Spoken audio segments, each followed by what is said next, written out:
Chapter 1084. My lord Lalo is not an evil god, Melisandre said coldly. There were more than 20,000 Red God believers who participated in the final battle.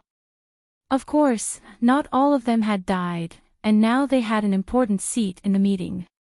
If Theon Bella was still alive, the leader of the Red God priests would be the king, but now it was Melisandre who sat below Lancel.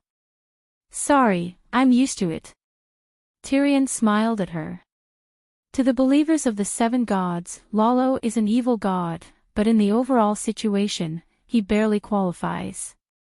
In the final battle, he secretly contributed a lot, so he's much stronger than a real evil god. Of course, you have to inform him to register with Chizang as soon as possible.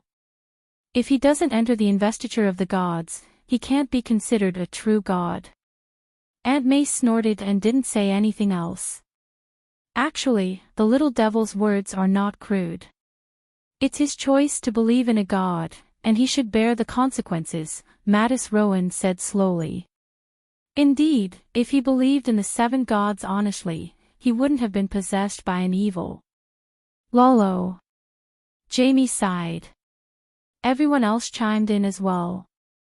Erlu's virtue of being introverted was not favored by the nobles of the Seven Kingdoms.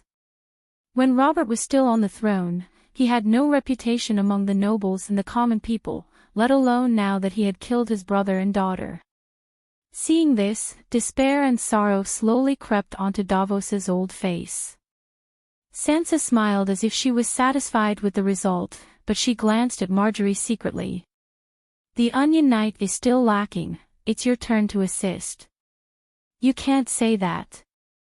Margaery stood up under everyone's surprised gaze and pointed at Lancel, who had been silent all this time.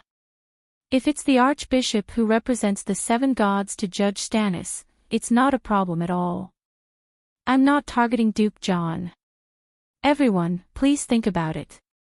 If a lord in the future becomes delirious or is under the control of evil spirits, should his vassals immediately free him, or should they subdue him and hand him over to the cultivators to deal with? This. The vassal was stunned, looking at Margaery with bewilderment. First of all, her attitude made them feel strange. What good would it do her to offend the Northern Ice King and the current queen? It was definitely not for the sake of justice, nor was it for the sake of Stannis. Secondly, what she said seemed to make sense. Of course, the patient would want to be taken to the doctor for treatment instead of being buried by his subordinates. Margaery, don't be an alarmist. Queen Sansa scolded. Margaret bowed to the queen and solemnly said, I'm not deliberately targeting anyone, but there's something that everyone has overlooked. After this long night, the structure of the world will change greatly, and supernatural forces will participate in our lives more and more frequently. The Queen had also said before that more attention should be paid to magic talents and that the City of Learning system should be reformed. It was conceivable that there would be more extraordinaires in the future than there were scholars in the past. The nobles might have more frequent contact with them than with scholars. For example, in today's Riverbend, almost every earl has a small magic school, and Dragonstone Island has an advanced magic academy. There are many mage professions that are beneficial to humans in the academy, such as high-energy potioneers, scalpel priests, mechanical wildfire specialists, weather forecasters, pest toxicologists, plant and animal breeders, magic blacksmiths who forge special materials. Margaery looked around. Let me ask, who can leave a mage in the future? Now that our horizons have been broadened, we also know that Yashar has terrifying professions such as necromancers, soul wizards, blood wizards, and so on. I'm a priest, and Her Majesty the Queen is also a priest. With the protection of the Holy Mother, we're naturally not afraid of evil curses. But it's very easy to disturb the curses of ordinary lords. Are we supposed to kill the cursed lords immediately? Today, we're not only putting Duke John on trial, but also establishing a system, a new tradition. Our future generations will remember the results of today's trial, and then when they encounter similar incidents, they will imitate the trial process. The vassals in the hall looked at each other. Some were at a loss, while others had serious expressions. "We're not stupid. A lord losing his mind is completely different from Stannis being blessed by Lollo," the dwarf said with a forced smile. He was smart enough to notice that something was wrong with Marjorie. He didn't dare to make any more guesses. This time, no one responded to him. Even Jaime's brows were furrowed, as if he had encountered something extremely difficult. "Archbishop, what do you say?" Sansa looked at Lancel hesitantly. Holy Light sighed. "Faith and education belong to the Church. We swear to protect our believers from evil. Our priests and paladins have the ability to deal with such incidents. So, I hope that in the future, if there are any commoners or nobles who lose their mind, or are controlled or cursed, they won't be killed immediately if they can be controlled. Let us deal with them. Under the Holy Mother's witness, the priests usually don't have obvious political leanings. At least, they won't use divine spells to kill the innocent." "Archbishop, you're right. We all trust the Church," Marjorie said immediately. The nobles nodded silently. It was obvious that when they encountered something like this, they all hoped that they could be treated by the priests instead of being beheaded by a vassal and their corpses burned to ashes. Queen Sansa said awkwardly, "Archbishop's words can become a rule for future generations. But Jon and Stannis' incident is the first. We should treat it differently. Your Majesty, it's because it's the first that we have to treat it seriously." Marjorie shouted. This time, the dwarf didn't defend his nephew.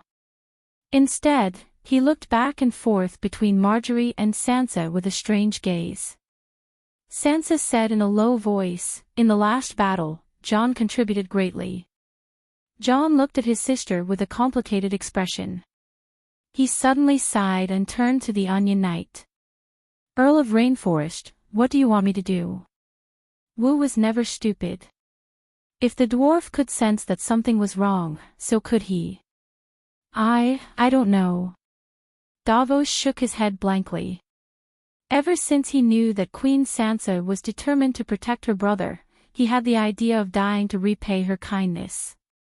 When Queen Sansa and the nobles of the Seven Kingdoms opposed the trial of the Arctic King, he would challenge the Arctic King to a duel and let the Seven Gods decide everything. Whether or not the Seven Gods were on his side, he could at least tell everyone that Stannis was wronged. As for what punishment to give to Jon, he didn't even think about it. He didn't dare to think about it. When Marjorie spoke up for him and used her sharp words to tilt the situation in his favor, the Onion Knight was stunned. He even suspected that the Seven Gods heard his prayers and arranged for their followers to help him. "Archbishop, and my lords," Jon turned to the others. "If I confess, what sentence will you give me?" "Jon, you are not guilty. I am the queen." "If I say you are not guilty, you are not guilty," Sansa said anxiously. Jon lowered his head and didn't look at her. He only said calmly, "I am guilty." Sansa opened her mouth to speak. She looked to Tyrion for help. The dwarf sighed and closed his eyes. He didn't say anything. He respected Davos' choice. "Archbishop?" Jon asked Lancel again. Xinguang one-handed said hesitantly, "With the Duke's achievements, no matter what the crime is, it is enough to make up for it." With a sincere expression, Jammu nodded in agreement. "Yeah, you've never rested during the 8 years of the war against ghosts. You've been fighting on the front lines, slaying countless deviant ghosts, including nearly 10 evil ice gods. The honor you received can wash away any sin. Plus, killing Stannis wasn't a big mistake. If it were me, if he dared to touch my brother-in-law, I would have stabbed him with my sword. It wasn't easy for you to endure until then." The dwarf looked up at his brother with a strange expression. Wasn't Jaime's brother-in-law himself? Matthew's Rowan glanced at Little Rose. "Perhaps we can have Duke John repent in the cathedral, just like Lady Marjorie." Marjorie's expression was ugly. However, no one cared about her expression. Yes, yes, yes. Elaine nodded. Marjorie also committed the crime of murdering a king. Today, we will follow the precedent. The others nodded in agreement. Sansa's eyes darkened. Marjorie saw the Queen's gaze and said loudly, "I am different from Duke John. My punishment came from Cersei, the victim's family. I am the plaintiff. If killing a king only took 5 years of hard work, who would still have a heart of respect?" Hearing this, everyone's expression twisted. "Are you saying that Cersei should have killed you back then? Don't forget, the Grey Guards were also the plaintiffs." Lancel said, "Sir Davos, you are the plaintiff now. What punishment do you think is appropriate?" Davos nodded hesitantly. Perhaps Marjorie looked at his expression and guessed that the Onion Knight was going to be lenient. She immediately interrupted, "Earl of Rainforest, you are only the plaintiff's representative. Lady Celis is still alive. Marjorie, what's wrong with you today?" Elaine couldn't help but ask. Everyone knew that Celis was crazy and wanted to eat Jon alive. How could she let him go to the Holy Church to repent and atone for his sins? Marjorie waved her hands in front of her. "I am not targeting anyone. You just have to use my case as a reference. I don't dare to lie to everyone. I have to speak the truth. If you think my words are unreasonable, you can pretend I didn't say anything. After all, I am just a small earl." Elaine was speechless. This Marjorie was too good at talking. Davos suddenly regretted. Perhaps he shouldn't have jumped out today. Things were already out of his control. In the awkward silence, Jon sighed. "Earl Clinton, can you arrange for a winged dragon knight to go to King's Landing and bring Lady Celis here?" After Old Barton left the Westeros, Old Helplessness took over his position and became the leader of the Dawn Warriors, Winged Dragon Knights and Tile Steel Army. Erlu originally had a group of Winged Dragon Knights. Unfortunately, after the appearance of the evil Ice God, King's Landing lost its air superiority. Almost all of them lost their lives in the battle to defend King's Landing. The remaining few Winged Dragon Knights also changed their faith and joined the neutral force, the Dawn Warriors.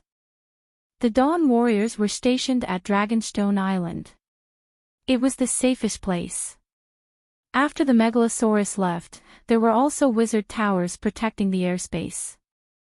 After Erlu died, the magic dragon went out of control. The Red God Knights gradually lost control of their winged dragons. In order to protect their mounts, they could only change their faith to the 7 gods and become holy knights. Otherwise, they would have to give up their winged dragons.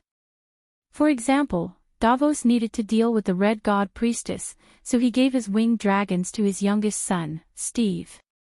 His 5th and 6th son were believers of the Red God.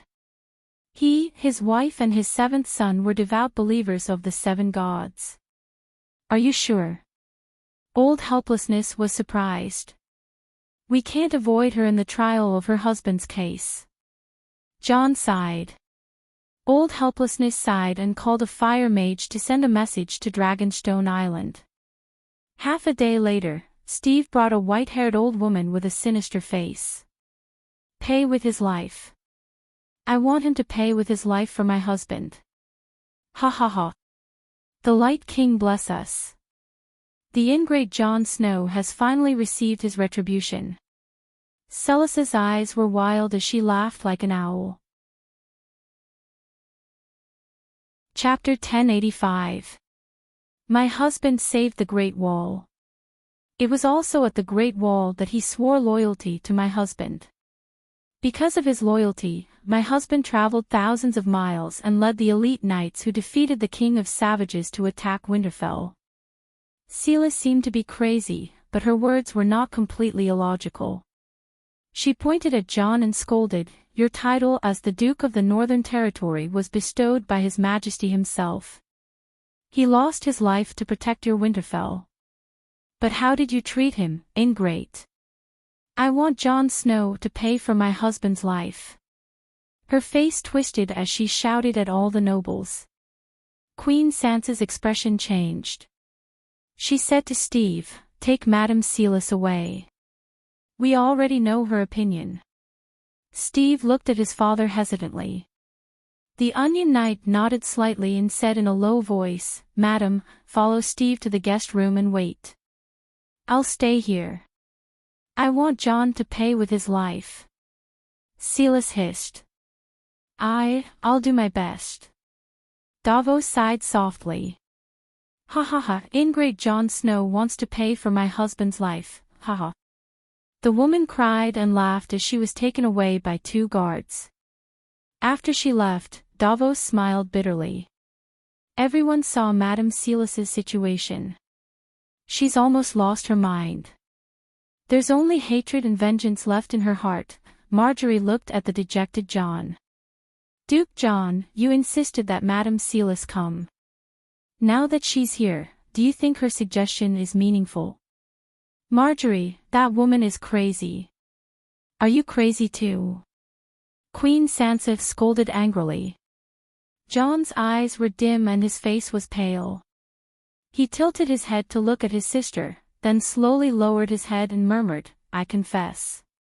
I confess that I once served Stannis. I also confess that I committed regicide." Ah! Everyone was shocked. "Jon, don't talk nonsense," Queen Sansa said anxiously. "Duke, don't be agitated." Margaret's face twitched a few times, and she forced a smile. "Madame Celis's suggestion is only a reference and not the final judgment. We can discuss it slowly." Sigh, "There's no need to discuss it anymore. I want to end this matter as soon as possible," Jon said in a low voice. Sansa's body stiffened imperceptibly for a moment, and her eyes became uncertain. Marjorie's pupils also contracted. The 2 shrewd women seemed to have understood something.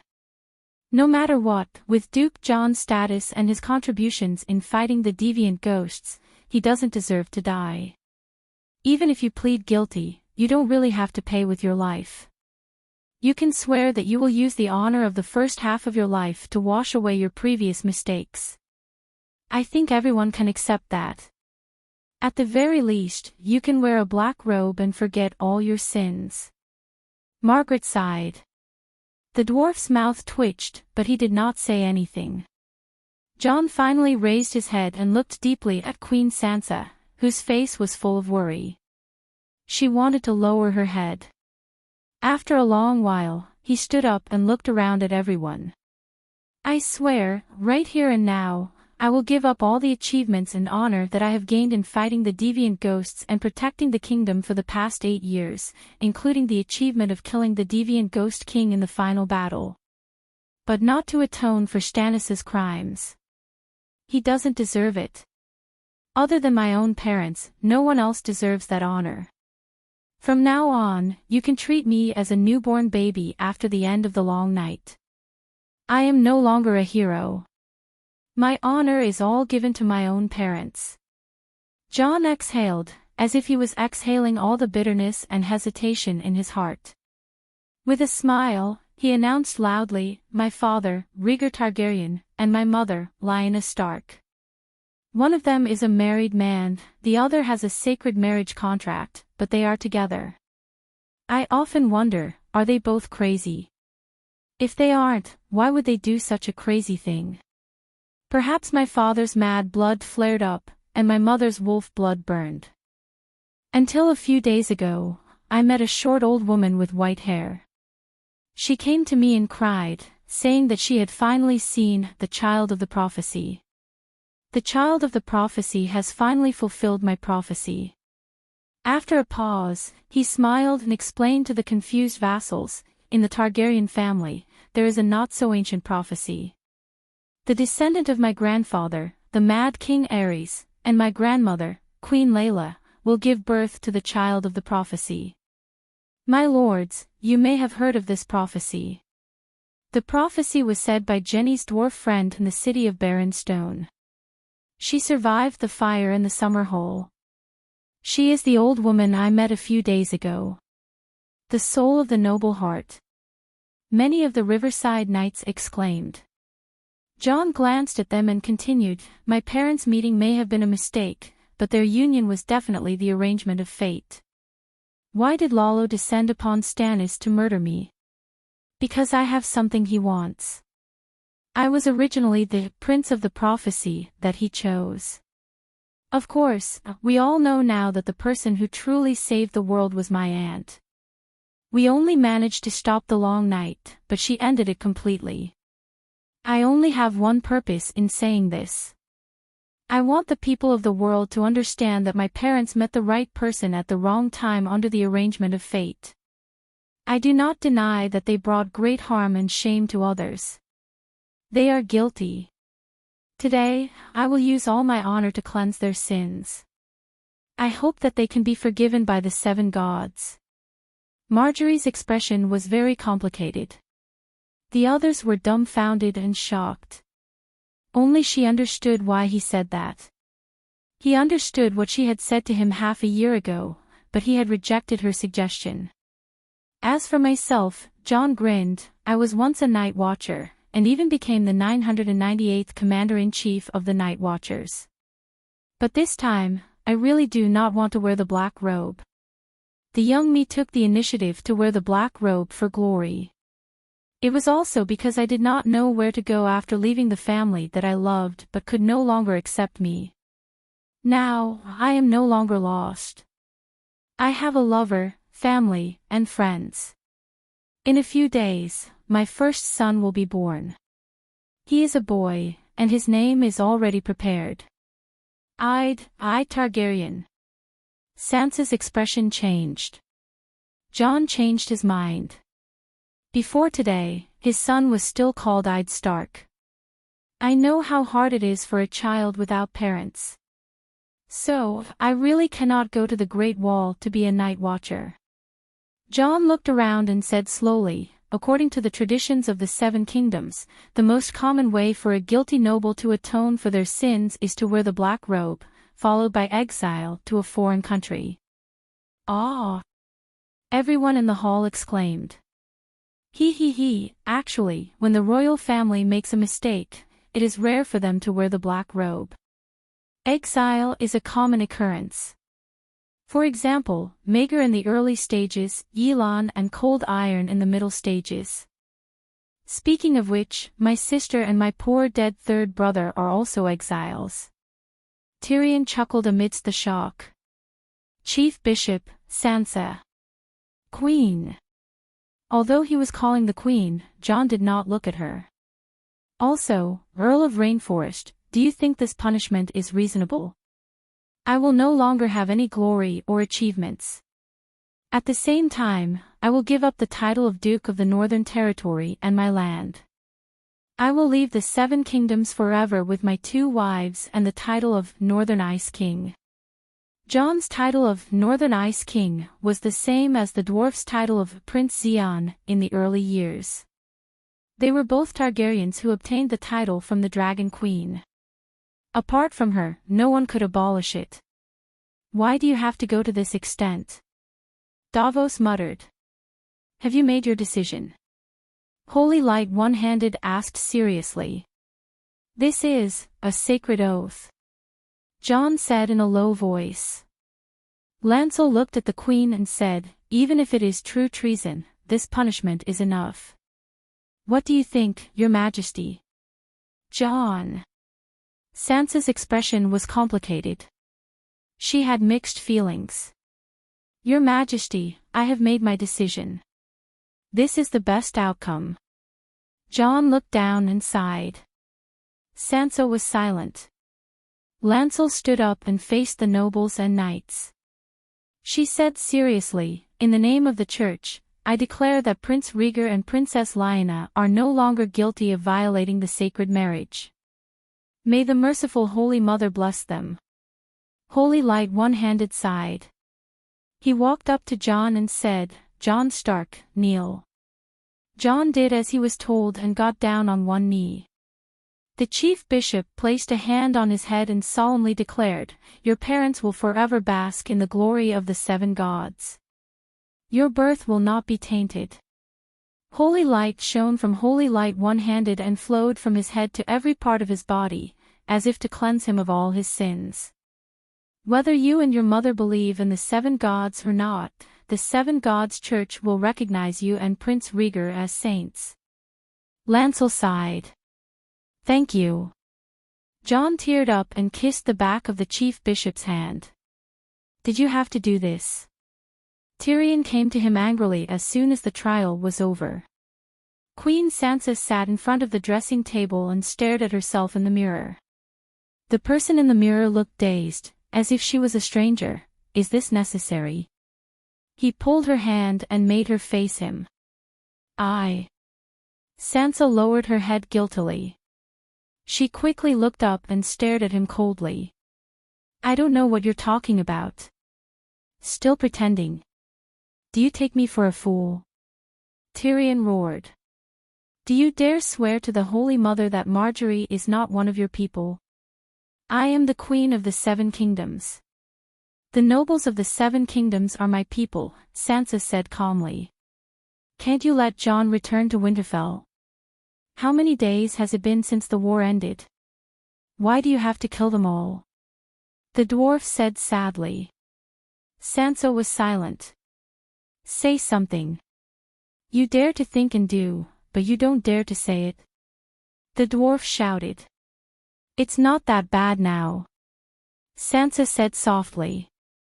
"Not that bad." Tyrion's voice was so shrill that even Brittany and Theon, who were outside the door, poked their heads in.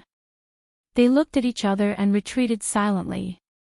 "It's only not bad to you, right? From today onwards, no one will be able to threaten your throne." "I don't understand.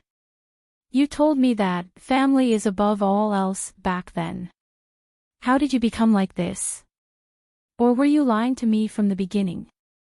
Tyrion's gaze was sharp. "You purposely used me to remind Jon of his promise to you. You wanted him to put his family first and give up the Iron Throne." Sansa finally raised her head and looked at him calmly. "Do you still remember what I said to you when I first mentioned my dream of fighting for the Iron Throne? You said that years of suffering made you understand the importance of family." Sansa shook her head. "I said that when I walk by the river, the Iron Throne is like a sheep flowing downstream. I will try my best to get that sheep, but I will not trap myself in the river." The dwarf was stunned. "So you mean, as long as you don't fall into the river, it's okay to throw your family into the river as stepping stones?" Chapter 1086. In the Game of Thrones, the first rule is to ensure that you don't lose. Only by becoming the victor can you protect your family from harm. It's not that I don't love Jon, but I have to at least ensure that I win." Sansa sighed. "You can just say that you love the Iron Throne more," the dwarf mocked. "I told you and Jon a long time ago that I would do my best to fight for the Iron Throne. But you already got what you wanted." Sansa hugged her head and said in distress, "After getting it, I realized that I have to ensure that it will never be lost." The dwarf was stunned and muttered, "You're crazy. You actually suspect that Jon will steal your Iron Throne?" "I'm not crazy." Sansa shook her head. "If Jon is always full of honor, if I do anything wrong in the future, others will say that liar Sansa won't do. It's better to get the real one. I know the history of the Targaryen dynasty. Maregal the Cruel was originally ambitious, but he never thought of stealing his brother's dynasty. Some of the nobles supported him because he was the eldest son of Queen Dowager Visenya and had the right to be king, so he stole his nephew's throne. During the Dance of the Blood Dragon, the usurper Aegon II, was not willing to steal his sister Rhaenyra's throne at all. It was because he was the eldest son and had a reason to be supported to the Iron Throne. Thus, more than half of the nobles of the 7 Kingdoms supported him to be king. Before this, the old king had held his daughter's hand and made the nobles of the 7 kingdoms swear loyalty to her. Before Aegon II was born, Rhaenyra was widely loved, and the nobles and people called her the Light of the Kingdom. When the old king finally had a male heir, Rhaenyra was still the eldest princess of the kingdom, but because she did not have the second eldest son, the nobles found a reason to rebel against her. During the Black Fire Rebellion, the reason for Demon Blackfire's rebellion was very simple. He was a noble illegitimate son and had the right to inherit. Why was Mad King Aerys afraid of Liga? Because the nobles thought that he was crazy and wanted to secretly convene a meeting to let Liga take the throne in advance. If Liga did not reject those nobles, history would have changed. So, do you understand? If you want to sit firmly on the throne in Westeros, either you don't make any mistakes and win the favor of all the nobles, or no one in the 7 countries is qualified to challenge your throne. I can't make everyone respect and love me. They're all secretly calling me Sansa the Liar. Sansa said excitedly. Compared to Meg, Aegon II, Daemon Blackfire, and Prince Rhaegar, Jon has too much of an advantage. If he wants to kick me off the stage, it won't be any harder than riding a dragon in the sky. I know that you will say that the Dragon Queen promised a 10,000-year dynasty, but she gave the crown to Jon back then. The final explanation was in her hands. As long as Jon wanted to be king, the Dragon Queen could give another reasonable explanation. Do you understand? I'm only afraid of Jon. Because only Jon was qualified to move the Dragon Queen. To the other usurpers, the Dragon Queen would definitely not explain it again. Of course, I know that Jon has no intention of stealing my Iron Throne, but Meg, Aegon II, and Daemon Blackfire were all loyal subjects of their siblings. They were influenced by their family and the people around them, and changed their persistence in the past. Aegon II was unwilling to usurp his sister's throne, and was practically tied to the Iron Throne. But once he sat on it, he immediately smiled and said, "It's great to have the throne in my hands." Rhaegar didn't rebel because he's the eldest son, the Mad King's successor. Jon is my family. I love him. This will never change. But can you make him lose the right to challenge me? Take away the sharp sword hanging over my head, and finally let me sleep soundly. She cried. You can still sleep peacefully after doing such a thing. Tyrion mocked. I will lose sleep tonight because of guilt, and I will continue to lose sleep tomorrow night. But as long as I see Jon return to his normal and happy life, I will feel more and more at ease, Sansa said. What if Jon is not happy? Tyrion asked. Sansa's eyes flashed and she said calmly, if he keeps holding a grudge, it means that I did the right thing today. Since I didn't do anything wrong, I can naturally feel at ease. Fuck. The dwarf gave her 2 thumbs up and praised, Sansa, I'm willing to call you the #1 player of the 7 countries. This kind of thinking, this kind of mental fortitude, you have almost no weaknesses. Don't mock me. You are also responsible for the fact that things have developed to this point, Sansa said coldly. My responsibility. Tyrion pointed at his nose and said in disbelief, did you awaken our family's mad blood? Sansa said calmly, even Marjorie knows that no matter what Jon thinks now, he will always be my biggest threat. You boast that you are more intelligent than others, but you can't see through it like her. If you can prepare a way out for Jon, I won't have to personally come and cause a gap between us siblings. The dwarf was stunned.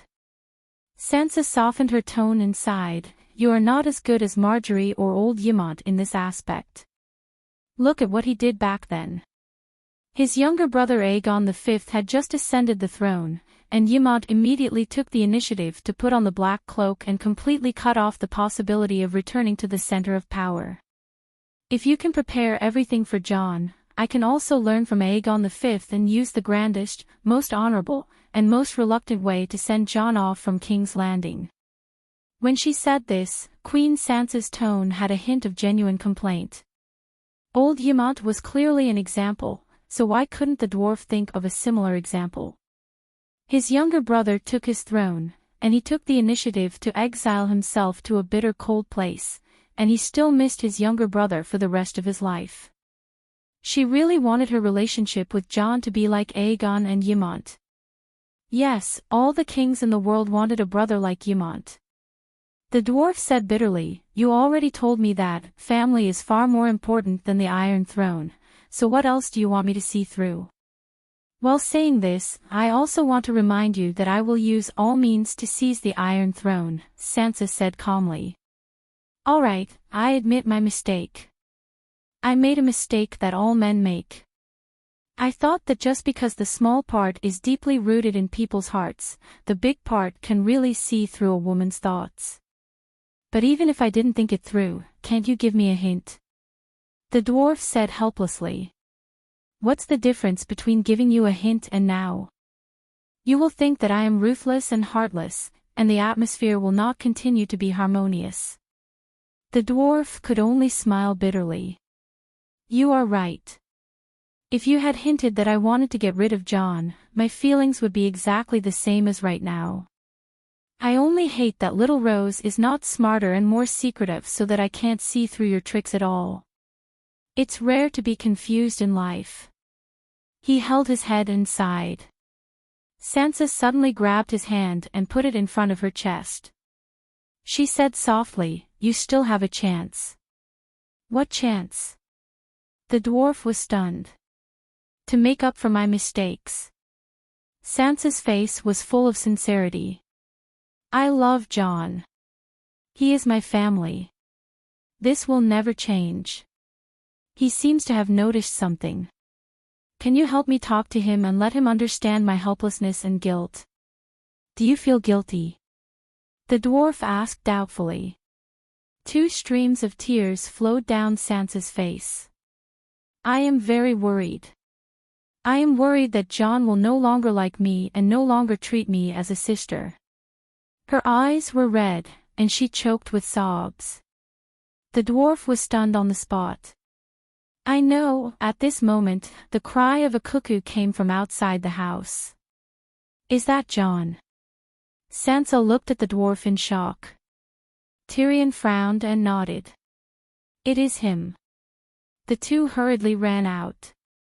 During the rebellion of the 40,000, Hejin had already been corrupted.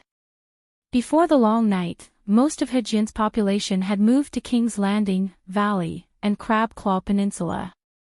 Later, after the change in Casterly Rock City, the western region was empty, and a large number of people moved to fill the western region. Therefore, the Dany Rise belt of the Three River Basin was not located in the center of Hejin, but closer to the royal territory. It was basically the land between Trident River and God's Eye Lake. The nobles and civilians of Hejin, Valley, and the royal territory could all move in.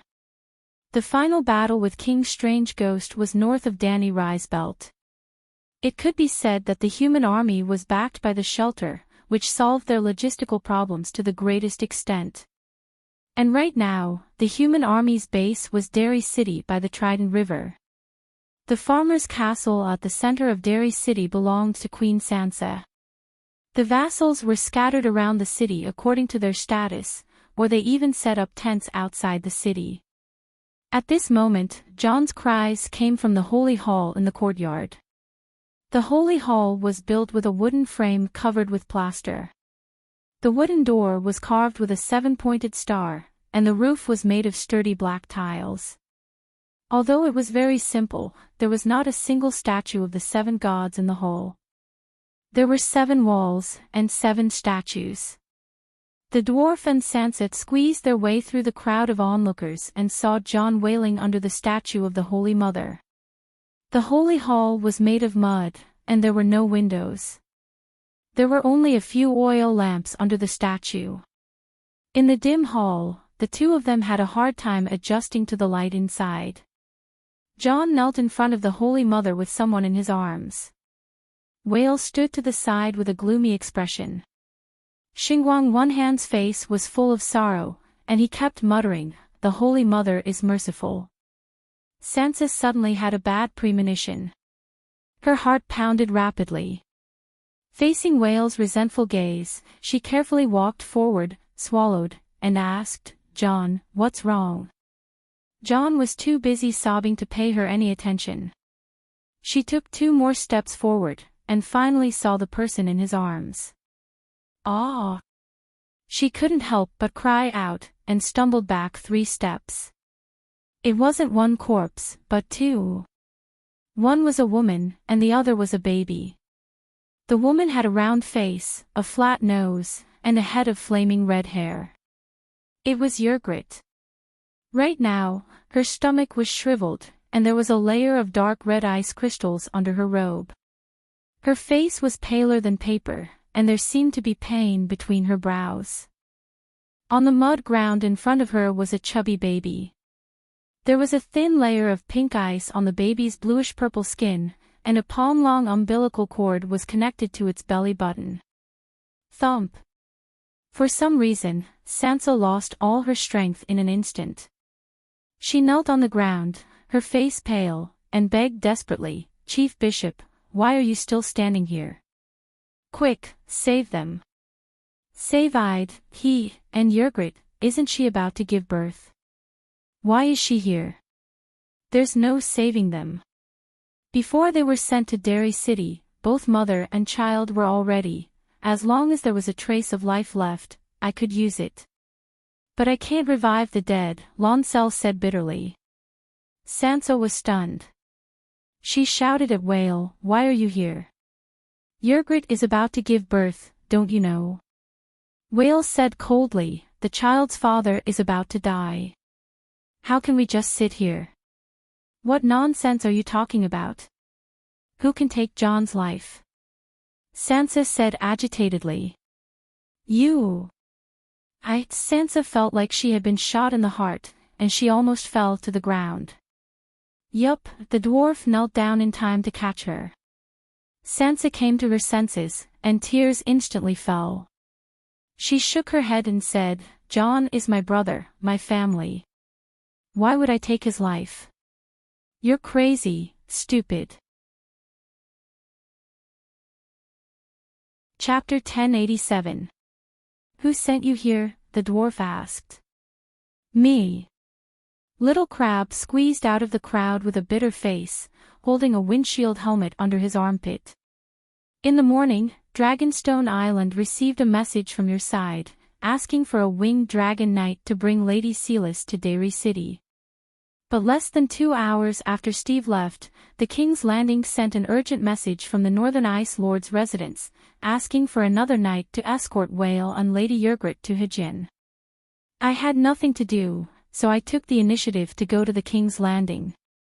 While flying in the air, Lady Ygritte suddenly began to bleed profusely. I don't know if it was because of the cold, or because of the turbulence, or some other reason. I could only make an emergency landing near Sow's Horn. It was empty, and the residents had already moved to Dany and Liz to settle down. It was difficult to even find an old house to shelter from the wind. You're a holy knight, so you should know the most basic holy healing, right? The dwarf frowned. You know, all the holy knights participated in the final battle, and the 2,000 divine art slots I accumulated over the years have long been used up. I've also been participating in various celebrations these days, so I've only accumulated a dozen or so divine arts. Little Crab was a little embarrassed. The dwarf sighed, unable to blame him. It was not easy to stay up until the end of the long night. Who would not be happy? A dozen divine arts should be enough to save her life, right? Little Crab said helplessly, if it was a simple premature birth, even if the child was weak after birth, a dozen divine arts would be enough. But Ygritte had a difficult birth. Before the child was born, how would I dare to stop the bleeding and heal her? I could only use divine arts to protect her heart and increase her strength, so that the child could be born smoothly. But the position of the fetus was not right, and the blood kept flowing. I used up all my divine art slots, but the child was not born yet. The weather was so cold that the blood would freeze if it flowed out, and the pregnant woman seemed to have a high fever. Her mental and physical state was not good at the time, and she was in a semi-conscious state. She kept shouting that she wanted to come to Derry City immediately to save Lord John. Sigh, what's the use of her coming, the dwarf sighed. Who told you that John would die? He turned to look at who was in a daze, and asked, John's trial came so suddenly and ended so quickly. The news shouldn't have spread yet. It's Silas. A look of regret appeared on Valley's face. Silas was laughing excitedly in the Red Castle. She said that the King of Light had blessed John and that he would pay with his life. She spoke with such conviction that many people heard her, and Sir Steve echoed her words. Then someone rushed to the Northern Ice Palace to inform us. Afterwards we inquired of Dragonstone, and Dr. Malwyn expressed his astonishment and surprise. But he was sure that the trial was real. It was also real for Silas to come here to confirm John's punishment. I wanted to come alone, but after Ygritte got pregnant, she became very stubborn, and my sister. She wanted to say that the freemen beyond the Great Wall were not so spoiled. Her sister Dana was much more delicate than Ygritte, but didn't she follow Mons all the way to the Great Wall? They walked dozens of miles in the snow every day, fed the pigs and goats, milked the goats themselves, and cooked for the whole family. Then suddenly remembered that Dana had a difficult birth. She was able to give birth to Jamie Reed, who was born on the battlefield, thanks to the red-nosed old doctor. If it wasn't for you, glared at Sansa with hatred. Do you know why Ygritte insisted on coming? She hoped that you would spare John's life for her and Ida's sake. She also said that if you dared to disagree, she would kill you on the spot. She would make you bear the crime of murdering a pregnant woman and her child, and let the Holy Mother punish you. So ruthless.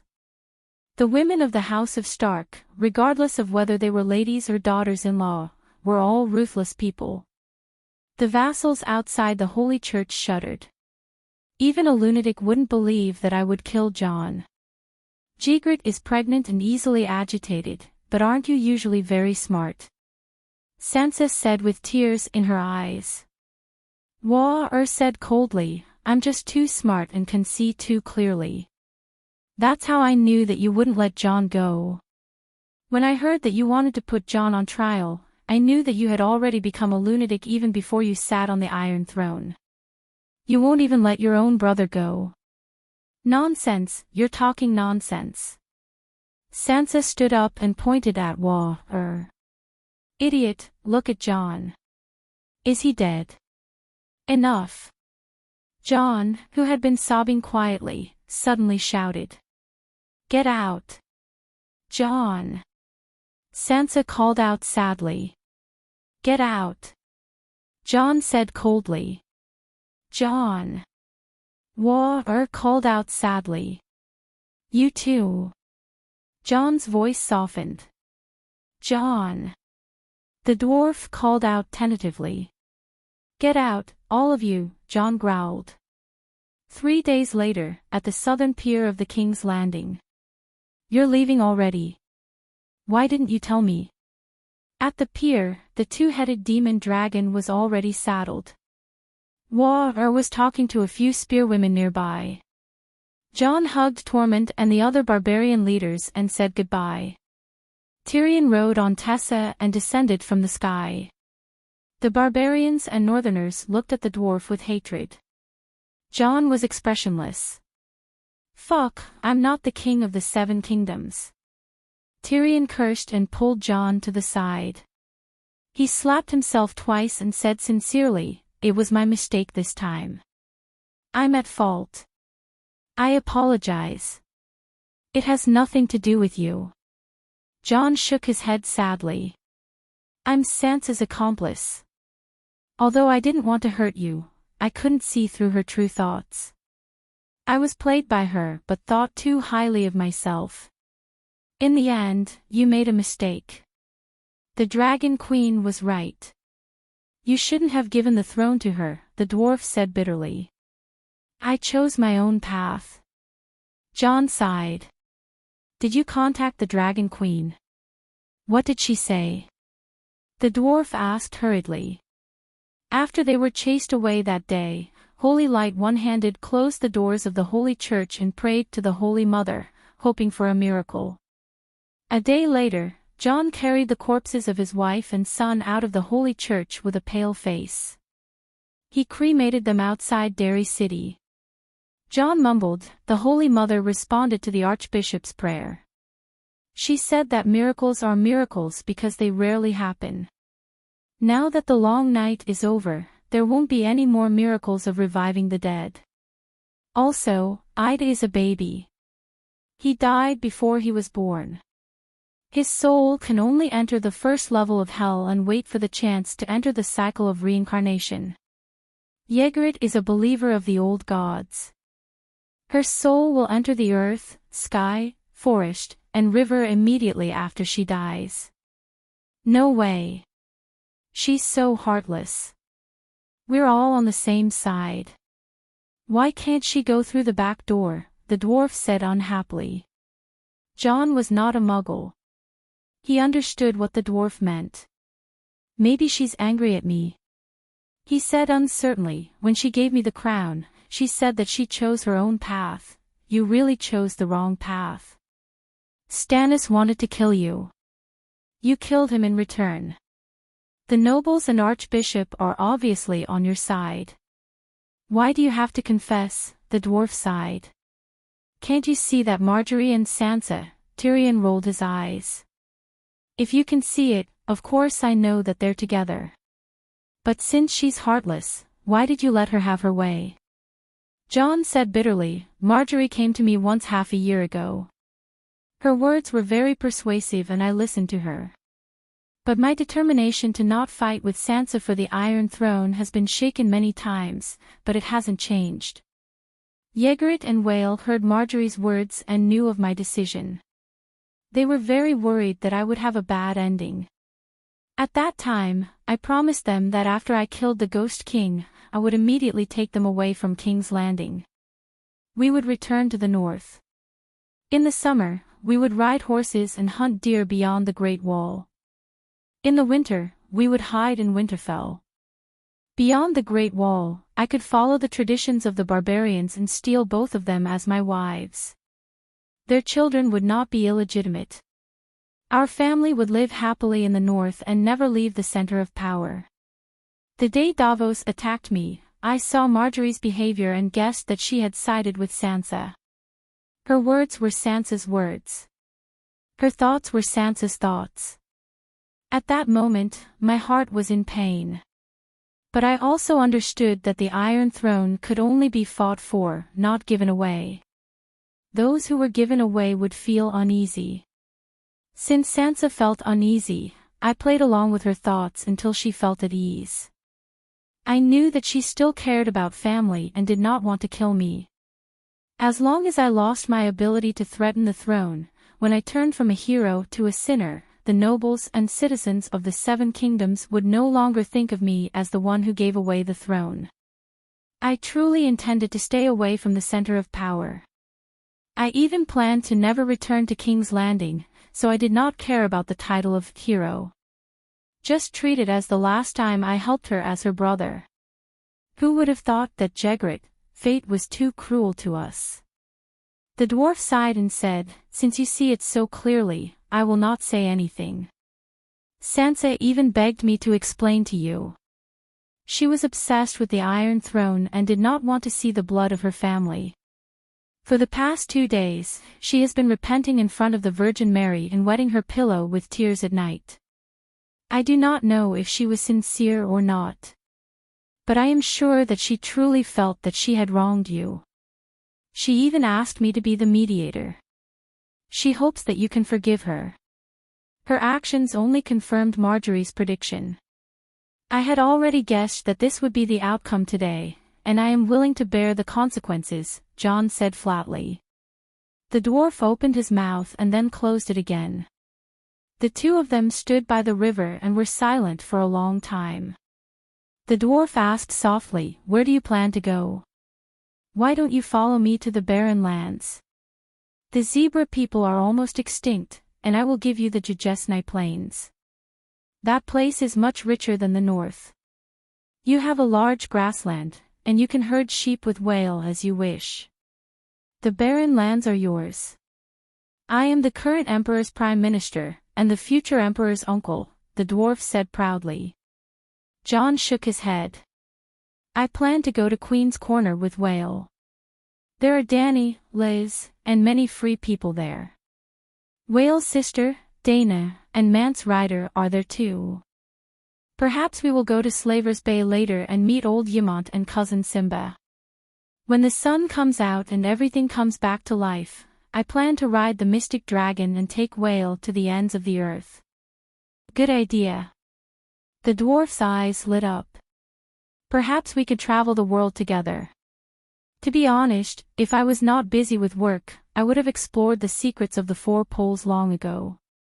You and Elaine together." The dwarf shook his head sadly. "Me and Tessa." Chapter 1088. Time passed, and another 2 years passed. The sun hadn't appeared yet, and a fireball was burning in the middle of the sky. It couldn't bring too much light and heat to the earth, but it made the world almost dusk 24 hours a day. What surprised the living even more was the wind. During the long night, the north wind whistled, bringing coldness to the world. After the death of the king of deviant ghosts, the wind continued to blow, but it was always the south wind. It couldn't bring warmth to the world, but it blew away the coldness in the world. Anyway, they saw the thick layer of ice covering the earth begin to melt, and in some areas, they could even see the long-lost black soil. The most obvious change was the rivers. The Trident River and the Blackwater River, which had been frozen for years, gurgled with clear springs again. In the 2 years after the long night, the living people of the world didn't stay idle. For example, in the Westeros, Queen Sansa led the elite knights to clean up the deviant ghost strongholds from the south to the north. The king of deviant ghosts died, and even Frost God was killed, but deviant ghosts didn't go extinct. Slave Bay, a hot spring manor outside Astapor. The white steam on the surface of the pool was so thick that it was almost impossible to see the people on the other side. There were even bubbles in the center. 4 naked men, old, middle-aged, and young, were talking and laughing in the hot water. "I thought you were still in the Westeros," John said. I saw boredom in her eyes. The dwarf laughed self-deprecatingly. "In 2 years, the Queen's foundation has reached deep into the 7 kingdoms. I, who could help her stabilize the situation, gradually became an existence that threatened the stability of the political situation after you. In the wisdom of playing with power, she also gradually surpassed me. I can't give her any more good advice, and I'm not even as good as Chancellor Marjorie. Well, after I leave, maybe Little Rose can become the Queen's hand." "Maybe you're thinking too much. Sansa sent a letter to ask about your situation," old Yamant said. The dwarf covered his face with a wet towel and said in a muffled voice, "When she brought a young poet into the inner room without hesitation and had Brittany stop me outside, everything was self-evident. It's better for me to leave than to suddenly fall into the great judgment and be stripped of my honor. Sansa, she..." John's expression was complicated. "Is she very unrestrained now?" "That's not it. She just wants to chase me away." The dwarf smiled bitterly. "Actually, according to the laws of the 7 kingdoms, her actions are nothing much. Not to mention that she doesn't have a husband. Even if she did, in the ancient times of the Celestial Empire, it was common for wives to be caught red-handed and drowned in a pig cage. But according to Westeros law, she could only be whipped 6 times, and the thickness of the whip could not be thicker than a thumb. The 6 lashes corresponded to the other 6 gods of the 7 gods, excluding Stranger. Each lash was meant to atone for one god's sins. There were no strangers, because strangers represented death. Are Westeros men more gentlemanly? No. This law was made by a woman, Aegon the Conqueror's second wife, Rhaenys. The tradition of the noble ladies of the Seven Kingdoms raising actors, beautiful poets, and singers was also started by her. Sansa is currently rebuilding the section of the Great Wall at the East Sea. Earlier, she even borrowed King Kong from me to move the bricks. She didn't have time to mess around, old Yemont said slowly. Building the Great Wall is a great achievement. It was Marjorie's suggestion. The achievement should be in one's own hands, the dwarf said with a smile. Jon frowned. To build the Great Wall, other than building the brick walls, she also needs to repair the formation. Who's helping her? Bran is in charge. Meribad and Lancel are the leaders. They've brought the most powerful group of monks from the Holy Church, a total of 1,200 level 2 priests, the dwarf said. Building the Great Wall is indeed a great achievement. What will Marjorie get in return for helping her? The Duke of Riverbend. Jon asked curiously. A complete Riverbend is too powerful. I think Sansa will split it into two, or even take part of it to build a new territory, the dwarf said. Will Marjorie agree? So what if she doesn't? If not for Sansa's help, she would have lost her position as the Countess of Green Pavilion Island, the dwarf said with a sigh. Why? Jon asked, puzzled. Her son is dead, the dwarf sighed. Marjorie doesn't go home all year round. That child misses his mother and runs to the docks every day. Recently, the ice and snow on the land are melting, and the sea's climate is changing faster and more rapidly. The child was accidentally swept away by the waves. That's really... Jon could not help but think of his son who had died prematurely. She really has a hard life. The dwarf smiled. It's not too hard. Without her son, her position as the Countess of Green Pavilion Island could no longer be maintained. Sansa helped her marry Huabai. Huabai and her original husband, Horus, were twins. They were the same people and had the same family. It was equivalent to restarting the marriage. However, Marjorie was not very satisfied with this marriage. She felt that she had lost out. According to her dream, she should have learned from Nymeria. Marry once, get a husband who can help her in battle. Conquer a piece of land, get a husband who died in battle, inherit a piece of land, and then change to another husband. Back then, Nymeria married from Young Halberd City in the east of Dorne to Starfall City in the west. The land she married into was the land of the king, and she truly achieved a marriage alliance. Why bother? Why bother?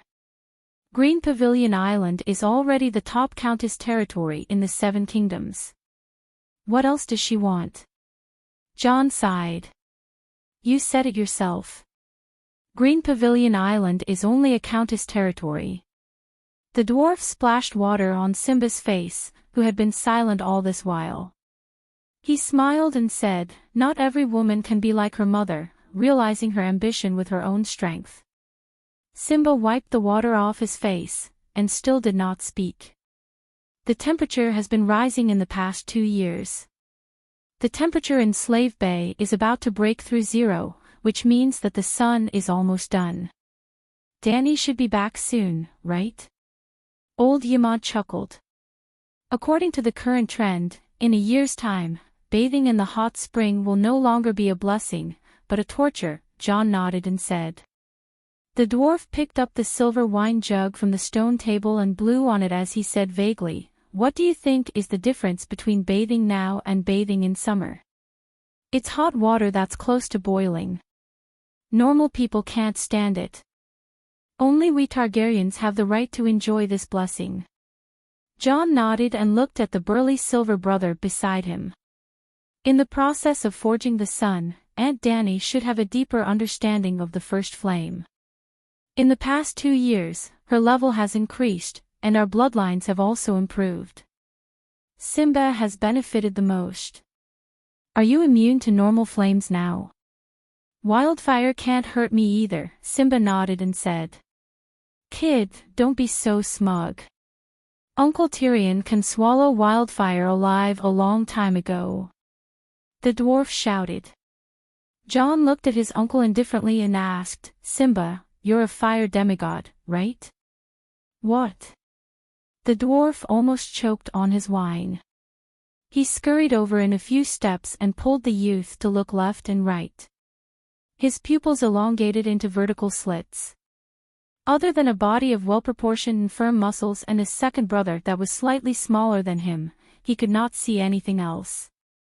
Simba's level is higher than yours. His meditation technique is also more advanced than yours.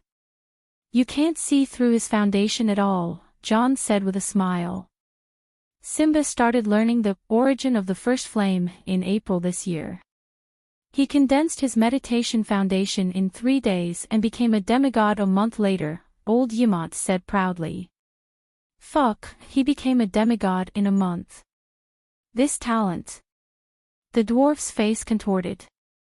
The joy he got from comparing his second brother disappeared in an instant. He said angrily, those evil gods who went to hell back then were right. The son of a god is indeed very nutritious. After eating it, one will definitely become a god and live forever. It's a pity that they found the wrong person.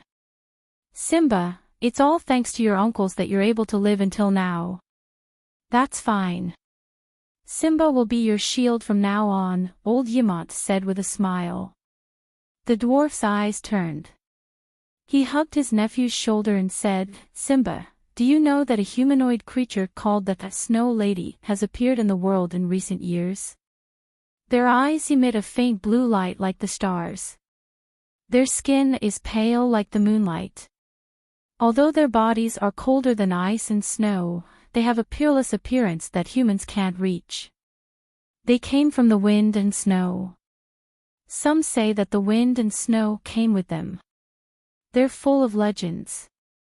They can communicate with humans and even give birth to children. Simba said solemnly, they're all single deviant ghosts. In just this year, I've killed dozens of them. Killed all of them. Destroyed on sight, Simba said in a low voice. The dwarf bared his teeth and said, you can really do it. They're such beautiful people. They're deviants that invaded the world. Simba said with a frown. The dwarf waved his hand. Even Frost God was chopped into pieces by your mother.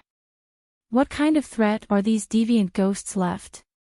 I think we should treat the deviant ghost girls like the children of the forest and the deviant ghosts. Didn't your mother plan to build a dragon island as a shelter for a minority of humanoid creatures? Deviant ghosts are also rare humanoid creatures. Deviant ghosts are different, Simba insisted. Tyrion, you can't be. Jon had a strange expression. He wanted to say something but stopped. The dwarf smiled calmly and said, when I was young, old Nan told me the story of night watchman Brandon marrying a deviant ghost bride. I believed it at the time. But when I grew up, when I peed in the snow with my dick shaking, I was 100% sure that the legends were all lies. Perhaps the deviant ghosts were just like the scholars said. They were a clan of barbarians beyond the Great Wall. Because my dick couldn't even withstand normal wind and snow, why would Brandon marry a deviant ghost bride? Later, when the long night fell, most of the stories about deviant ghosts were proven to be true. I still had doubts. Could it be that the deviant ghost bride's body was cold, but that part was warm? I was already tired of playing with humans and didn't feel anything. When I met that delicate snow girl, I couldn't help but be moved. I wanted to verify the truth of the legends one last time. I did it. Old Yamad was dumbfounded. Jon's expression was twisted. Simba looked at his uncle with eyes full of curiosity and admiration. My good nephew, let me tell you today that the legends are true. Although the deviant ghost bride was cold, she was cold but not painful. She was cold but not wooden. What was cold was not her body, but her soul. From the inside to the outside, she was shivering non-stop. It was a little like soaking in an ice spring now. The dwarf hugged Simba and revealed a lewd smile. It was really comfortable. Don't destroy flowers in the future. You can really try it. I promise you, as long as you circulate the fire wizard power in your body to your dick, you won't be frostbitten. Tyrion, do you know what you're saying? Old Yamant was furious. He flipped over and found his crutch by the side of the pool. He slammed it on his face. Don't hit me, don't hit me. I'm just teaching my nephew to increase his experience. The dwarf covered his head and scurried away. Simba stopped the trembling old man and comforted him. Grandpa, don't worry. I have a wife. I won't mess around. Your wife is only 10 years old. Can she hold it in? The dwarf laughed. Simba blushed slightly. When cultivating the origin of the first flame, the 7 emotions and 6 desires can be used as firewood to burn into one's own magic power. What? The dwarf was stunned. John frowned. It sounds like an evil technique. Was the origin of the first flame created by your mother? Old Yamant nodded. Half a year ago, Estapo's magic mirror had an additional piece of information and a meditation technique. Danny must have specially prepared it for Simba. The world is born from the first flame. Life is a world. A person's desires are also a part of the world. Naturally, they can be ignited by the first flame and turned into magic power. Has Simba become a blockhead? The dwarf asked strangely. No. He only burns his excess emotions, allowing his soul to be in a peaceful state at all times. In such a state, his emotions are clearer and more delicate. Simba pondered. If you put a pepper into a pot of stew, you won't be able to taste the flavor of the pepper. However, if you throw the pepper into clear water and cook it, you'll be able to taste the spiciness very easily. Danny definitely won't harm Simba. Old Yamant's expression was indifferent. He wasn't worried at all. Seems pretty good. The dwarf smacked his lips. My life now is a pot of stew. I can't taste anything. Simba, let me take a look at your meditation technique later. Simba said, the meditation technique is in the magic mirror in the study. You can take a look for yourself.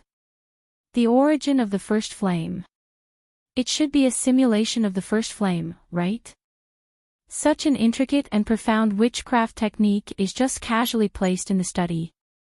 John frowned. Most people won't be able to learn it at all. It's more than 10 times harder than the Grand Wizard's meditation technique. Old Yamant said casually. Whoosh whoosh whoosh. A gust of wind rose above the hot spring. The white steam was swept away, and their field of vision suddenly widened. This is. The 4 men were stunned. A song of the wind rang in their ears. A violent gust of wind, a gentle breeze, a warm spring breeze. Every wind was a note, and thousands of notes combined to form a harmonious song. After a long time, the song gradually stopped. The few of them recovered from their intoxication. They looked at each other and exclaimed in surprise, the Song of Wind. Danny sang the Song of Wind. 7 gods bless her. She. Old Yamant's lips trembled, but he couldn't continue. The last time the Song of Fire ignited the entire world, he was in tears and shouted, Mother, Mother bless us. Our Targaryen family has a true god. What about now? What should he say? How many songs of law did Danny sing? Not to mention true gods, even the Divine King didn't seem to be her limit. She made the Targaryens rise from royalty to royalty. Now, she had the possibility of evolving into a god. Of the 4 Targaryen males present, only he and the dwarf weren't demigods. If they weren't gods, then what were they? That's too exaggerated. Is she even 30 years old this year? She has already mastered 3 complete songs of law. 2 of them are the most powerful basic elemental laws. The dwarf had a complicated expression. In the past 2 years, he was still indulging in debauchery. His magic power increased slowly, and his realm didn't change at all. Demigod was still a distant dream. The wind hasn't stopped. John suddenly stood up, causing a splash of water. Do you feel it? He closed his eyes and opened his arms to welcome the gust of wind. Ah, there's heat in the wind.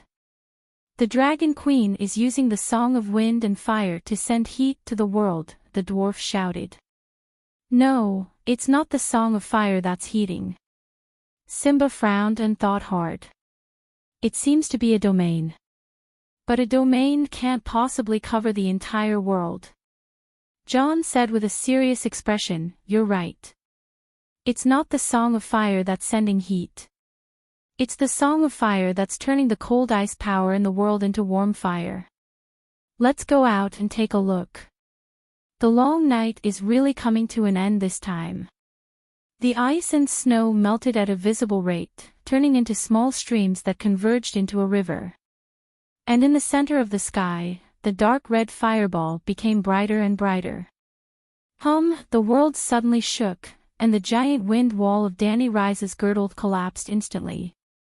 Caw, caw, caw, the sun and the shelter exploded into dozens of fire crows, chirping happily as they flew towards the sun. Oh, I'm the great wind disaster. The wind giant that was bigger than a pyramid stood blankly under the sun, looking around blankly, not knowing what to do. At the same time, Danny Rise's girdle in the world all disintegrated, but the humans in the girdle were cheering excitedly. The sun is finally out, Saint Danny has summoned the sun, long live Danny Rise. The long night is finally over, I actually survived the long night, sob sob sob sob, the Great Wall, East Sea gazing. Queen Sansa, wearing a dark golden fur coat, walked out of the castle, looking up at the dazzling golden sun with a shocked expression. She did it, she really did it. Creating a sun out of thin air, what kind of power is this, what kind of achievement? She clenched her fists and murmured blankly. Marjorie looked at the sky and observed the Queen's expression, then she smiled and said, Congratulations, Your Majesty, congratulations. Although her son had died a year ago, she was in good condition now. The white fox fur coat without any impurities set off her beautiful face, and the golden greatsword at her waist made her look especially valiant. She was promoted, from the Chancellor of the Exchequer to the temporary hand of the Queen.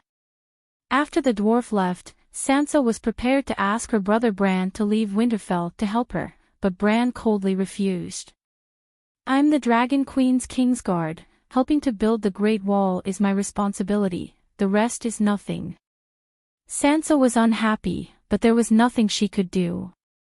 She knew that because of Jon, her brothers were estranged from her. When Jon had just been exiled, that brat Arya still projected herself into her bedroom every night in the form of the Grim Reaper.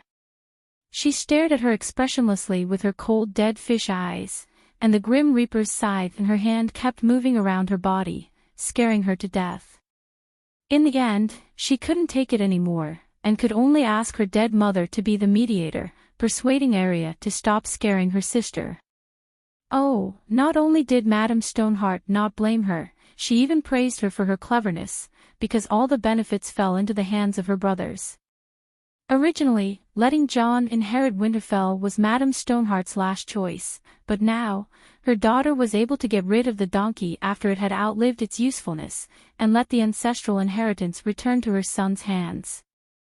She was very satisfied with her eldest daughter's methods. Arya was indeed persuaded by her dead mother, but before she left, she gave her sister a good beating. After Bran, Sansa's second choice was her second granduncle, Blackfish Blynden. Old Blackfish didn't have much of a relationship with John, and he had always supported his granddaughter, but he was too old and had experienced too many tragic things, and the past 10 years had been too hard. It wasn't easy for him to stay up until the end of the long night, and he really didn't have the mood or the energy to go to King's Landing. He was now a monk in the great cathedral, and after becoming a priest and obtaining a divine spell slot, he returned to Rapid Flow City and lived out his remaining years in the cathedral. Next, Sansa extended an invitation to the Onion Knight. The old knight wasn't very knowledgeable, but his loyalty was guaranteed, and he was conscientious in his work. He didn't have the slightest bit of selfishness towards the monarch, and Sansa had always admired him. The old knight thanked the queen for her appreciation, and then without hesitation, he turned and walked towards the great cathedral of Baelor. He also wanted to become a monk. On the other hand, Lorraine didn't leave King's Landing with the dwarf, nor did she return to the barbarian prime minister's residence. She volunteered herself to be Queen Sansa's prime minister. The barbarian prime is good, but the days are too dull, and there's no challenge at all. Also, I'm the future Prince of Dorne, and I'll have to return in the end, she explained. As for her and Tyrion's future, we don't have a future. He can't have children, I can have children, but I can't. In the future, I'll have to choose one of Quentyn's children to be my successor, but they can't be Tyrion's successor. Arain said helplessly. Unfortunately, her sincere analysis still didn't move Sansa. Sansa thought that she wasn't talented enough. Back when King Aegon was still alive, the Dornishmen had already joined Storm's End Fortress. Even when King Aegon was captured, Dorne finished the siege of King's Landing. Although they lost the war and Aegon died, Dorne, Storm's End Fortress, and Sansa's relationship had always been good. Is your father willing to leave the mountain? She had her eyes on Prince Dowlang. Arain was stunned, and then said, when the sun comes out, my father will give up his title and join the great cathedral as a monk. The long night is finally over. Why are all of you planning to become monks? Sansa complained. Why, who else wants to become a monk? Arain asked curiously. The only ones I know of are the Onion Knight, Ser Brynden, Ser John Clinton, Count Setiga, Count Mandalay, Bronze Yohn, even Blackwater Bronson plans to become a priest at the High September when his son comes of age. Sansa sighed. These were only the prime minister candidates that she took note of. She could guess that there were more nobles in the Seven Kingdoms who wanted to become monks. If she asked Bronn, the reason was very simple. I've enjoyed everything when I was young. When I'm old, I don't have the energy and can't play anymore. Instead of lying in bed alone at home, I might as well go to the great cathedral with my old friends and become monks. Being a monk can at least strengthen the body and extend one's life. It's also easier to go to heaven after death. If one's heart is more devout and has a deeper understanding of the teachings, they might even be able to become a demigod angel like Meribad. Living a comfortable life with a guaranteed future, only a fool wouldn't do such a good job. These were Count Blackwater's original words. He was almost 50 years old now. His body was starting to fail, and he gradually lost his strength and heart. A large number of capable old men had gone to become monks. Sansa had no choice but to promote Marjorie. Snapping out of her daze, Queen Sansa frowned. Congratulate me for what? Your Majesty, when the sun comes out, the deviants will have nowhere to hide. The world is at peace. Your official coronation is not far away. Little Rose said excitedly. Oh, we should celebrate. Sansa's face was filled with anticipation. She couldn't help but grin. For the sun, for the new era, and for the Queen, the people of the Seven Kingdoms will always remember that day. The Seven Kingdoms haven't held an official tournament for more than 10 years. When the time comes, we must gather the heroes of the Seven Kingdoms to compete. This time, we must allow women to wear the family badge and participate as official knights. I will also participate, Marjorie said excitedly. That's right. I'll leave this to you, Queen Sansa said happily. Right, what do you plan to do with the Iron Throne? Throw it away or use it again? Marjorie thought of the rusty iron in the warehouse and said hesitantly, the Iron Throne has always been a symbol of royalty, but does it still have any meaning now? If you don't use the Iron Throne, where will you sit? Of course I can't throw it away. Wearing the human crown and sitting on the Iron Throne is the true king of the Seven Kingdoms, Sansa said in a low voice. Marjorie nodded and asked tentatively, have you decided on the Dukes of Valley, River Gap, and River Bend? The Duke of the Northern Territory seems to be free. Sansa looked into her eyes. You want to be the Duke of River Bend? I do. Marjorie didn't avoid the question. River Bend is too strong and too big. I don't feel at ease, Sansa said calmly. Your Majesty, you have a human crown. The 7 gods will bless your dynasty for 10,000 years. Marjorie sighed. He, the Bode dynasty in the Barren Lands is still going. But tell me, between Tyrion and Prince Beau, who is the true king? I can think of 10 ways to usurp the throne right now to avoid the Dragon Queen's guarantee. A king should constantly strive for self-improvement. Why do you always want to rely on others? Even if she's a god. Sansa sneered. Marjorie frowned. Are you going to remove the Duke of Riverbend? Sansa smiled and shook her head. I plan to redefine the boundaries of River Bend and River Gap. These 2 places are too big and too rich. The royal territory belongs to the Dragon Queen, and I need a new royal territory. I will take a piece of land from River Bend and River Gap to form the new royal territory. The new royal territory will be bigger than the future River Bend and River Gap. Marjorie gritted her teeth and said, Your Majesty, if I become the Duke of River Bend, I'm willing to give half of the Manda River to the royal territory. Yes, I will consider it. Sansa nodded calmly. Chapter 1089.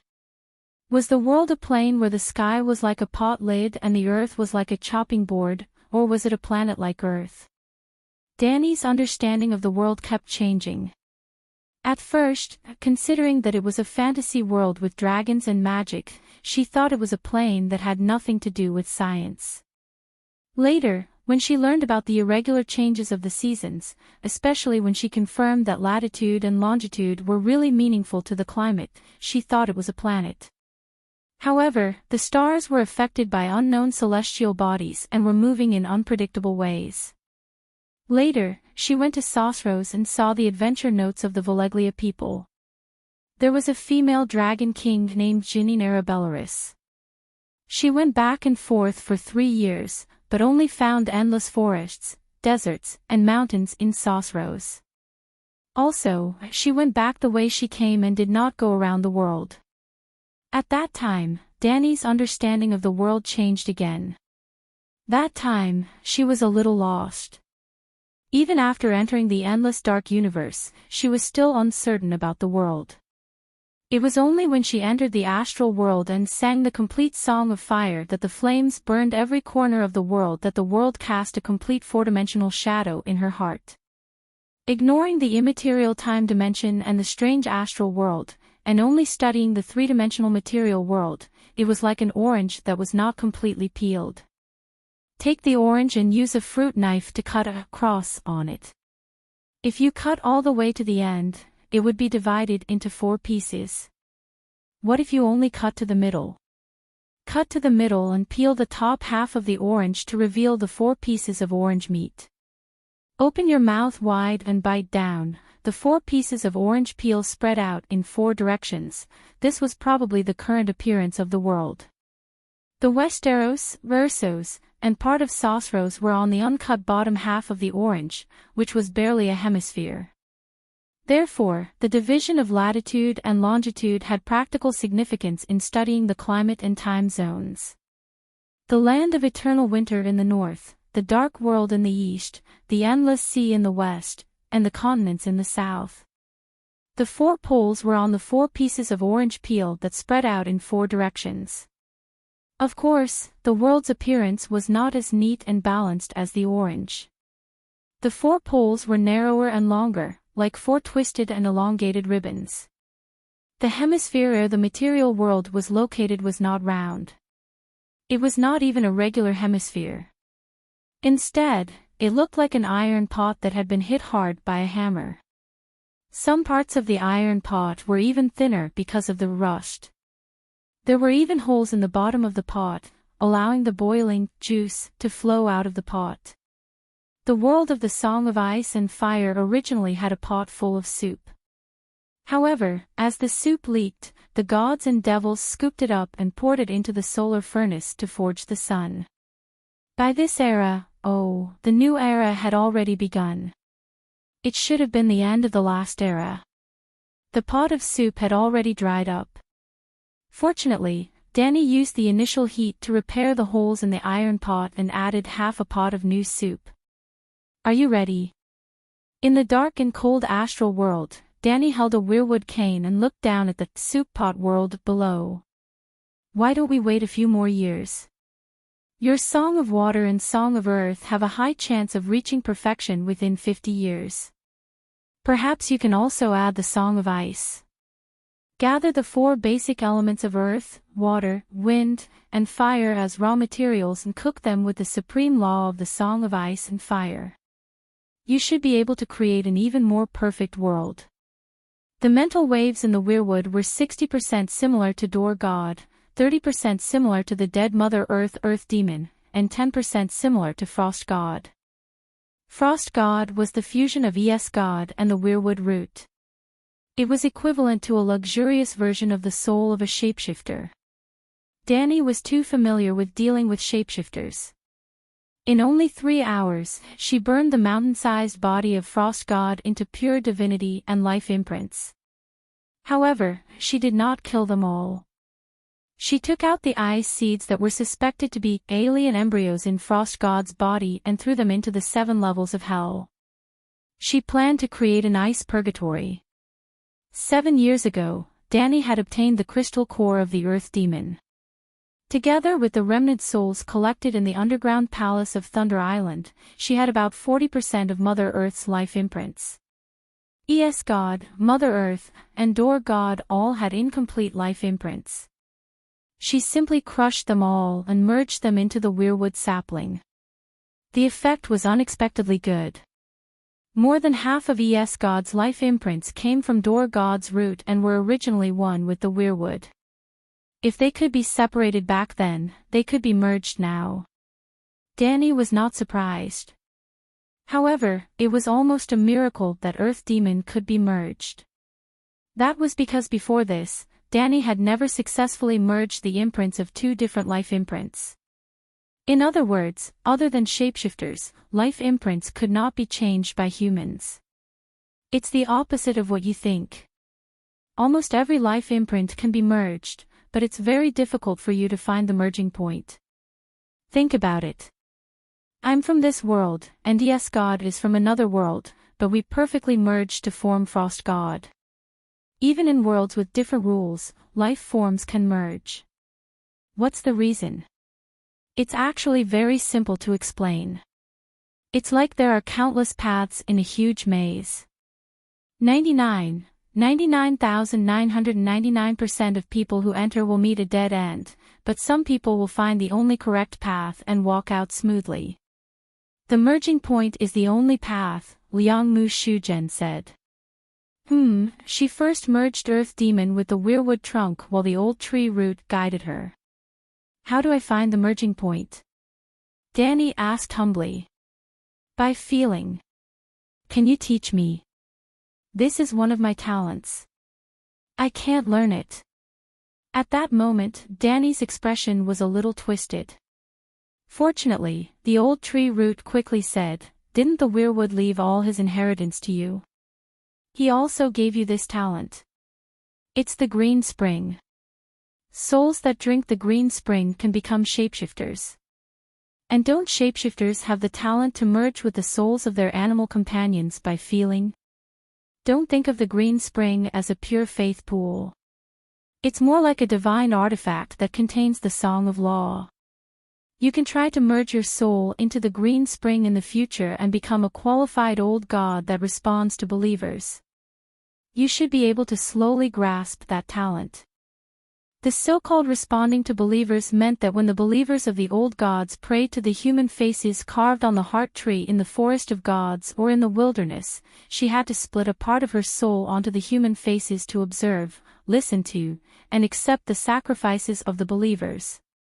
For example, they would stuff a few bloody human heads into the mouth of the human faces. Thinking of the benefits of fusing with the life imprint, Dani made up her mind. Even if she hated the actions of the evil gods, she would pinch her nose and enjoy the sacrifices of the believers in the future. No. Who was she? How could she accommodate others? The entire world should accommodate her. She had to make the believers of the old gods change their customs. If they wanted to sacrifice, they could use brown sugar buns to replace human heads. We can't wait any longer. In 20 years, our world will completely enter the bottom level of the universe.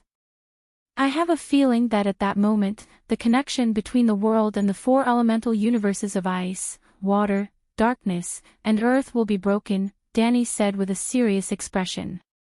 Breaking is a bad thing. If not for the land of eternal winter being connected to the ice universe, God wouldn't have found us, and the cold wouldn't have been able to enter, the newborn weirwood said doubtfully. Do you think that the ice universe injecting the power of the ice universe into the world is more beneficial or harmful to the world? Dani asked. I don't see any benefits. Otherwise, the weirwood wouldn't have built a great wall to block the cold, the weirwood said. Building a great wall to block the power of the ice is similar to building a dam. Dani sighed. The newborn weirwood was not door god, nor was he frost god or earth demon. The newborn did not inherit their experience and wisdom. I still don't quite understand, the weirwood said doubtfully. Every time the world falls and the sun is extinguished, why does the world fall into ice and darkness? Why is the western endless sea and the southern continent almost infinitely long, and an ordinary megalosaurus can't even fly to the other side in a year? They are both level 4 universes, but the dark world in the east and the land of eternal winter in the north are not that big? Why? The weirwood asked humbly. The land of the 4 poles is not the tumor of the world at all. Instead, it is the umbilical cord that has not been cut from the mother. Looking at the 4 long and narrow orange peel connected to the 4 sides of the iron pot, Dani had a complicated expression. When the long night fell, darkness and ice would fill the entire world. The power of ice and darkness was a great enemy to the living. But in the end, they were also a type of force.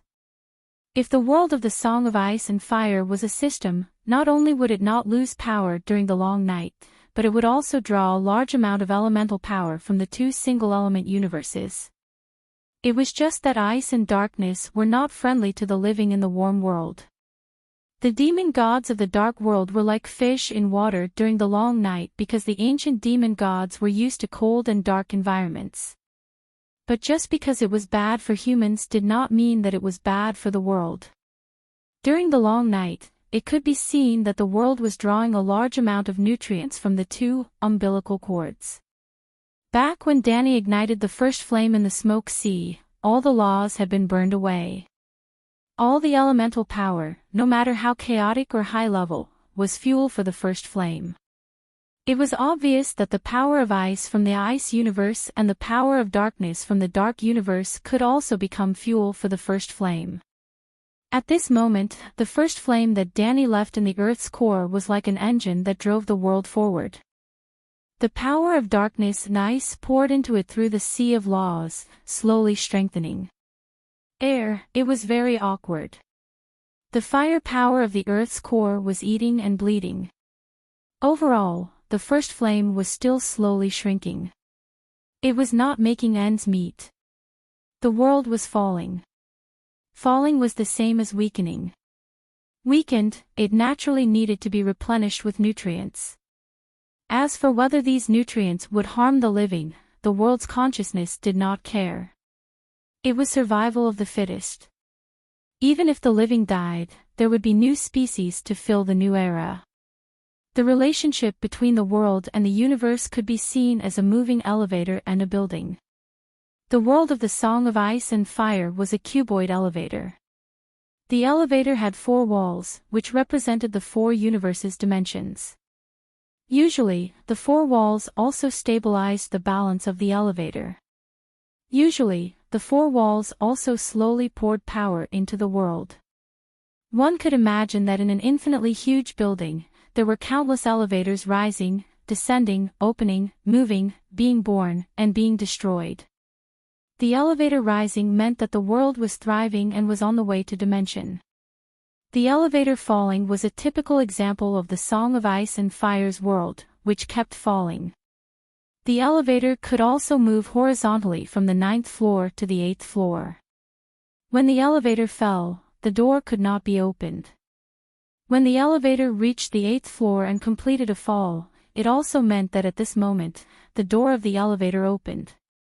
When the door opened, the air from the outside world, the power of the 4 universes, could more easily enter the elevator. At this time, the world would crazily absorb energy to nourish itself due to hunger.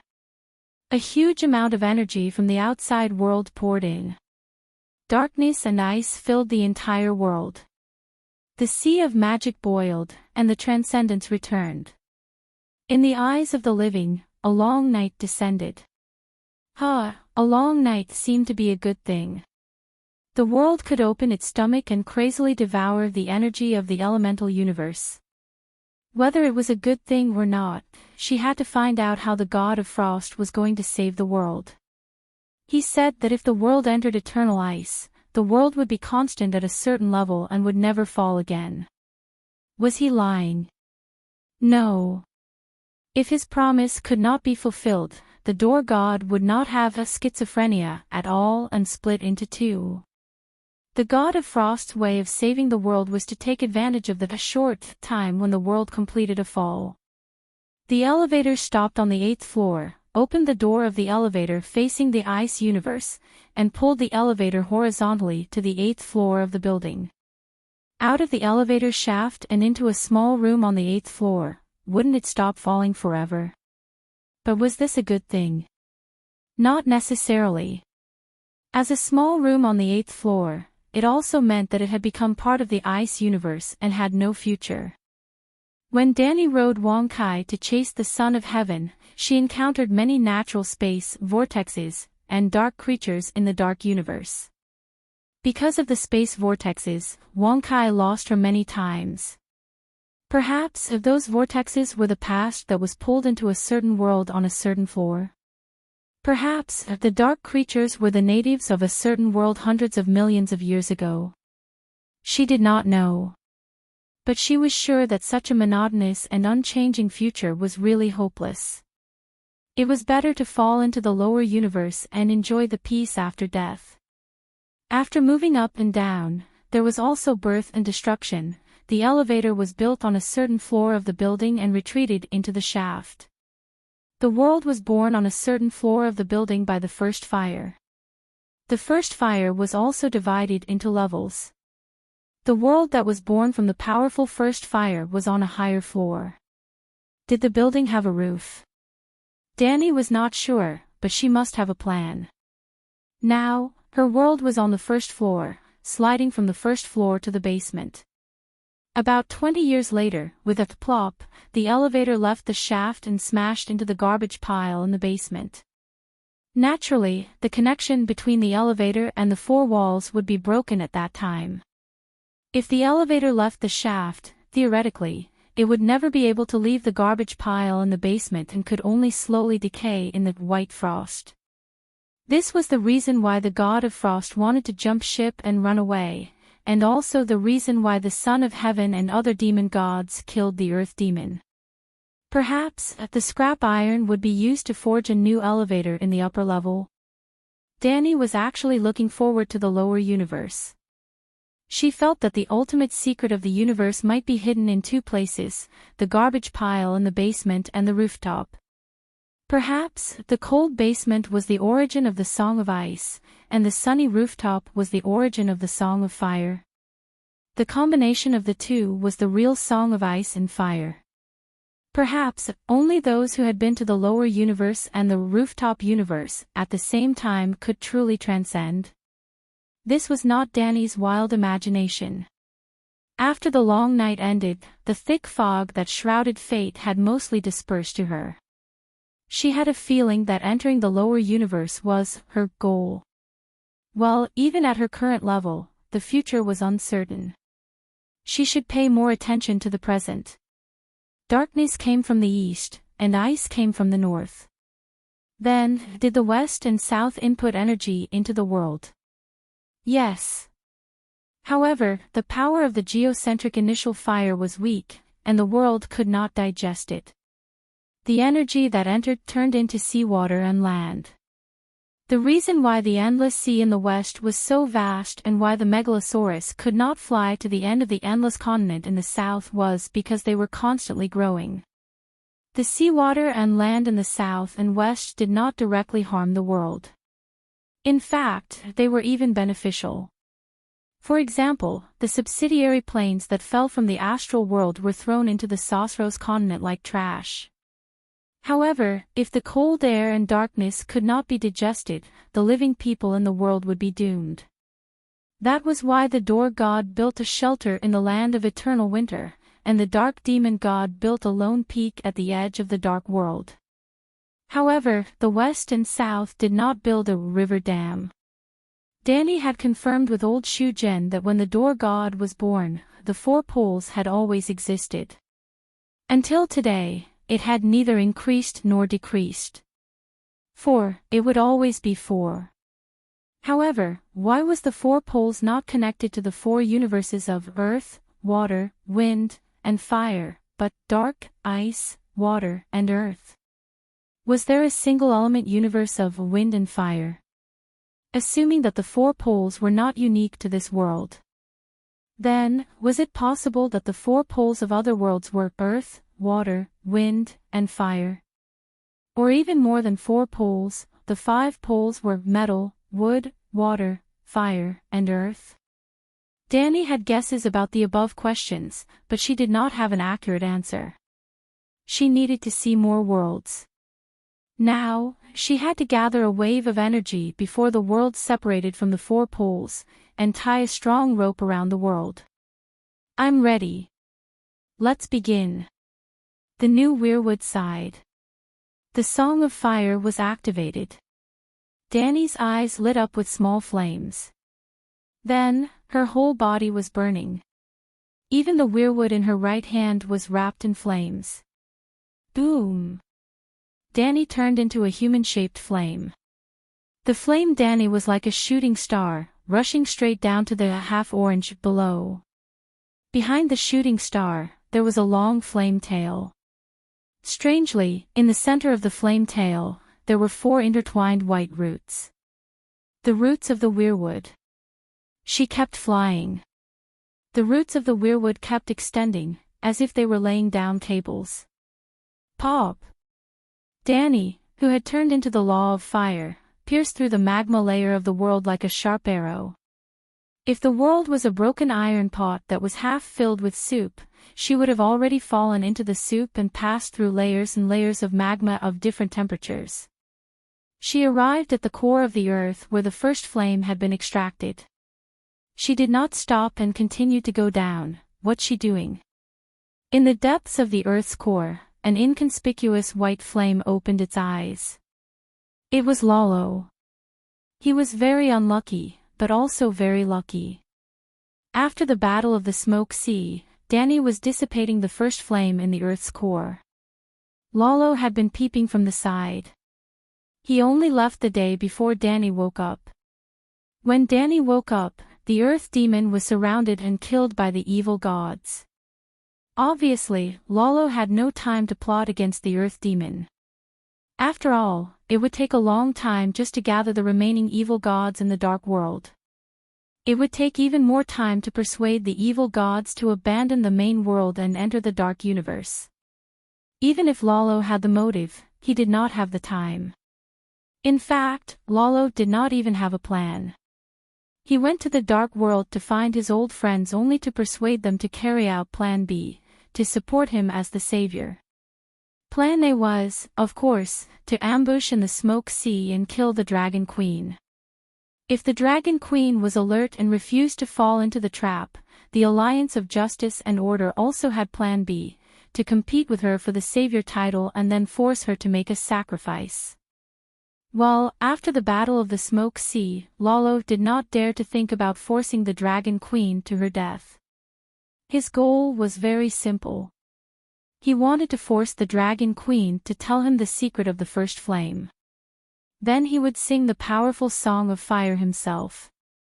After regaining the status of a true god, he would try his best to summon the sun and not let the world completely fall into the lower universe.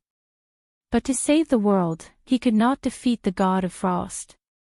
Therefore, Lolo planned to go to the Dark World to recruit people. But he did not expect the evil god of darkness to be so stubborn. He would rather jump ship and escape, be homeless and wander around, just to destroy the Dragon Queen and the world together. Hearing the Son of Heaven's plan, he was so scared that he peed his pants.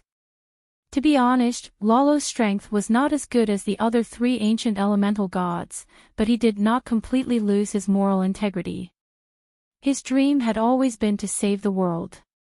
He had never had the thought of completely destroying the world, and he could not accept it. But his strength at that time was not even 1/10 of his heyday, and he did not have the ability to fight against the evil gods. He did not even dare to show any thoughts of opposition. If he had opposed at that time, the bloodthirsty Son of Heaven would not have minded killing him. Therefore, Lolo endured the torment in his heart and joined the team that killed the Earth Demon. This was also the reason why the little devils in the Dark World spread the rumor that Lolo killed Mother Earth. But in fact, Lolo did go to the underground palace of the Thunder Island, but he had been watching the door from outside. The Earth Demon was not dead yet, so he found a chance to sneak away quietly. This was also why Danny did not chase him and the Red God's church away. But Lolo did not dare to force the Dragon Queen's palace anymore. How cruel were the methods the Dragon Queen used to deal with the Son of Heaven and the evil gods. She chased him all the way to the Dark Universe. Lolo was afraid. He was afraid that she would kill him as soon as he saw her.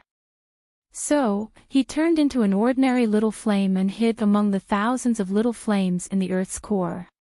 What is she doing? Looking at the tree root that pierced through the Earth's core, Lolo was puzzled. Boom! The flame Danny pulled the weirwood through the entire world and came to the other side of the world. It was equivalent to going from the North Pole that was bitten, through the Earth's core, to the South Pole, the middle of the Sauceros continent, more than 40,000 kilometers away from Slave Bay. A weirwood broke out of the ground in the Gobi Desert, and the roots of the weirwood extended to the other side of the planet, more than 100,000 kilometers. Danny stood on the edge of the weirwood, her right hand holding the tree trunk. At this time, she was the Song of Fire itself. After entering the material world, the Song of Fire naturally spread out from her body. Almost in a flash, with the South Pole as the center, flames spread out in the material world. The earth, the ocean, the mountains, the sky, the clouds, the forest, and even billions of creatures were enveloped by the illusory flames. Even if it wasn't the first time they heard the Song of Fire, seeing the entire world burning in fire again, the living people everywhere still screamed in fear and panic. This is the Song of Fire. Dragon Queen is chanting the Song of Fire again. There were also people who understood, although they didn't panic. She just summoned the sun. What is she doing now? John, Melisandre, and the other transcendent bigwigs were puzzled. Soon, the world changed again. Hiss! In the land of eternal winter, the white dragon that had been hovering above the snowfield was on fire, and traces of spatial folds appeared around him. It was as if there were invisible restraints binding him. He flapped his wings hard and flew with all his strength, but he was spinning in place and didn't move a single step. Rumble, the ground under Little White was also covered in flames. At this time, as he flew with all his strength, the ground began to bend into an arc. Hiss! In the dark world, Little Green jumped up from the lonely peak, and rope-like spatial folds also appeared around him. He flew with all his strength, but he didn't move from where he was. The ground began to bend toward a point. Hiss! In the western endless sea, the seawater and trenches were burning in the fire. The continental plates seemed to have been melted by the flames and became soft. Little Red flew with all his strength. He didn't move from where he was, but he pulled the ocean to bend toward a point. Hiss! In the continent that was further south than the South Pole, Dahe was more relaxed than his brothers. The continuous mountain range became soft in the fire and was pulled by Dahe to bend toward a point. Rumble! The world was like beans in a sieve, jumping violently.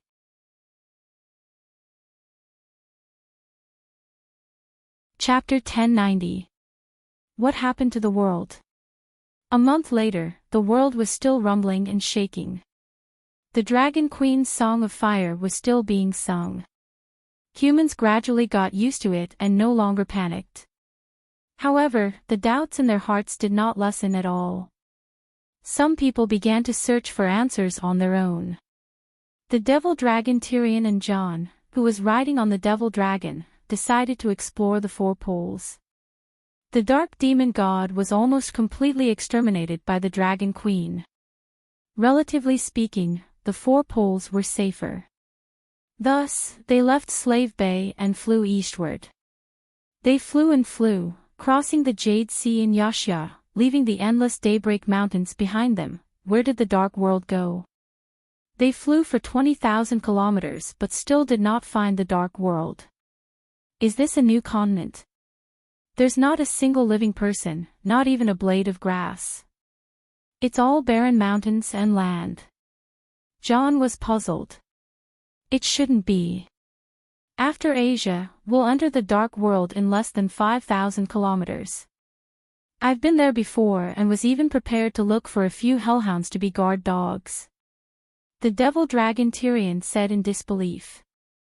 Should we continue flying? I can hold on, but the pterosaur and devil dragon need to eat. Jon asked. Tyrion thought for a while and said, let's fly north. In theory, that's the Trembling Sea. There's food in the sea. As expected, they flew north for another few thousand kilometers and began to encounter islands of various sizes. However, the dwarf was not sure if they were still in the Trembling Sea. This was because he had never seen this area on the world map. Hey, look, there are traces of people there. After flying for another month, the dwarf finally saw smoke and a thatched cottage on a small island. They're really living people. Let's go and ask them where this is. It was the first time they had seen intelligent beings in 2 months. The uncle and nephew were very excited. 7 gods above, why are they here? Where are we? Landing on the empty ground in front of the thatched cottage, Tyrion was confused and shocked when he saw the striped people kneeling and kowtowing in front of the devil dragon. You know them? Jon asked curiously. There were about 40 to 50 people. Regardless of gender, they were all muscular. Their arms hung down to their knees. Their foreheads were slanted. They had huge square teeth and flat and wide pig noses. The most distinctive feature was the brown and white stripes on his skin. Tyrion frowned and said slowly, if I remember correctly, they should be the natives of Sosros. More than 10 years ago, Dahe used to draw such people on paper with colored pencils. The Dragon Queen called them striped people or wild boar people. Why would a native of Sosros be in the Shivering Sea? And there's the continent of Ursos in the middle if the entire continent in the south is Ursos. John was shocked. I don't know. Tyrion scratched his head in distress. Roar, roar, roar.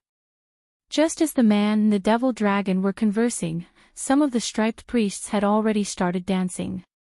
Then, they cut off their hands and dug out their hearts. The power of blood sacrifice fell on the devil dragon Tyrion and Jon's heads. Io, they really are offering us a blood sacrifice. It's exactly the same as what the Dragon Queen said. The dwarf was both surprised and curious, and he even revealed a gluttonous expression as if he was savoring the aftertaste. Ugh, so comfortable. It's even more enjoyable than doing Snow Lady. I'm not a demigod yet, but I can still sense the power of blood sacrifice. The striped people's faith is amazing. Only evil gods can absorb the power of blood sacrifice. What are you doing? Jon said anxiously. How far do you think a person like me is from an evil god? Tyrion did not think much of it. He continued to raise his head and suck in the red mist that fell from the sky. Jon had no choice but to use his domain to burn away the red mist above his head. Ugh, he. The devil dragon Tyrion's body trembled as he let out an inexplicable moan of pleasure. After a long while, he sighed while savoring the aftertaste. It's too good. It's too wonderful. That feeling. Jon, trust me. If you don't try it, you've wasted half your life. I don't want to be an evil god. Jon shook his head. TSK. You're just a shadow-binding knight. How dare you pretend to be a saint here? The devil dragon shook his head. He was still in a daze from the aftertaste of the climax. He started to speak carelessly. In this world, other than your aunt who doesn't fit in with the world, which god doesn't accept blood sacrifice? Even the old god you believe in likes blood sacrifice very much.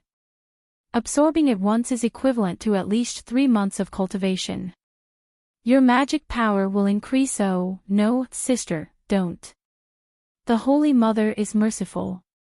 Don't. The devil dragon dwarf was getting carried away when he suddenly cried out in fear. Huh. The devil dragon struggled and howled. The nearby savages cried out in fear and retreated. What's wrong? Jon was shocked. Wet dragon worms jumped out of Tessa's red head. The dragon worms hissed at the sky. It was abnormally terrifying. Whoa, no, don't. Mercy, mercy, don't. The devil dragon Tyrion cried. What's wrong? Your power. Jon's expression froze. He said in surprise, why did it decrease so much? What level are you now? Level 1. I lost the Holy Mother's favor and fell from level 5 Grand Knight to level 1 Beginner Knight. I almost broke the seal of the Holy Knight. After the devil dragon Tyrion caught his breath, he said dejectedly. If the seal of the Holy Knight was broken, he would not be able to control Tessa anymore. The fusion between man and dragon would naturally disappear. In the end, Dany still showed mercy and gave him a chance to turn over a new leaf. Jon's eyes brightened. Because of the blood sacrifice. I only know that I'm a bastard, an evil god embryo. I can be fearless, but I forgot my identity as a holy knight. In the teachings of the 7 gods, the blood sacrifice is the taboo of the taboo. More than 10 years of hard work, all gone in one day. It's such a loss. The price for this indulgence is too high. The devil dragon dwarf stomped his feet and lamented. Ha. Jon laughed unkindly. After this, the dwarf's magic power was greatly damaged. After merging, their flying speed was reduced by a third. The progress of the two's exploration of the world was also much slower than before. After another 2 months, the world's tremors gradually calmed down. They came to a boundless sea. For a full 40 days, they did not see a single island. Fortunately, the devil dragon and pterosaur could swim and could rest in the sea. There were few fish in the sea, but there were big fish in the deep sea. For every sea monster, the two met 7 or 8. "Where are we?" the dwarf asked blankly. John raised his head and looked at the blazing sun. He asked doubtfully, "These days, the length of each day is different. Did you notice?" The dwarf was stunned. After carefully recalling for a moment, he said in shock, "If you didn't say it, I would have missed it. Why is it like this? Even if the length of winter and summer is different, if you include the night, day and night should be 24 hours.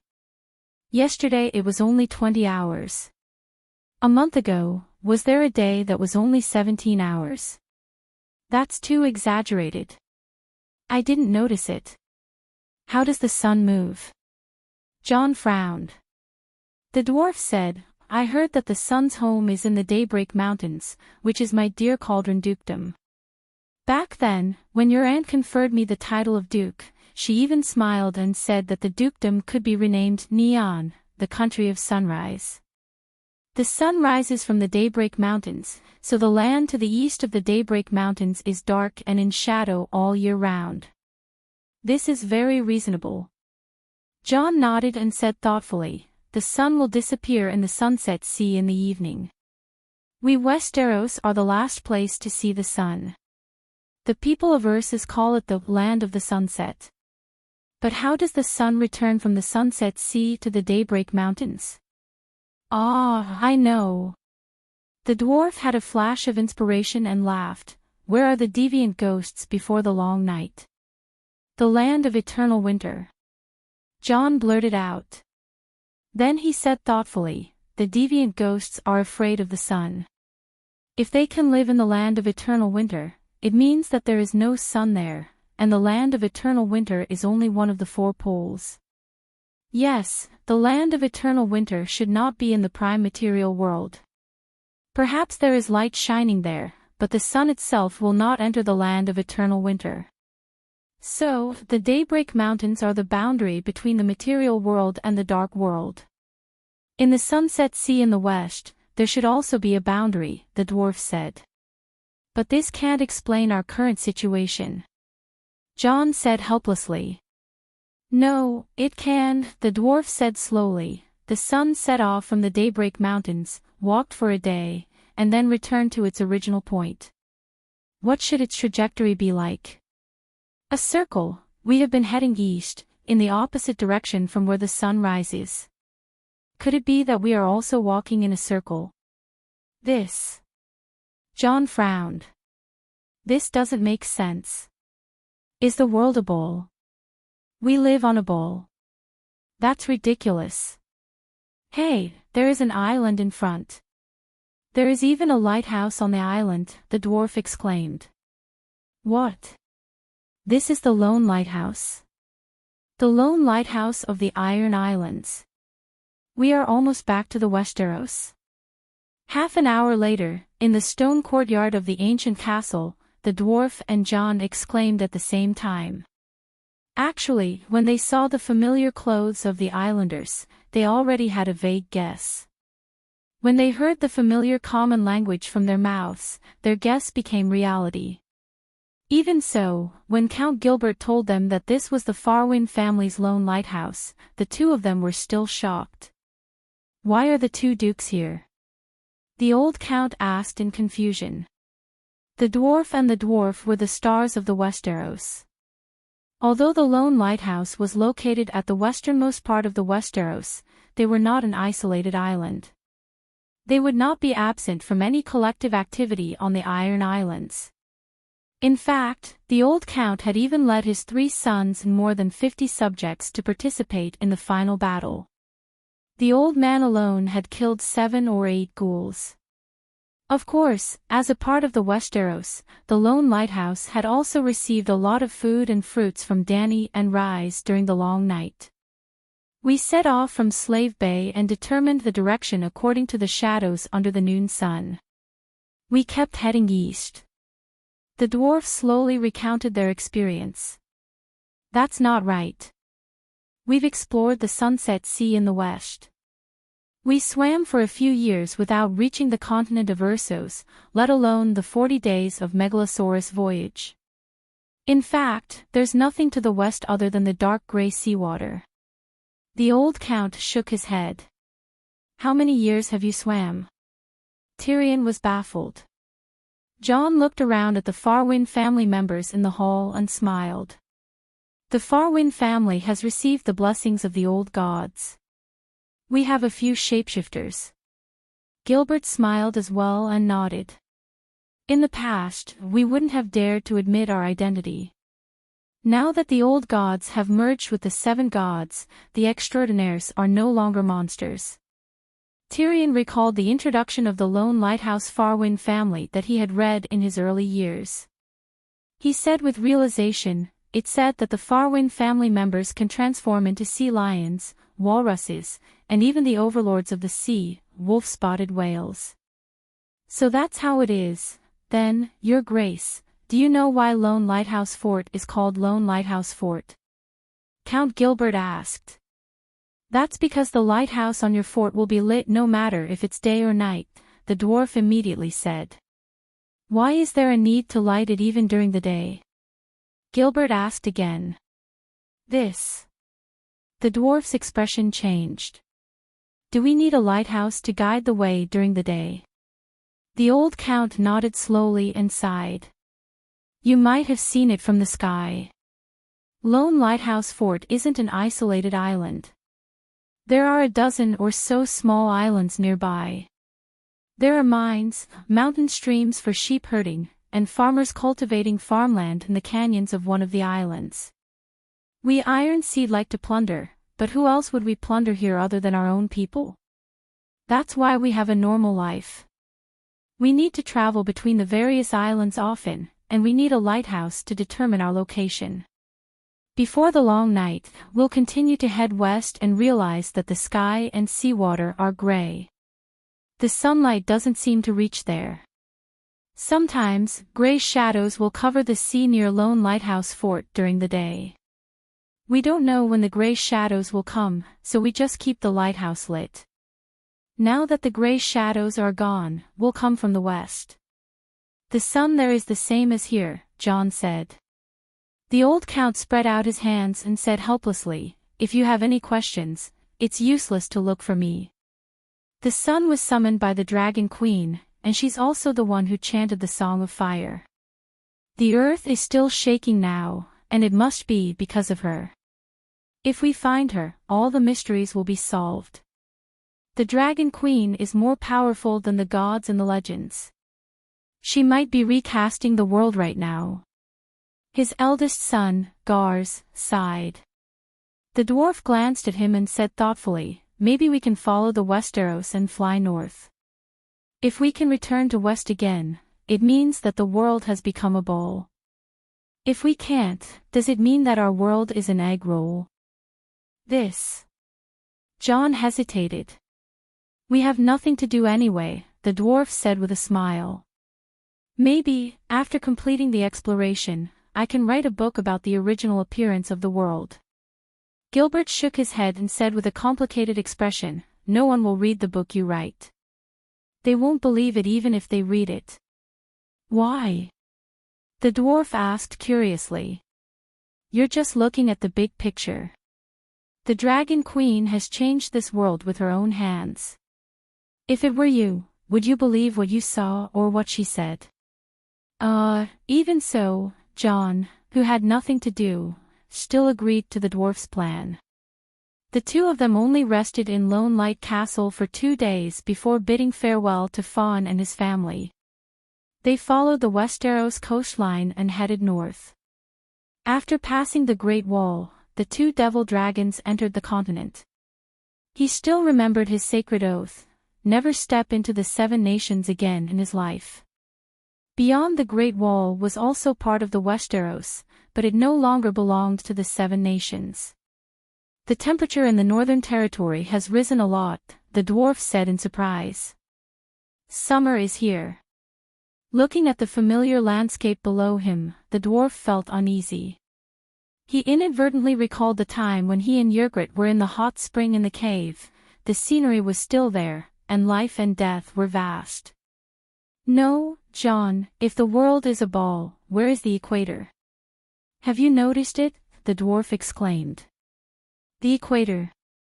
John was stunned, and said casually, if there really is an equator, it should be near Dorne, Lizzie, Volantis, and Slave Bay.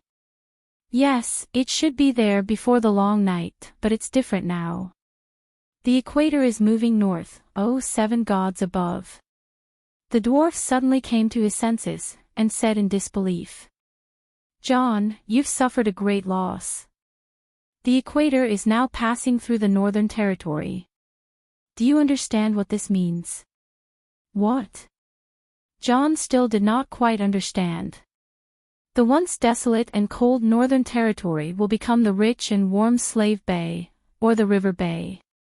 The miserable bare island that can't even afford to raise its wife will also become the new Enchanting Island. From now on, there will be no more snow in the Northern Territory. This will be the most fertile land of the 7 nations. And the Northern Territory is so big, the political situation of the 7 nations in the future. A casual action by the Dragon Queen can cause a fundamental change in the situation of the kingdom. This is the true power of the gods, the dwarf exclaimed in shock. Are you sure? John asked in surprise. Didn't you feel the change in temperature and light? He was thinking about something. The dwarf said, look at the sun and the shadow under the sun. If the shadow deviates from north to south by a smaller angle, it means that the position is closer to directly below the sun. We're still not sure if the line directly below the sun will change. Let's assume that it won't change. Then, that line will be the equator. We're now outside the Great Wall, but look at the shadow. The deviation to the north is not too big. This means that we're not too far away from the equator. If this were on Earth, the dwarf's words would definitely be wrong. The direct angle of the sun and the earth changed with the seasons, so there was a division of the Tropic of Cancer. But in this world, whether there was a Tropic of Cancer depended on Dany's mood. If she found it troublesome and was too lazy to tilt the planet, the equator and the latitude of the direct sun would always coincide. Then, the Northern Territory would be in big trouble. Being directly hit by the sun every day, the air pressure would be low, rain clouds would accumulate, and large-scale rain would fall. If water was lost outside the equator, there might be large-scale desertification. Extreme environments, whether dry or wet, were not conducive to human survival. Will Enchanting Island be frozen? John asked curiously. It shouldn't be. Look, we flew around the equator for more than 4 months. How big do you think the world is? If the world is really a ball, its radius should not be less than 50,000 kilometers. That's strange. The dwarf's expression changed, and he exclaimed again. What's wrong now? The gravity is decreasing. Gravity? John had never read the physics books of the Slave Bay Academy. I'm a megalosaurus. I can clearly feel the strength of each flap of my wings. Now, with the same speed, it's easier to fly. You can try jumping a few times on the dragon's back, Devil Dragon Tyrion said. John did not jump on the dragon's back like an idiot. Instead, he closed his eyes and focused on sensing the changes in the rules. After a long while, he said in shock, your senses are not wrong, but why is it like this? It said that the higher the altitude, the lower the gravity. Looking at the ocean in the distance that was at the same level as the continent, the dwarf could not continue. The ice and snow beyond the Great Wall had started to melt. 10,000 miles away from the Great Wall, theoretically, they would enter the land of eternal winter. However, this place had also melted into mottled black soil. The gravity has decreased by half compared to when we were in the Seven Kingdoms, and it's decreasing faster and faster. Another half a month had passed. They were at least 50,000 kilometers away from Winterfell. This place was covered in thick ice and snow. Sunlight could shine in, but it was very thin. Moreover, the days were getting shorter. We seem to be approaching the North Pole, the dwarf said. Suddenly, there were waves of wolf howls in front of them. There seemed to be more than one wolf. Accompanying the howls were crimson clouds that covered the sky and earth. Amidst the murderous aura, there were countless terrifying specters of dead souls. There's a peerless demon in front. Jon was shocked. The devil dragon he was sitting on started to hesitate. Devil Dragon Tyrion almost fell down under the pressure of the fearful aura.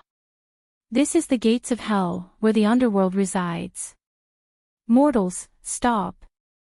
The low and majestic voice was like thunder. It reverberated throughout the world, causing the snow on the mountain peak to tumble down. Gates of hell. Jon was puzzled.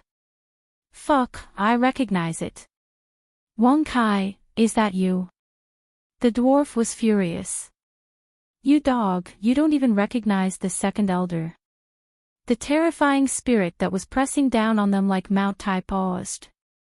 The crimson clouds and resentful spirits that dyed the sky and earth were swept away. Hee, you recognized me so quickly. My two masters, it's not convenient for me to go out. Please come over and talk, the demon said in a fawning manner. The pressure disappeared, and the two devil dragons flew forward again. After flying for 3 to 4 hours and almost 600 kilometers, they finally saw a continuous mountain range. The highest peak was almost 4,000 meters high. The mountain peak was covered in snow, but the lush weirwood covered the entire mountain peak. The red palm leaves and white bone-like tree trunks were even more dreamy than the 10 Miles Peach Garden. Amidst the beauty, there was a hint of eeriness and strangeness. At the foot of the mountain, there was a circular hole that was 100 meters high. It looked like the mouth of the Grim Reaper. Eerie and cold black fog escaped from the hole. A 3-headed dog that was 3 stories tall stood outside the hole. Eris, Tywin, Yuluin, greet the two masters. The 3 heads reported their names one by one. Then, they bowed on the ground while shaking their heads. Shit. You really used that name. The dwarf and Jon's faces were distorted. Hee, thank you for the name, second elder. Only these 3 peerless villains can guard the gates of hell. Of course, Wong Kai is a gift from the Lord. I can't abandon it. One is used at home, and the other is used by outsiders outside. Wong Kai laughed. The gates of hell is the entrance to the 7 layers of hell. Jon looked into the hole. It was so dark that he couldn't even see his fingers. He couldn't see anything. That's right. After defeating the strange ghost king, I came here. Tywin nodded. Yuluin asked curiously, why did the two masters come to the gates of hell? Dong, dong, dong. The devil dragon Tyrion used his own head to knock Wong Kai's 3 heads and scolded, you know that the masters are here, and you still dare to act mysterious and scare the masters. I've been here for 2 years, and all I've seen are the dead. Now that I've finally met a living person, and an acquaintance at that, I can't help but want to act cool. Tywin in the middle laughed. Dong, dong, dong. The devil dragon dwarf knocked him 3 more times and said angrily, you dare to act cool in front of the masters? You've got guts. Forget it, you have to look at the master before you hit the dog. Jon glanced at the red-headed Tessa, besides, you can't beat him now, so he has the right to act cool in front of you. It's okay, it's okay.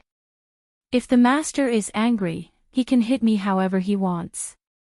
Wong Kai was very self-aware and understood that a family dog was not as good as a family member. The devil dragon dwarf looked at it with his vertical pupils for a while and said doubtfully, "How did you become so strong? You can create a large blood cloud from a few hundred kilometers away, and the pressure is even more terrifying.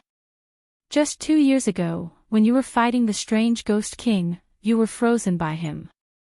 Wang Kai raised his paw and drew a large circle in the air. "This area is all in the range of hell, and I've been conferred the title of Guardian of the Gates of Hell by the Master, so I can borrow some of the power of hell. You guys coming here is equivalent to entering my divine kingdom. In order to act cool, I've lost hundreds of divine spell slots." "Fuck." The dwarf knocked him 3 more times. John frowned and said, "Not only can you borrow the power of hell, you also have the Song of 3 Laws.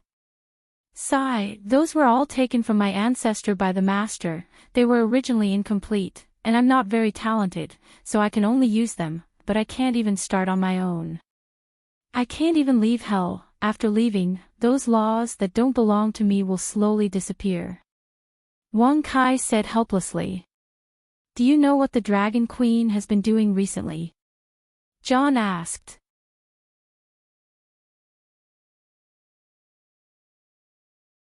Chapter 1091.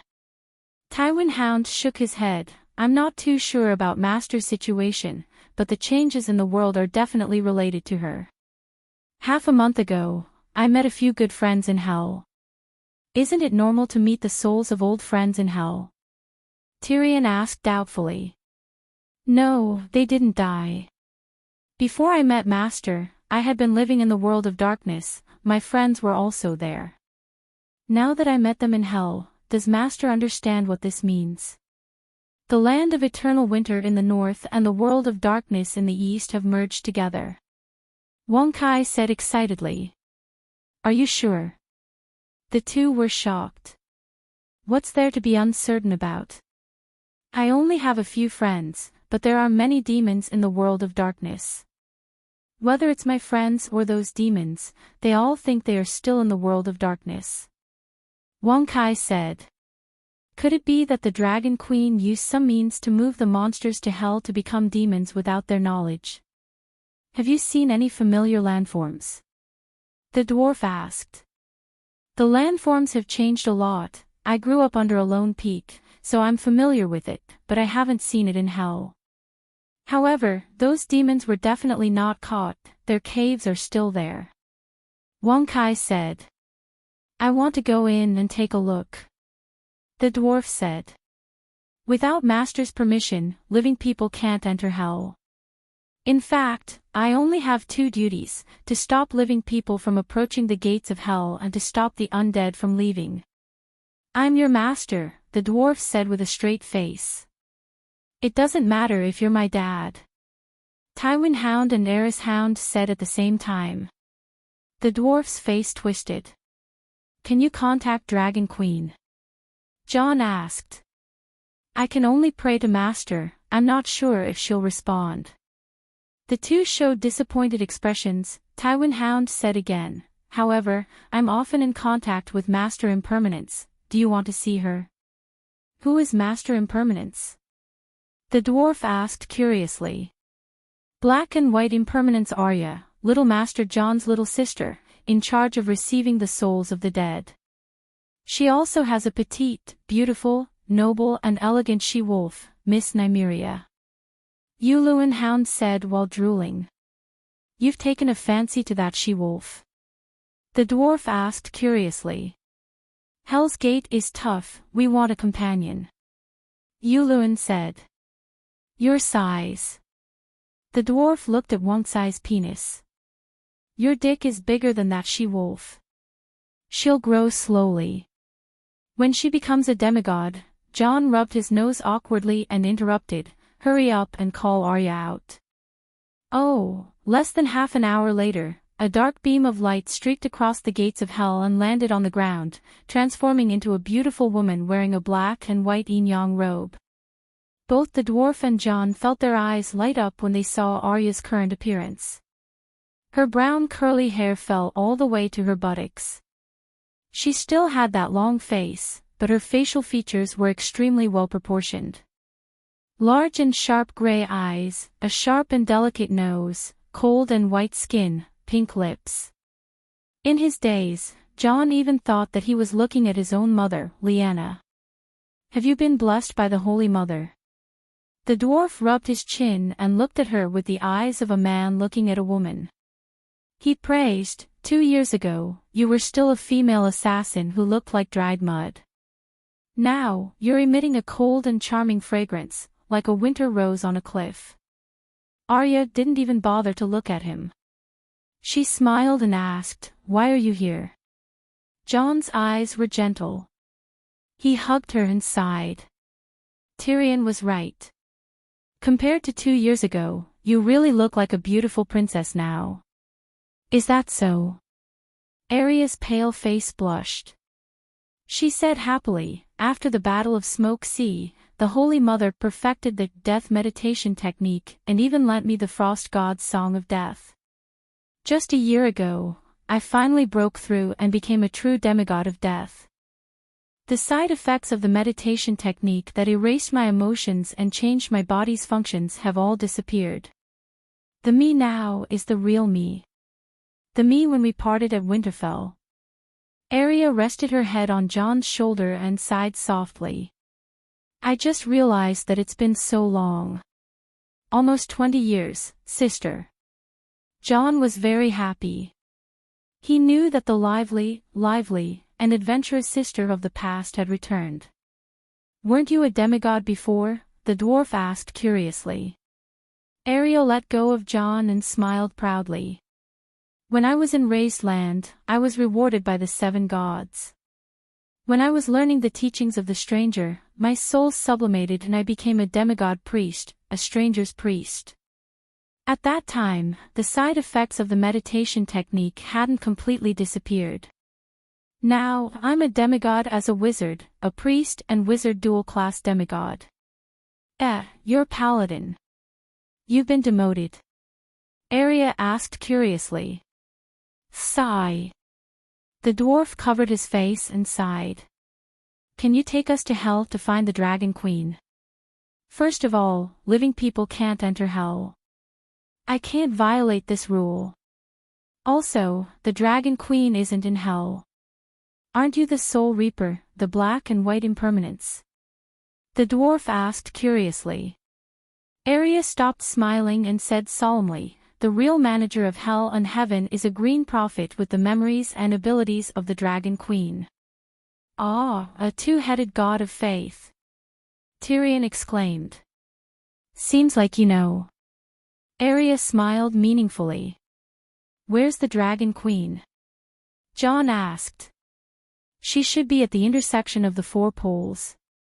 The 4 poles really overlapped, like a 1,000-layer cake, the dwarf asked in shock. It's not overlapped, it's sewn. How do you sew? The 2 of them were puzzled. Arya pondered and said, it's like 4 pieces of brocade sewing together into a long sleeve. The 2 of them were even more puzzled. Seeing this, Arya didn't explain much. She only asked, why are you looking for the Dragon Queen? To find out about the changes in the world, and John said hesitantly, there are some things I want to ask her. All right, I have something to ask her too. Arya pursed her lips. We'll enter the 4 poles through the spatial crevice at the edge of hell. Then, she opened a spatial door in front of Hell's Gate. The mountain range where Hell's Gate was located was only close to the North Pole. It wasn't the North Pole yet. Standing on the mountain and looking to the north, one could see a stretch of low hills and plains covered in white snow. At this moment, after Devil Dragon Tyrion and Jon entered the spatial door opened by Arya, they didn't cross thousands of miles in an instant. They were still flying above the snowy plains. It was as if the spatial door was just an illusion and didn't have any effect at all. Holy Mother, this is the world of sleeves. The dwarf shouted in shock. They were indeed flying above the snowy plains, but it was as if they had entered a passageway with 4 walls. Below them was the snowy plains of the land of eternal winter. Above them was a desolate desert with no end. On the left was a gray sea. On the right was a continent. It was a world shrouded in darkness. They were all worlds that were real and not fake. The dwarf felt as if he was flying above the snowy plains for a while, then he felt as if he was flying above the desert in the opposite direction. After a while, he felt as if he was flying above the sea with one of his wings down. Or, he felt as if he was rushing out of the dark world. The feeling of time and space being turned upside down almost made him crash. The four worlds that were originally separated in the four directions of north, south, east, and west are now connected and sewn together. Look, the land of eternal winter is in the north, opposite the south. That's why the endless continent in the south is above us. To the west of the land of eternal winter is the endless sunset sea. Now, the edge of the sunset sea is on the left, connected to the land of eternal winter. They definitely weren't connected at first, but the Dragon Queen forcefully. At this point, Arya was at a loss. She did not know what the Dragon Queen did either. In short, if you pass through the gates of hell and continue north, you'll only go around to the other side of the world. Perhaps you'll encounter the Saucerose continent, or perhaps you'll be able to return to the Summer Sea. Now that you're in the material world, you can only go around in circles. You won't be able to reach the four poles anymore. You know that the world has turned into a ball too? John asked curiously. Do you know what the 7 layers of hell are like? Arya asked. Deep underground, like a 7-layered pie.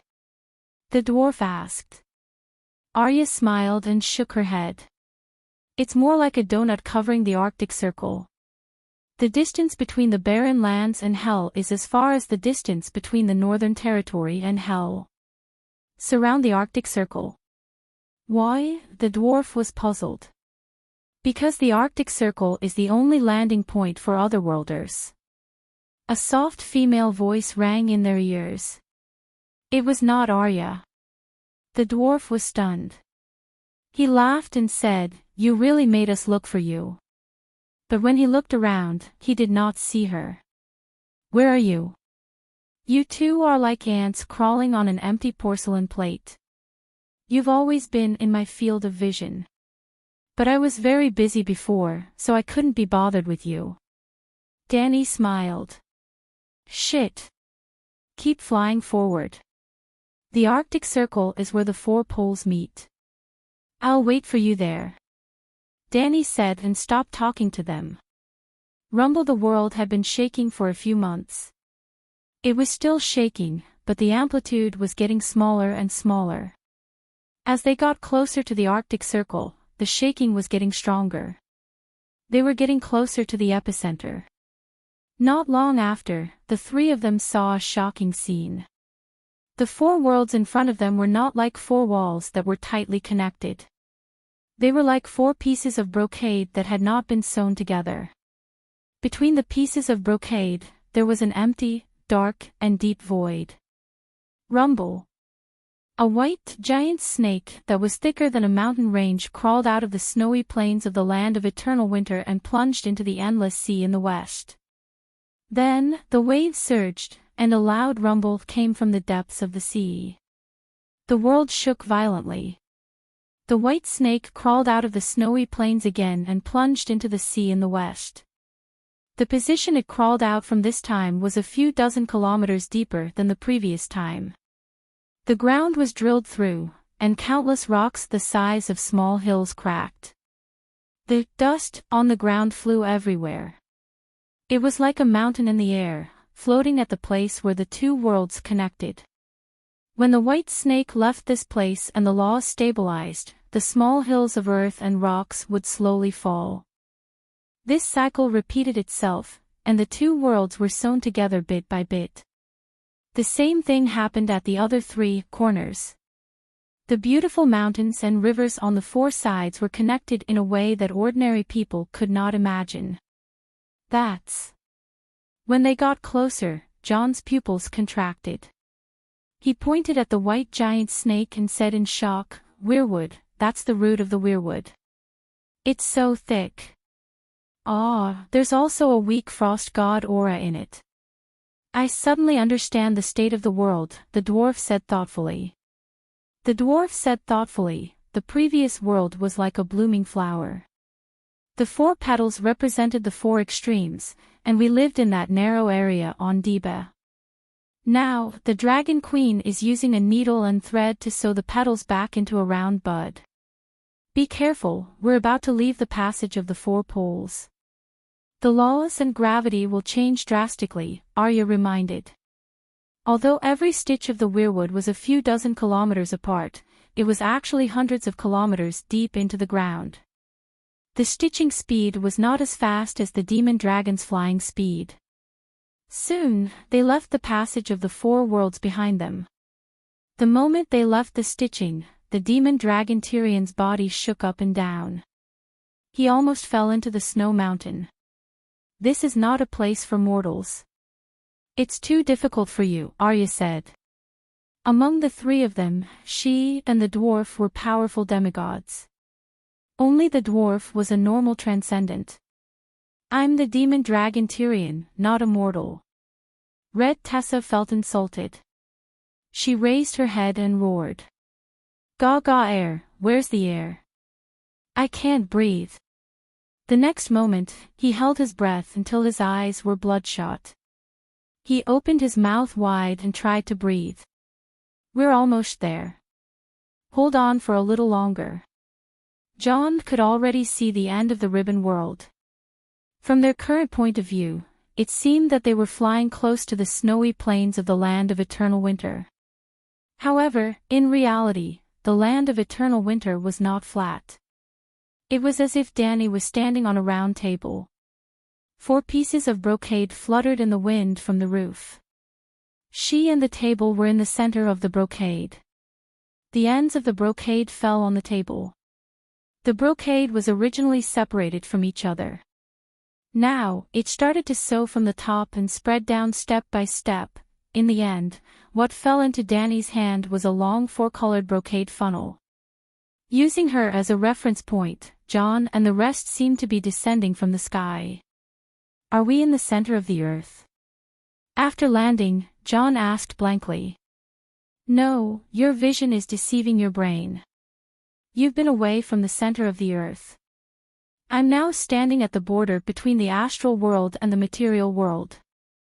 I'm thousands of kilometers away from the ground. You're not falling.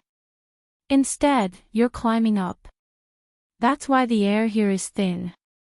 It'll be difficult for you to breathe. Dany clenched her fist and condensed the air nearby into this small area. The devil dragon Tyrion and the 2-headed devil dragon inhaled hard and slowly recovered. Can we fly so high? The dwarf asked in shock. The spacetime here is chaotic, and the laws are disorderly. Things that can't happen in the material world are normal here. Dany spoke, but her gaze was fixed on the sky. She used her spiritual sense to assist the weirwood and sewed the 4 pieces of brocade together. Only then did the dwarf notice the Dragon Queen's appearance. Her appearance had not changed, and her temperament was more natural and easygoing. It almost made people forget the fact that she had already sung 3 songs of laws. However, she was now wearing a dazzling golden armor. It did not match her usual style. The armor was ordinary.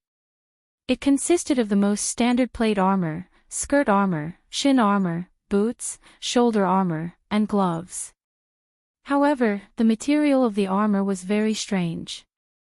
It had the clarity of glass, and it shone with golden light. It did not look like a light bulb. Instead, the armor is so mighty. Maybe the sun god should be like this, the dwarf blurted out. After saying that, he was confused himself. Why would I think of the sun god? Dany's eyes lit up, and she praised, your realm is not high, but your eyesight is not bad. What? The dwarf was confused.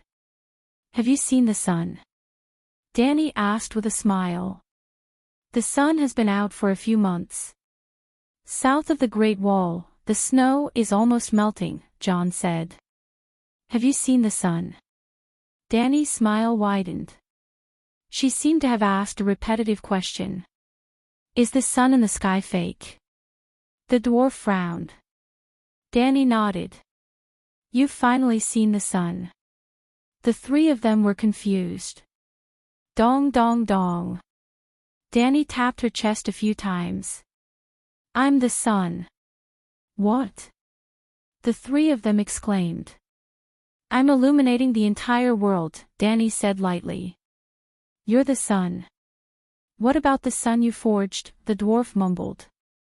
I dismantled the sun and extracted the divine metal from it to forge this sun divine armor. It can help me minimize the consumption of my god power. In truth, I'm extracting the elemental power from the four poles without wasting any of my god power. Unbelievable, unbelievable. John gulped with difficulty. His face was filled with unconcealable shock. What's so unbelievable about this? I could have turned into the sun when I sang the Song of Fire. However, that's too much of a waste of my god power. If you're the sun, then what we see is you as well.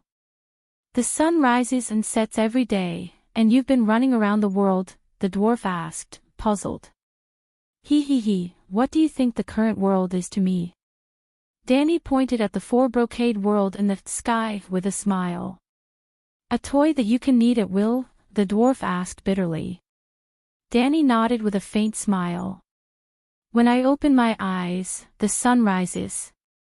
As far as I can see, it's the hottest time of the day, which is noon. I'm standing here without moving. The entire planet spins around before my eyes, representing the rise and fall of the sun. The world spins around me. Danny gestured around her. It represents the cycle of the 4 seasons. 4 seasons in a year. How's that enough? Ariel was shocked. Every 3 months counts as a quarter. Spring sows, summer grows, autumn reaps, and winter rests. It's just right. It's extremely harmonious. Tyrion immediately thought of something.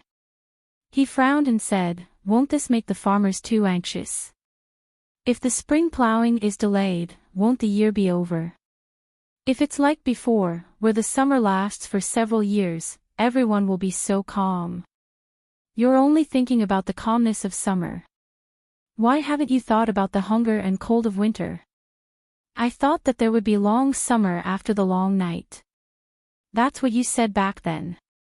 Now, many poems are saying that you'll bring an eternal long summer to the world, the dwarf said. I'm not lying. There's summer every year. If it's not long summer, what is it? Danny said matter-of-factly. Is this explanation okay? Are you saying that the final explanation is yours again? The dwarf's mouth twitched. Danny shook her head and said, if the world stays in one season, the disaster will be more terrifying than the long winter that lasts for several years. This involves the cycle of laws and energy. You definitely don't understand. But you can observe. Carefully observe the changes in the world. After 10 years, perhaps you'll be able to directly understand the benefits of the cycle of the 4 seasons. I'll observe carefully, the dwarf said. Now that you've become the sun, will you return to Slaver's Bay in the future? John asked. Look at me now. Do I shine so brightly that you can't look at me directly? Ah. John grinned. Is it night now? You can think about it. A rubber ball spins under the candlelight. The side facing the candlelight is day, and the side facing away from it is night. The sun exists forever. The only thing that changes is the angle of the light. Are we inside the sun? The dwarf said. Danny shook her head again. Have you played with lenses before? Have you read Principles of Optics? Is there a huge concave and convex mirror? The dwarf looked left and right. Space-time lens. No matter where I am, I can guarantee that light will be directed at this planet from one direction. Unimaginable. Incomprehensible, the dwarf said with a bitter face. Why do you want to turn the world into a planet? Are there any benefits? John asked curiously. Our world is about to fall into the lower universe. Danny sighed and explained the world situation to them in detail. John said in shock, not only did you sing the Song of Laws, you even summoned the first flame. Why can't you stop the world from falling? When the last true god fell, I hadn't sung the Song of Laws yet. At that time, the world had already slipped to the last level. We have to go to the lower universe. Danny's eyes flashed. Maybe there's something I need there. What is it? It's the same for worlds. Worlds with their own characteristics may be a great treasure. I've already toured our world. In the future, can I go to another world to find treasures? The dwarf said expectantly. Live until then. There's still 90 years. With your current cultivation base, can you live for another 90 years? The dwarf's face was bitter. He did not say anything. What does falling into the lower universe have to do with changing the world's appearance? John asked curiously. Is the fist more lethal, or the palm? The Holy Mother's palm is stronger than any fist. The dwarf said. Danny glanced at him and said that celestial convergence often happens in the lower universe. In other words, two or more worlds collide with each other. If we go down, we won't be able to escape. Now that I've built the world into a sturdy spiked hammer, when it collides with other worlds, it will only be the other side that will suffer. When the three heard this, they were dumbfounded. In addition, the combination of the four poles can make it easier for me to extract energy and defend against foreign invaders. The four poles are each connected to a universe with a single energy. If they are scattered everywhere, I can only choose one of them to extract elemental power. Now that the four poles are combined, the four poles are concentrated at the North Pole, and I can extract four elemental powers at the same time. For example, I can extract the four elements of ice, water, earth, and darkness from the four poles, and use the Song of Fire's first flame to burn them into fire elements. Then, through the Song of Light, the fire elements will turn into sunlight that nourishes the earth, and the sun will appear. The four poles are also the passageways for people from other worlds to enter our world. Guarding one line of defense is definitely easier than guarding four. From now on, people from other worlds can only enter the Great Wall from the land of eternal winter, and only then can they go to other parts of the world. At this point, Danny's gaze fell on John's face. What plans do you have for the future? John's heart skipped a beat, and he guessed something. He asked in return, Aunt Danny, what do you want me to do? Danny smiled meaningfully. Do you know why I gave you the title of North Ice King?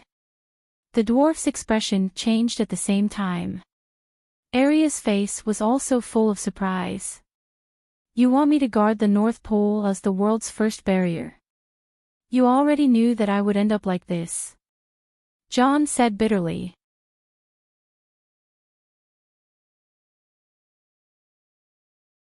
Chapter 1092. John's title of Northern Ice Duke came from the Dragon Queen. Not long after Ulu's death, she led the centaurs and the Mother of Dragons guards to clear out the otherworldly ghosts on Ursos in a year. After that, she left the material world and stayed in the astral world for a few years. Before she left, the Dragon Queen bestowed titles to the nobles and knights under her command according to their contributions in the war. It was at that time that John, who was far away in the King's Landing, received two pieces of news. First, because of his heroic performance in the long night, the Dragon Queen bestowed him the identity of a noble illegitimate son. He could wear the three-headed red dragon emblem, inherit the Sisters of Darkness openly, previously it was borrowed, and build the ancestral hall for Riga and Liana openly. Second, he was bestowed the title of Northern Ice Duke. Basically, he had the same identity and status as the dwarf. It was also after that he added the three-headed dragon emblem to his armor and cape.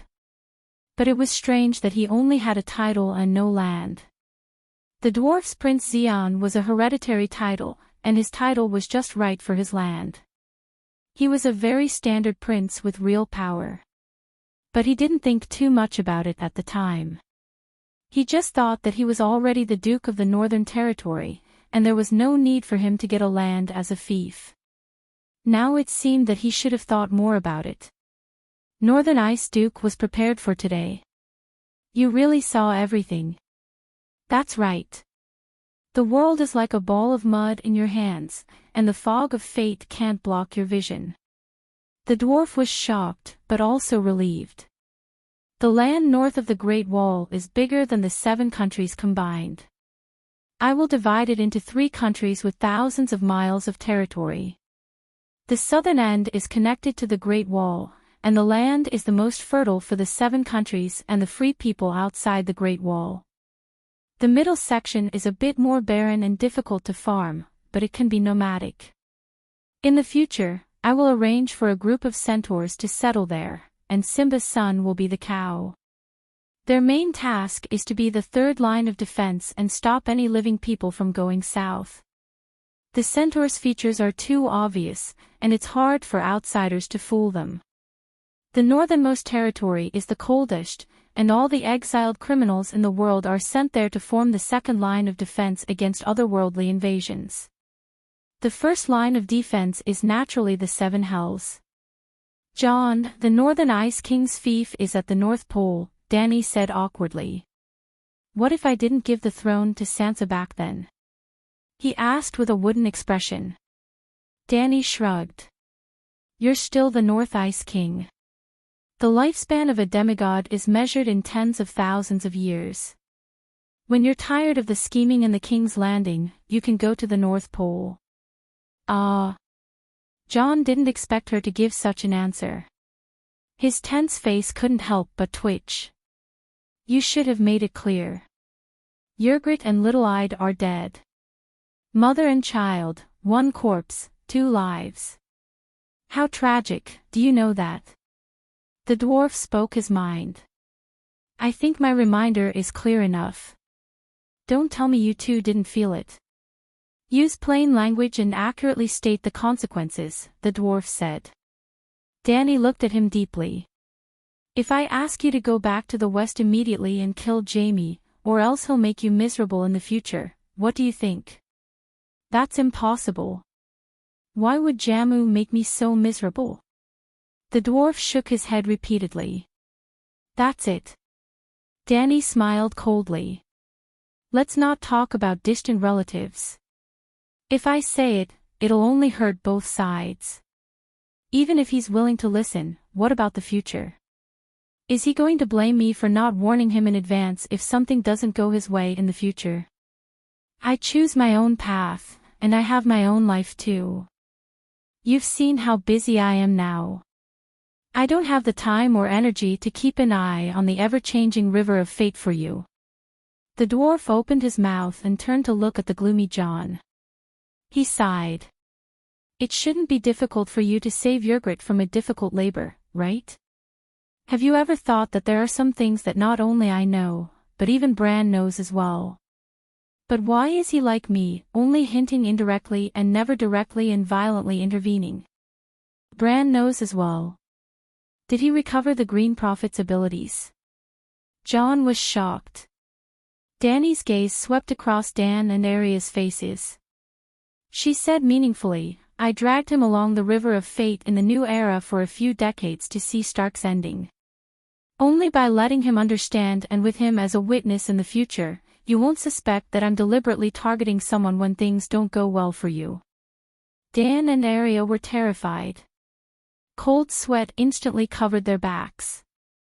The Dragon Queen's hint was too obvious. Stark's ending was so bad that the Dragon Queen wanted to drag Bran along to prove her innocence. The three-eyed crow controls the Westeros world will. Now, I'm the Divine King. Dany extended her right hand as if she was holding something. While the three of them were puzzled, countless powdery golden stars gathered from all directions and formed a jade-like golden book in her palm. The book was not complete. 1/4 of it was damaged. It was as if a part of a complete book had been torn away horizontally. However, the fine golden stars only became extremely thin. They did not completely stop gathering. This is the manifestation of the world will. It will only be complete after I complete the project of merging the 4 poles. I wasn't lying when I said that I'm the Divine King. Everything that's happening in the world right now, the secrets of the past, and the fates of all living beings in the future are all in my hands. I can read it, rewrite it, and edit it again. The three of them looked at the golden book with dazed expressions. Countless images seemed to flash past their eyes. Danny pinched the book with 2 fingers and tossed it down. Their gazes were still following the book. They only snapped back to their senses when it disappeared. I call it the Jade Book of Fate. Whoever controls it will be omniscient and omnipotent. Perhaps, it's still lacking a little. I know your fates, but I only revere the fates of all living beings. I've only ever watched and never changed them. I won't touch the Jade Book of Fate. It's always been in the custody of the Holy Mother. She'll protect the fates you've chosen to ensure the relative fairness of your fates. Holy Mother. The dwarf frowned.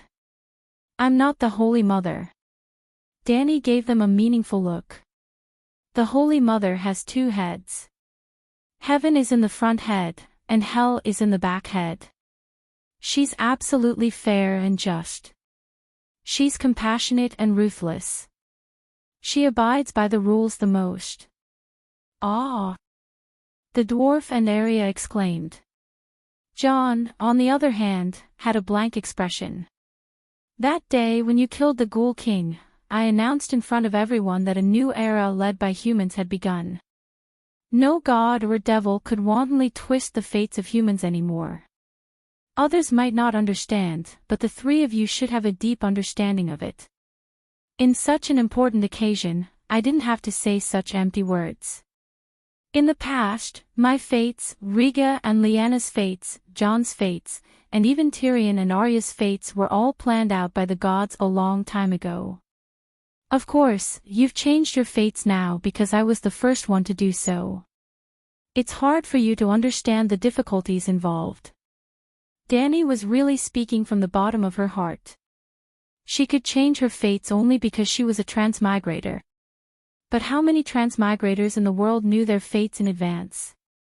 In fact, if she hadn't transmigrated into the Dragon Mother with extraordinary talents.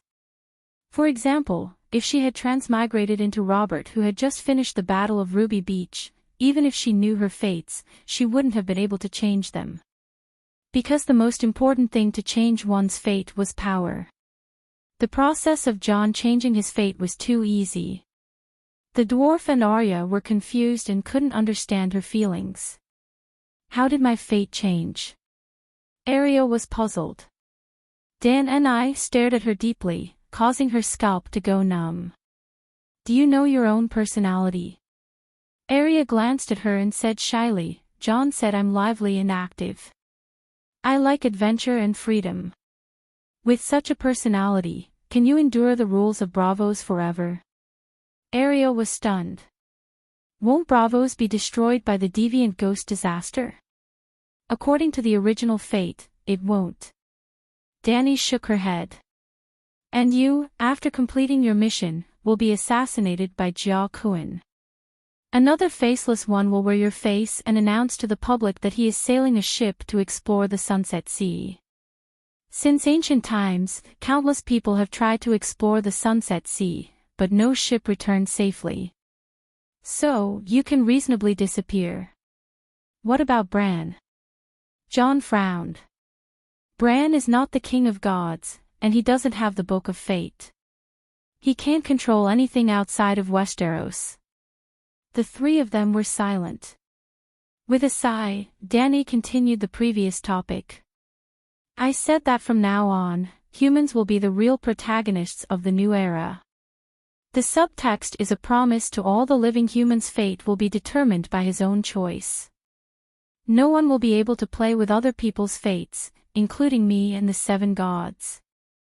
And the power that guarantees the fulfillment of this promise is the absolutely fair and just Holy Mother.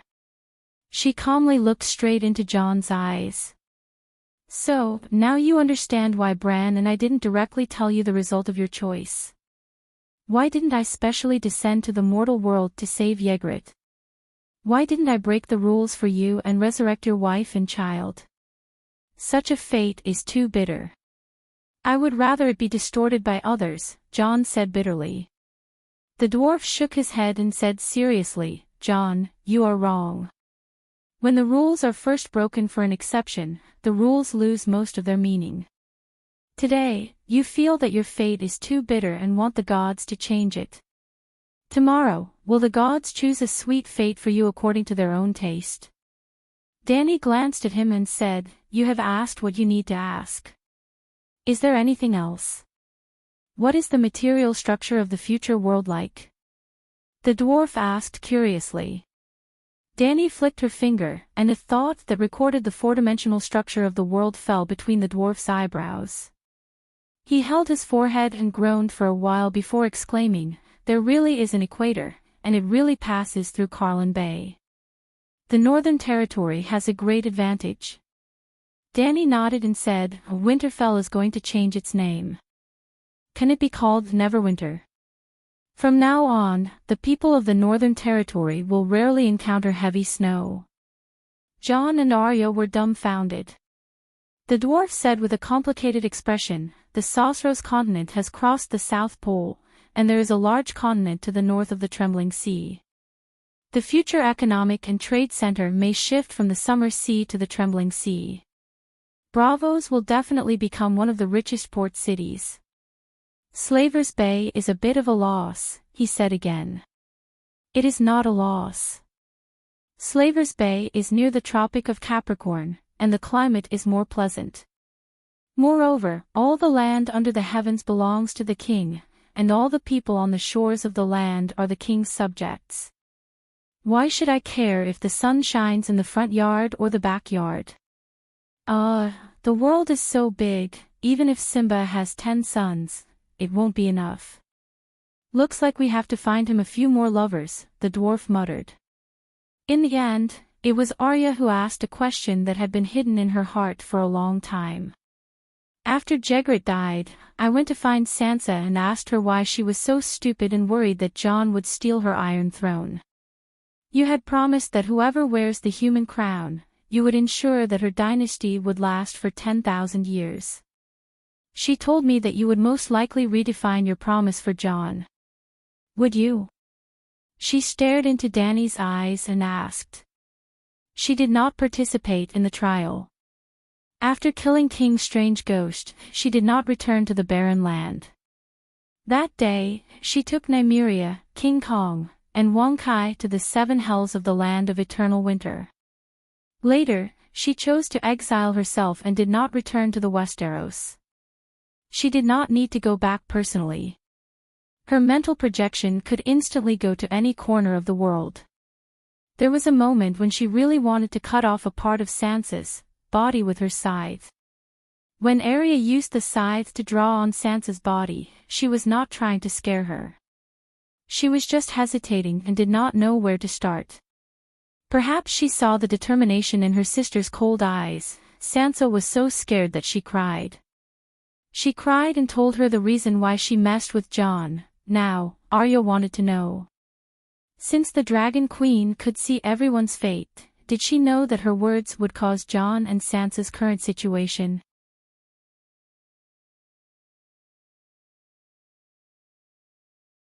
Chapter 1093. Dany smiled with interest. Why would she think that? Arya frowned and recalled. She said she had been studying you and studying you. She knew you very well. On the day you killed the Ghoul King, you didn't say it explicitly, but you kept hinting at Jon to let him accept the human crown. You even changed your promise for Jon. The vassals' achievements belong to their lord. If you do not reinterpret your promise, Sansa will rightfully wear the crown. At that time, the 7 kingdoms will be convinced and won't call her liar Sansa behind her back. She will be at ease.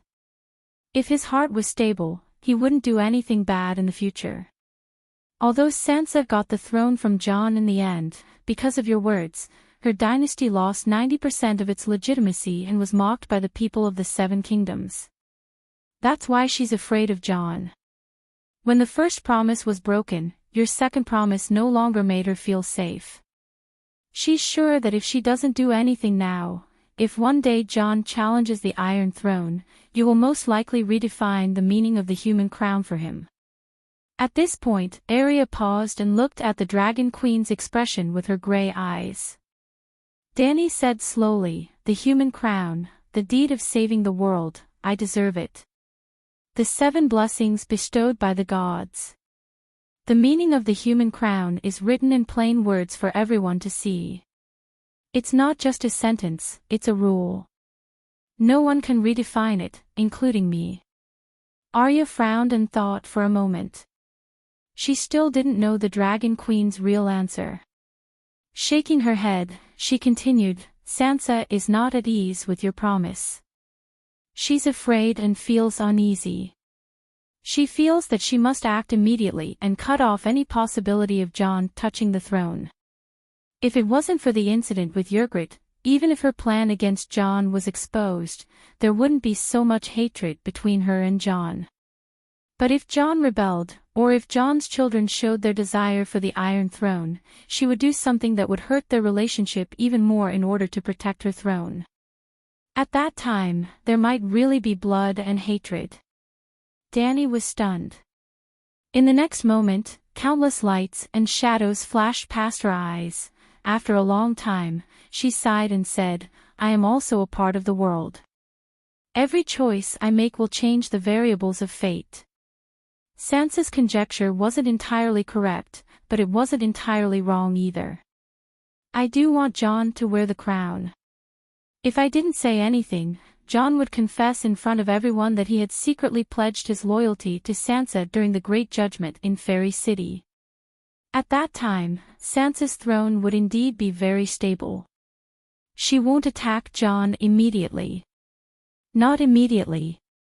Arya frowned. With her suspicion and Stark's careless personality, there is no doubt that she and Jon, or Jon's children, will have conflicts sooner or later. Jon and Arya looked suspicious. "Once, your uncle, Brandon Stark, dared to barge into the Red Castle. He almost pointed his sword at the Mad King's nose and shouted, 'Tell Riga to come out and die.' In the future, under the instigation of some power game players, how likely is it that a certain Stark will spout nonsense in the Red Castle again after a few glasses of strong liquor?" Dany mocked. He. The dwarf covered his mouth and snickered. Jon and Arya looked stupefied. Sighing, Dany continued, "I'm not as Sansa speculated. I just want to help my nephew get the Iron Throne. With my current realm and strength, I don't need to hide my emotions, much less lie. That day, I said that even if a beggar killed the king of the other ghosts in the final battle, I would still make him king. The reason is simple, for justice and justice. A long time ago, I had a conversation with the old Sea King about Yeaser and Ahai. I asked him, Yeaser and Ahai saved the world, why weren't they elected as the human emperor by the living? The country of descendants of Hair Cologne was located in the remote and desolate Skeletal Mountains. It wasn't even built by Yeaser and Ahai. This meant that the savior never wore the crown his entire life. He sacrificed his wife for the living, and in the end, his achievements and destiny belonged to LoveLore. But look at his sacrifice and ending. Why are the heavens and the gods so unfair to heroes? The Sea King smiled and told me that it was already a great honor for him to save the world.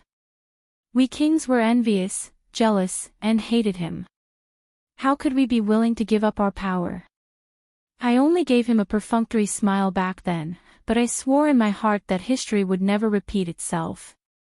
She looked at the three shocked people and said calmly, "Merit must be rewarded. Karma is a cycle. Good and evil will be repaid. This is the principle in my heart. If the gods and devils don't care, I'll care. If the heavens and earth don't care, I'll reason. Even if my father and son work together to steal the honor of the lowest beggar, I won't allow it, let alone Sansa." After a long silence, Dany spoke again. "Arya, your soul could ascend and become the stranger's Darkwing Angel. You should have a deep understanding of the teachings of the seven gods and have a high degree of acceptance. Tell me, is the good and evil in the teachings of the seven gods the same as the good and evil in the laws of the seven kingdoms?" Arya was stunned and said, "The teachings of the seven gods are stricter. Some of the rights that belong to the ruler in the laws of the seven kingdoms are crimes that go against the teachings. For example, in the north, the Lord can ask for the right of first night for his people. For example, the nobles of the seven kingdoms can strengthen the women in their territories and hurt their own people. But in the eyes of the Heavenly Father, they will all go to hell. In fact, I have seen too many knights and nobles with good reputations who held the Atonement Scroll but ended up in hell. Because of that, I have a true understanding of the teachings of the seven gods." Arya used to believe in the old gods. Later on, her soul could ascend, and the priest class became a demigod a few years earlier than the wizard class. She did not go to Chizong's place every night to listen to his teachings. Hound and Varys listened to Chizong's teachings about sacrificing one's life for a righteous cause. The dwarf did not listen, and Arya felt that it was not in line with her beliefs. But Arya was the first and only believer to ascend her soul among the four disciples.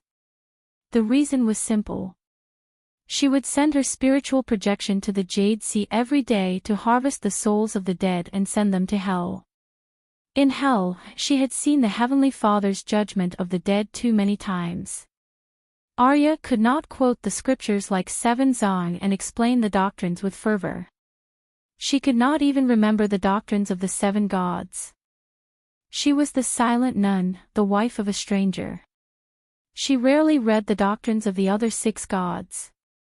However, through her experience in hell, she gained a deeper understanding of the doctrines of the seven gods. She even had an epiphany and became a demigod. The person who recited the scriptures every day did not become a bodhisattva, but the cold-faced killer who did not understand the scriptures and killed people every day suddenly became a Buddha. It was not hard to imagine how Varys and Hound were at that time. Arya was deep in thought. The justice and justice of the seven gods will not accommodate the laws made by mortals. Dany looked satisfied. "Whether or not I see Jon and Sansa's final outcome in fate, I will give the Savior a chance to break his vassal's vassal oath with any monarch on that day. The justice of the seven gods will not only not accommodate the laws of mortals, but also do not care about their fate. In other words, everything has its own rules.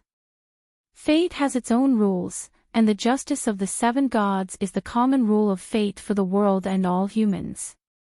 Then, she turned her gaze to Jon and sighed. "As I said that day, I set the rules of fairness and justice. It is up to you to choose your own path. When I persuaded you to accept the crown, it was because of my personal feelings for you. I hope that you can change your tragic fate after I make a fair judgment. You hope that he can change his fate, but will not change the rules you set just to change his fate?" The dwarf asked with a complicated expression. "Not only Jon, but you too." Dany looked at him deeply. "If you continue to fall and seek death, you will really die, even if you are the illegitimate brother of the King of Gods who controls fate." Tyrion's eyelids twitched. He asked, "What about Simba?" "Simba has a better fate than all of you, but he is also under the rules. He has a good life because he has a good mother. It is not that his mother cheated for him, but that his mother put in a lot of effort to arrange the best education for him ever since he was born." The dwarf said with a straight face, "Are you looking down on our parents?" Because our parents did not raise us to be perfect sons of God, so we have a bad life. But who can control reincarnation? I met Daddy Tywin, so I am destined to be raised into a little devil. Does this conform to your rules of fairness? Dany said calmly, your Daddy Tywin can at least ensure that you grow up safely, but Simba has faced a life and death crisis since he was born. When he was 4 years old, if I did not receive a revelation from the prophecy, his little bones would have melted by now. Jon sighed. It is not easy for everyone. Aunt Dany has also gone through hardships to achieve what she has today. The suturing of the 4 poles is almost done. I am very busy. If there is nothing else, you can leave, Dany said. You can leave first. I have a private matter to attend to, the dwarf said to Arya and Dan. What is it? Dany asked after Stark and his sister left. Can you see what I want to do through the timeline? The dwarf asked. I don't want to live a tiring life. If Arya did not remind me, I would not have realized that Sansa might have another ending, Dany said calmly. What ending? The dwarf asked curiously. If I did not say anything that day, and did not insist on fairness and justice, and gave her the crown directly, she could have been the queen for at least 20 years before she killed Jon's eldest son, Eddard Stark. Ah! The dwarf was shocked. She could really do it. That is Eddard Stark we are talking about. The queen 20 years ago and the current Sansa are 2 different people. What about now? What is her ending? The dwarf asked again. What personal matters do you have? Dany frowned. That book of fate. The dwarf pursed his lips and said hesitantly, it is the manifestation of the world's will, right? You want to see it? I can see it. The dwarf was pleasantly surprised for a moment. Then, he quickly shook his head and said hesitantly, I was thinking, you have already turned the world into a planet and casually turned the world's will into a book. Then, can you save the vanishing undead from the river of time? Dany looked at him strangely and said, death is the final piece. The dwarf immediately said, dying with grievances is the greatest regret for both the living and the dead. Who do you want to save? My father, Tywin. The dwarf gritted his teeth. And my mother and Tessa. I owe them too much.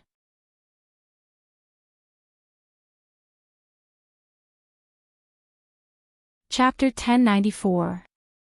With my current level, I'm still unable to extract physical substances from the river of time. So you're saying that you can really reverse the past and the future? Tyrion was stunned. Dany nodded. Even now, I'm still unable to create an independent first flame. Think about it, where did my first flame come from during the coastal battle? Where did it come from? The dwarf asked in confusion. The future. That's not right. If the future changes the present, wouldn't the future change as well? Everything else aside, the outcome of the coastal battle was a decisive factor in the future, Tyrion said. It sounds impossible, but it's already happened. We can't understand it because our understanding of time isn't deep enough. Then, after a moment of silence, Tyrion asked, can you tell me what happened to Tessa? Dany glanced at him indifferently. She clenched her right hand again, and the golden stars fell into her palm, forming a golden jade book. You want to read it yourself? She tossed the book over. The dwarf did not expect her to be so straightforward. He did not react in time and was hit in the face by the jade book. Swoosh! His body disappeared instantly, as if he was sucked into the book the moment he came into contact with it. When he disappeared, the book disappeared as well. It was as if the golden book was absorbed by Tyrion. Dany looked up at the sky and continued to weave the brocade of the 4 worlds, woo-woo. About 3 minutes later, the dwarf suddenly appeared on the spot again. His face was covered in tears as he bawled loudly. Dany glanced at him in disdain. She waved her hand, and both man and dragon fell into the sky. John and Arya were flying close to the snowfield when they felt a gust of wind coming from behind them. Then, they heard the dwarf's wails. "Air, give me air." Wisps of a gentle breeze entered his mouth and nose, and the dwarf finally regained his strength. "What did you talk about?" John could not help but ask. "I stayed in the Jade Book for 300 years, the dwarf said with a face full of vicissitudes. "Nonsense. We've only been gone for 3 minutes. Arya snorted. "What? Only 3 minutes?" The dwarves were startled and completely woke up. They looked left and right, and as expected, they could still see the Dragon Queen's figure above them. "What the hell, I really..." The dwarf cried out, then stopped as if he was deep in thought. "Is the Jade Booklet the Jade Booklet of Good Fortune?" John asked. "Yes, it's that supreme treasure." John said hesitantly, "When I first saw it, there seemed to be many illusions in front of my eyes." "Me too." Arya stole a glance at him and blushed. "It's the same for me." The dwarf nodded. "That's the Book of Destiny. It records the fate of everyone in the world." "Fate?" "Yes, the first thing we saw when we first saw it was probably our future destiny," Tyrion said. "Ah!" John and Arya cried out at the same time. "What's wrong?" the dwarf asked curiously. The two stuttered at the same time. "John, what did you see?" Arya turned her head to the other side, not letting the two see her shy eyes and blushing cheeks. She saw John and her doing something embarrassing and comfortable on the top of the snowy mountain under the silver moon. Her heart raced, but she was very confused. John did not notice her strange behavior and said, "I think I saw Val, give birth to a daughter for me." "A daughter?" Arya was shocked, and the lust on her face disappeared. Her expression became cold. John had a wife, and his wife gave birth to a daughter for him. "That's a good thing," the dwarf said bitterly. "Home is home when you have a child." He, it is indeed a good thing." John grinned. "Do you think her name is Lyanna, or Dany Lizzie? Or Ygritte?" "I thought you would definitely choose Ygritte," Tyrion said. The smile on John's face disappeared, and he sighed. Ygritte is an ancient word. It literally means that the god of fire kisses a red-haired girl, and it means that the old god wishes the red-haired girl good luck. It is also what the free people often say, born from the kiss of fire. I have dark brown hair, and Val is pure gold. There is a high chance that my daughter will have long silver hair. If she has a pair of purple eyes, Dany Lizzie will be more pleasing. If she inherits my hair. I inherited my hair color from my mother, so I can call her Lyanna." "You didn't see her hair clearly?" Tyrion asked. "It was very blurry, and the child is too young." John shook his head. "Little sister, what did you see?" He turned to Arya. Arya's eyes flashed, and she said calmly, "I saw the two of us sparring at the peak of the North Pole." "Oh, that's possible." John smiled and nodded. "I have decided to accept the Dragon Queen's title and guard the North Pole forever. We should be able to see each other often in the future." "Tyrion, what about you?" he asked again.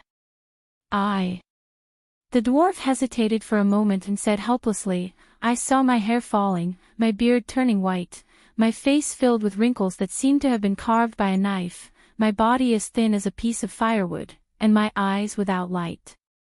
I lay on the bed, alone, waiting for death." He.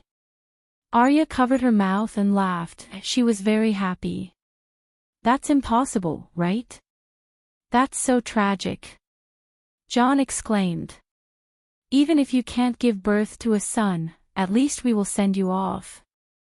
Other things aside, just Simba and my daughter, how many children will they have by then?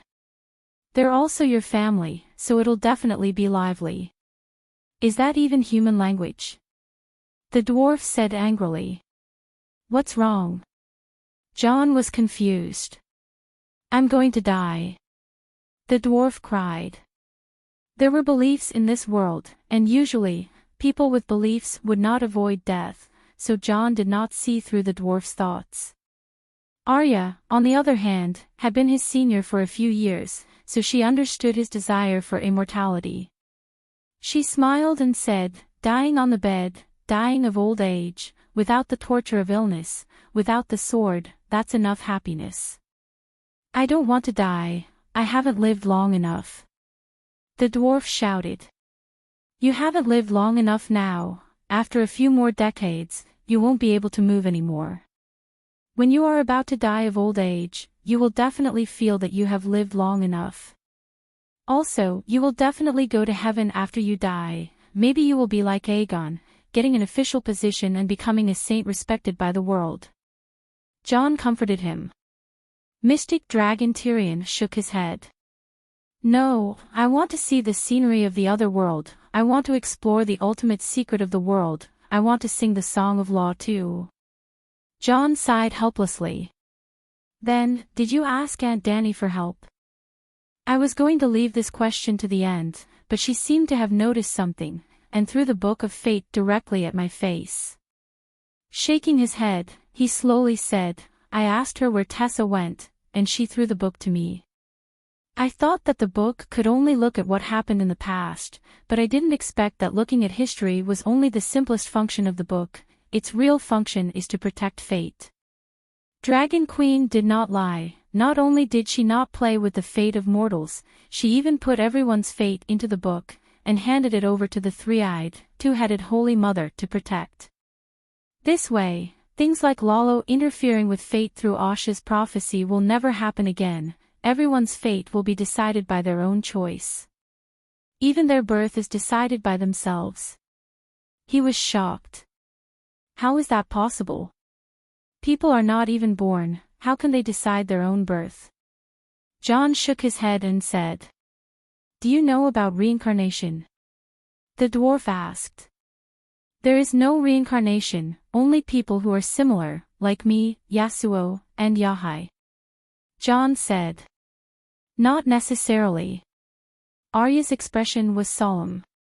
There might not have been reincarnation before, but now, the seven hells are forging the seven paths of reincarnation disc. What reincarnation disc? John was puzzled. There are not only evil people in hell, but also ordinary people. They do not have merits to go to heaven, nor do they have any bad karma. What do we do?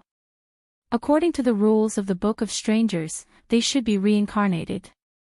John was deep in thought. Yes, the seven hells should have a reincarnation division, but there wasn't before, and now the Dragon Queen is forging it, which is the reincarnation disc.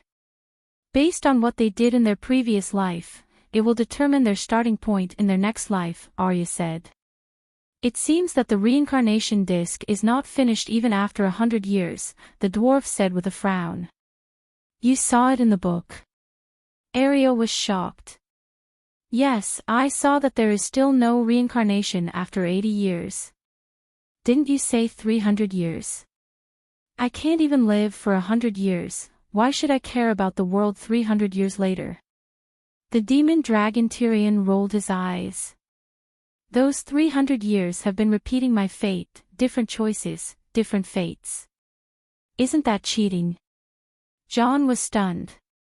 Sighed, the two-headed Holy Mother is the most impartial. The Dragon Queen looks cold on the surface, but she is very gentle on the inside. She is very willing to take the back door for us. The dwarf sighed. You didn't take the back door. When you left the North Pole, you seemed to be crying, so sad. Arya held back her laughter and asked. I cried because I saw Tessa. The dwarf's expression dimmed. Where did Tessa go? John asked curiously. The demon dragon sobbed and said, that day, she was rotated by 100 northern border soldiers. She was in extreme despair. When I was lying on top of her, she was already dead. Her soul was dead, and only her body was left. She took 100 silver coins and a gold coin and left Casterly Rock City. She stumbled back. Whoa! He howled emotionally. She didn't go anywhere. She returned to the place where we met, all alone. She's dead.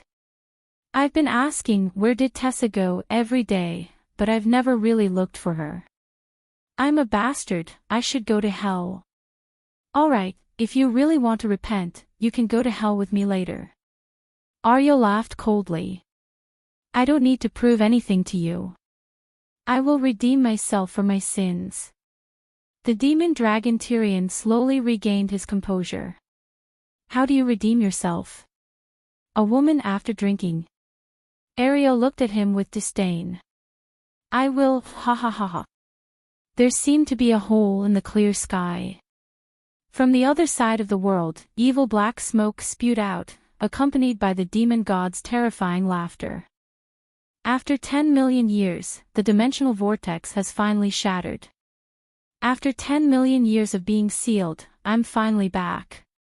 The demon god's voice was filled with hatred and joy. Sealed for 10 million years. The dwarf was shocked. Could it be a peerless demon king from the ancient times? You. Two blood-red eyes the size of Ferris wheels appeared in the black smoke. A megalosaurus that can talk, but not a demigod. And a two-headed megalosaurus. Are you Targaryens? How did you know? The dwarf was shocked. I didn't expect that after 10 million years, that bitch Dany Rise still has descendants alive. The demon god sighed.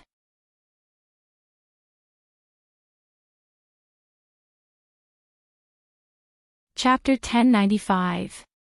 That's a demon god, right? Tyrion asked softly. Jon nodded, and said with a strange expression, it's very powerful, at least comprehending 2 songs of law that are close to perfection, but its brain, where did the sea of law go? The black smoke fluctuated wildly, showing that the demon god's heart was not calm. What's going on? Why did the world turn into the shape of a sleeve? At this moment, it finally noticed the 3 worlds above its head and to its left and right. Could it be that after 10 million years, the sea of law will disappear, the worlds will distort and collapse, and our world will finally be destroyed? Under the strange gazes of Jon and the rest, the demon god wailed in despair. Only demon gods who signed into the investiture of the gods can touch the sea of law. Normal extraordinaires do not have this restriction, demon dragon Tyrion shouted. Stupid dragon, what are you talking about?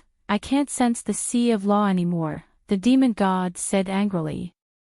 The sea of law has been put into the king of gods cauldron by Dany Rise, she's now the king of gods. Tyrion said. King of gods. Dany Rise. The demon god was stunned. Impossible. Dany Rise is only a chess piece of the gods, a medium that LoveLore used to cheat the first flame destiny from the world will. How could the gods allow her to live and even let her become the king of gods? The demon gods who refused to obey her were all burned to ashes by her, the dwarf said with a smile. No, impossible, LoveLore, where are you? Night Lion, Inami, Storm God. The demon god's roar shook the sky, and it was like a thunderclap, its spiritual will spread across the world without restraint. Where did this fish escape from the net come from? The sky suddenly darkened, and a jade-like giant hand appeared out of thin air, and grabbed the black smoke demon god Locke like a chick. Then, the giant palm suddenly disappeared. The entire process was silent, the demon god did not even have time to shout, let alone struggle. Looking at the empty sky, Tyrion and the rest were stunned again. Who's that demon god? The dwarf was the first to speak. Jon shook his head in confusion. Probably a mental patient. You're Dany Liz.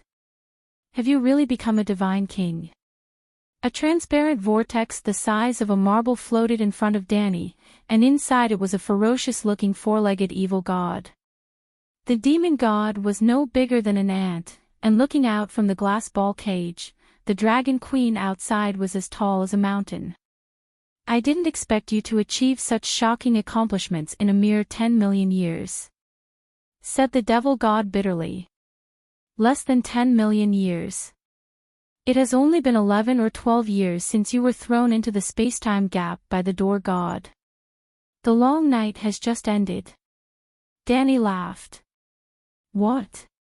Only 12 years? Impossible, impossible.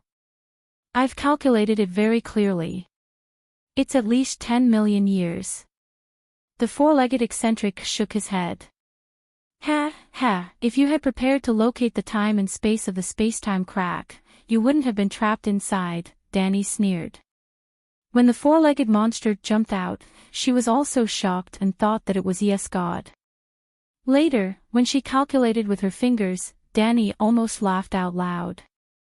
Back then, when the sun had just been extinguished, the foreign ghost king blew the horn of winter under the Great Wall. The Great Wall collapsed, and the door god appeared.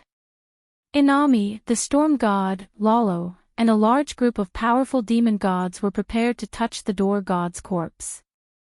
One of the unlucky ones thought that the door god had been dead for 10,000 years, and that they might be able to capture a mere remnant soul. In the end, that peak demon god who had comprehended 2 songs of laws was easily captured by the door god. With a single move, he was thrown into the space-time gap outside the astral world. Now, more than 10 years later, Danny's project to reforge the world was about to be completed. The 4 poles were merged into one, and the space-time folds were flattened. The demon god sealed within regained his freedom. 10 million years of pain and torture have caused my brain to hallucinate. How can a lowly mortal become a divine king in a mere 10 years? Ha, it's all an illusion. You can't fool me. Look, there's still a space-time barrier around me. I'm still sealed. Ha, I'm very awake." The four-legged monster had gone mad. Another half a month later, the sleeve sewn together by the brocade of the 4 worlds was finally pierced in front of Danny. However, the world did not return to its peaceful state. Instead, it shook violently again. This time, the tremors were greater than the previous one, and the area was wider as well. Standing by the Black River, one could see the ripples on the surface of the water. The dwarf and John were shocked to discover that they had spent more than a month flying from the Great Wall to Hell's Gate, which was more than 40,000 kilometers. This time, they left Hell's Gate and flew back, but it only took them half a month. The distance was shortened by almost half. What's going on? Is the planet shrinking? The two of them were puzzled. Indeed, the world was shrinking. Previously, they had compared the world to an orange that had been cut in half. The skin of the orange was spread out in all directions, and the orange meat in the center was bitten off. In truth, there was a problem with this comparison. The orange was originally round, and there was a complete orange meat in the center. However, the world was not orange-shaped, and there was no complete orange meat in the center. Danny squeezed the irregular world into a ball, but there was not enough orange meat in the inside of the ball. The planet she squeezed out was missing close to 4/5 of the Earth's fire. 4/5 of the planet was empty.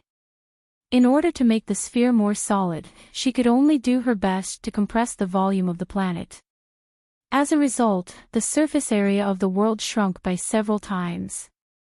The areas that had shrunk were all uninhabited areas, and ordinary people could hardly detect them. Thus, the world shook violently for another half a year. Half a year later, the shaking did not completely stop. Near the Arctic Circle, there were still small tremors. Screech, in the dark universe, Little Green looked up and roared. Buzz! With his body as the center, a giant magic array spread out in a circle with a radius of 100 miles. Using flames as runes, a thin layer of magic array was outlined. Just the radius alone was 100 miles, and Little Green, who was in the center, was as small as a sesame seed. Huff, huff, huff, the giant magic array was like the entrance of a powerful range hood. It madly devoured the dark power of the dark universe, and even formed a funnel-shaped dark tornado around the magic array. The endless dark power burned in the flames with the characteristics of the first flame, and was absorbed by the Megalosaurus. Then, through the weirwood roots tied to the Megalosaurus, it was transmitted into the dark world, the material world, and finally poured into the Earth's core. Bam, bam, bam, bam, bam, bam. The Earth's core was like a real heart, and it pulsed powerfully. Screech, screech, screech, the same thing was happening in the ice universe, water, and earth elemental universes. With the benign input of the four elemental universes' energy, the planet was expanding in an imperceptible manner. It was like pumping air into a balloon. Sigh, nobody knows what's the situation in the lower universe. We can only try to accumulate energy before we go in. With your song of fire with the characteristics of the first flame, you should be able to ignite the other worlds into Earth's fire power, right? Little Weirwood asked. The worlds in the lower universe are barren to begin with. If I were to plunder them, it would be equivalent to the end of the world. There are thousands upon thousands of living beings. How could they be innocent? Danny shook her head. She looked at Little Weirwood with a strange gaze. If you can say something like that, it means that your demonic nature is too strong. You need to cultivate your body and mind. She frowned. Survival of the fittest. Everything is for the survival of our world, Little Weirwood said. Those who live purely for the sake of living are beasts. Intelligent beings should have higher aspirations. Thinking about the door gods and earth demons' habit of blood sacrifices, Danny said, don't just sit around all day. If you have time, read the 7 Stars Bible more. If you encounter something you don't understand, listen to the teachings of the 7 gods. Strive to become an enlightened monk. Okay. Little Weirwood agreed. Don't lose all your energy to the Earth's core. Absorb some of it to strengthen yourself. It's best if your roots can grow to the size of a mountain range. Bury them deep underground, penetrate the Earth's core, and spread all over the planet's crust. Regulate the Earth's veins, channel the Earth's fire, and act as the energy channel of the material world. Okay. Danny stood at the center of the Arctic Circle. She looked around and saw the glass ball that was still floating in front of her. There was also the four-legged demon in the ball that kept shouting, "Illusion, it's all an illusion. You can't fool me." Her heart skipped a beat. Her red lips moved slightly. Lolo. In an instant, countless images flashed through her purple eyes. Finally, the camera stopped at the red magma in the Earth's core that was emitting white light. An inconspicuous little flame seemed to have sensed it. It swayed slightly. Hee hee. Danny chuckled. She extended her right hand. True Holy Mother Palm transcended the limits of time and space. With a light twist, it was easier than a retired old man twisting a black and white chess piece on a chessboard. The little flame didn't even have time to react before it landed beside the four-legged demon. Fulford. Why are you in the Earth's core? Lolo asked in surprise. Hee hee hee, you can't fool me. Illusion, it's all an illusion. How can I be in the Earth's core? Hee hee hee. The four-legged demon shook its head vigorously. You were banished to the space crack by the weirwood back then, right? Lolo asked hesitantly. The four-legged demon stopped shaking its head. It stared at the flame with its blood-red eyes. I'm in the space crack. Lolo, how did you get in? I'm in the Earth's core. This is, oh my God. It finally saw the familiar smiling face at the top of the sky. Illusion. The flame fluctuated violently. It was on the verge of collapse. Yes, it's all an illusion. You can't fool us, the four-legged demon said hurriedly. However, Lalo was awakened by its words. He wailed miserably. Oh no, it's not an illusion. No, ha ha ha. Danny laughed heartily. Lalo, you didn't expect this day to come, did you? No, don't kill me. I can help you. I have the status of a true god. I'm willing to give up the Song of Fire completely. I'll comprehend the chorus of the Song of Fire and stabilize the Sea of Law so that the world won't continue to fall. Lalo said hurriedly. You don't know that the world is about to enter the lower universe? Danny asked curiously. Lower universe? Where is that? Lalo was stunned. You killed the Earth Demon, the last true god. The world is hopeless, Danny said. I didn't kill Mother Earth. She and I are old friends. I want to save her, but I can't defeat the children of heaven, Lalo explained hurriedly. Then, she asked doubtfully, even if the bottle fell from a building, there should be a fall time. How is it hopeless? Moreover, you have the first flame that far surpasses the status of a true god. It was no wonder that he was at a loss about the current situation of the world. If it wasn't for the alien Laura, Danny wouldn't have known that the world was about to fall into the lower universe so quickly. Well, it was 3 years after she sang the Song of Fire that she really saw the boundary of the lower universe. Lalo's current realm was that of an ordinary demigod. He couldn't see anything. As he wasn't registered in the investiture of the gods, he had been in a state of disconnection from the Sea of Law. He didn't know much about the situation of the world. He thought that after the sun came out, the world was about to ascend to a higher dimension. I'm too lazy to explain to a dying person, Danny said lightly.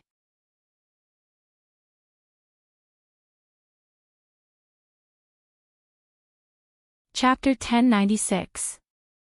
I can't be bothered to explain to someone who is about to die, Danny said calmly. I've saved the world, I've contributed to the war against the ghosts, I've even joined the United Front against the ghosts. You once swore that no matter what grudge you had, you would never. Ugh. Lalo, who was yelling excitedly, was suddenly stuck. Danny had indeed said that in the long night, she would not attack any faction that fought against the ghosts, even if there was a blood feud between them. When she said that, the world was in a special situation. Not only was Slavers Bay being surrounded by the Allied army, but the Seven Kingdoms also had Cersei, Erlu, Highcourt Tyrell, and many other factions that had a grudge against Targaryen. So, she needed to use this oath to make them feel at ease against the ghosts. But now that the long night was over, it was time to settle the score. Danny rise, you can't deny my achievements in the long night, right? He begged. 20% of your achievements, 80% of your mistakes. If you didn't mess with the Righteous Alliance to go against me, millions less people would have died in the world, and Inami and the Storm God would not have gone astray, Danny said coldly. Lalo cried out, I'm innocent. Everyone gathered together because of the fear of the twilight of the gods. They wanted to stay together for warmth. I didn't feel the threat of death back then, I was only pulled into the Righteous Alliance later. Danny frowned and thought for a moment, then said, your life is worthless now. It doesn't matter if I kill you or not, but you have to give me a reason not to kill you. I've contributed to the world, Lalo quickly said. You're just doing your duty as a true god. I want to know what benefits you can bring to me, or to the world, in the future, Danny said. I'm the first flame since the world was born, there's still some use for me to keep, Lalo said bitterly. There are too many first things since the world was created, the first human, the first piece of shit, what's the use of that? I can help the world adjust the Earth's fire, Lalo said. You're like a chef who's bad at cooking but has evil intentions, a chef who might poison the food, there's no use for you, it's better to kill you. I'm knowledgeable and can be your advisor. For example, forging tile steel and building Blackstone Castle. LoveLore pleaded. I can find any secret in the River of Time. No, some of the rivers that are related to the secrets of the gods have long been cut off and destroyed by the people involved, LoveLore said hurriedly. The secrets contained in the River of Time are definitely more than what you know. LoveLore was anxious and at a loss. I'm a true god, and for a long time, I was the #1 true god in the world. Why can't I find any benefits now? Suddenly, he caught a glimpse of the four-legged monster who was looking at him in confusion. He had an idea and shouted, Danny Alice, you are so powerful, but you are the Holy Mother. You even killed almost all the dark demonic gods. Do you know that the world will lose balance because of this? What balance? Danny asked curiously. What would happen to a world that only had kindness and justice, without any evil or darkness? LoveLore asked. Danny was deep in thought. If the gods were divided into factions, the 7 gods would definitely be lawful and good. She had thought in her early years that gods, like celebrities, needed a persona. Hence, the persona she set for Blackie was absolute lawful and good. At that time, she thought that if the world needed a balance between good and evil, in this world where lawful and evil were everywhere, the 7 gods who had lawful and good personas would be very powerful. Now, the facts seemed to prove her thoughts at that time. If she killed LoveLore and the four-legged monster now, there would be no more powerful evil gods in the world. Then, if balance was the truth, then an evil heavenly god would definitely be born in the future. Why would you have such an idea? Danny asked curiously. Isn't the supreme law of the universe the song of ice and fire, light and darkness, life and death, kindness and malice, justice and evil? As long as the opposite attributes are balanced and unified, one can control the strongest power, LoveLore said. It's rare for you to have such insight. Danny sighed. You think it makes sense too? LoveLore was surprised. I really couldn't find a reason to live, so I just said it randomly. You have to change your attributes in the future, Danny said in a low voice. What attributes? LoveLore was confused. Danny explained the 9 factions grid before saying, the 7 gods are lawful and good, so you have to be chaotic and evil. I'm not evil enough. Didn't you want to kill me because I'm an evil god? LoveLore said blankly. You're LoveLore of Fire, which can be considered lawful and neutral. LoveLore of Shadow Devil is the true chaotic and evil. The complete form of LoveLore of Shadow Devil and LoveLore of Fire is lawful and evil. I want you to give up the characteristics of LoveLore of Fire and completely transform into a Shadow Devil. LoveLore was a little hesitant. He was actually quite ambitious and always wanted to be a hero who saved the world. Even the teachings of the Red Gods mostly urged people to be good. It was easy to understand after thinking about it. How could the teachings of the Church, which could become the mainstream religion of humans, blatantly encourage evil? Why, you can't do it. Danny narrowed her eyes. Can't I be lawful and evil? I have many believers, and it's so difficult to be a bad person without morals and beliefs. LoveLore of Fire begged. Your Majesty, he can't, but I can't, someone suddenly interrupted. Danny and LoveLore looked over, but the four-legged monster had unknowingly regained his consciousness. You're not crazy? Danny asked curiously. The four-legged monster squeezed out an ugly smile and said, I've never been crazy. I'm a powerful heavenly god who has comprehended 2 songs of laws. How can I be crazy? It's just that reality is too magical, and I can't accept it for a while. I heard your conversation just now, and slowly, I confirmed that everything in front of me wasn't an illusion, and gradually accepted reality. Oh. Danny nodded and frowned. You want to replace Lolo and become the future Demon King. Demon King. Lolo and the four-legged monster were stunned. Great Demon King, the king of evil demon gods, on the same level as me, the divine king, Danny said. Plop. The four-legged monster knelt down and kowtowed. He cried out excitedly, "Thank you, your majesty, for your reward. I'll definitely be the most sensible and honest great demon king." Hey, hey, hey. Lolo panicked. Fulford, don't forget your identity. 5 million years ago, I didn't even agree when you wanted to be my subordinate god, and now you dare to steal my great demon king position. Be honest, and I'll let you be a little demon king. You also know that was 5 million years ago. I was just born then, and I wasn't even a demigod. You were a true god, the boss, but you can't be the boss forever. The four-legged monster pointed at Little Flame and mocked, "Look at yourself. Not only did you lose your true god position, but you've also weakened to an ordinary fire demigod. What right do you have to be the boss in front of me? Without a little demon king, I only need a dog. In order to keep it a secret, the remaining one will be fed to my big black," Danny said coldly. Little Flame and the four-legged monster shuddered and said in unison, "I'm willing to be the great demon king."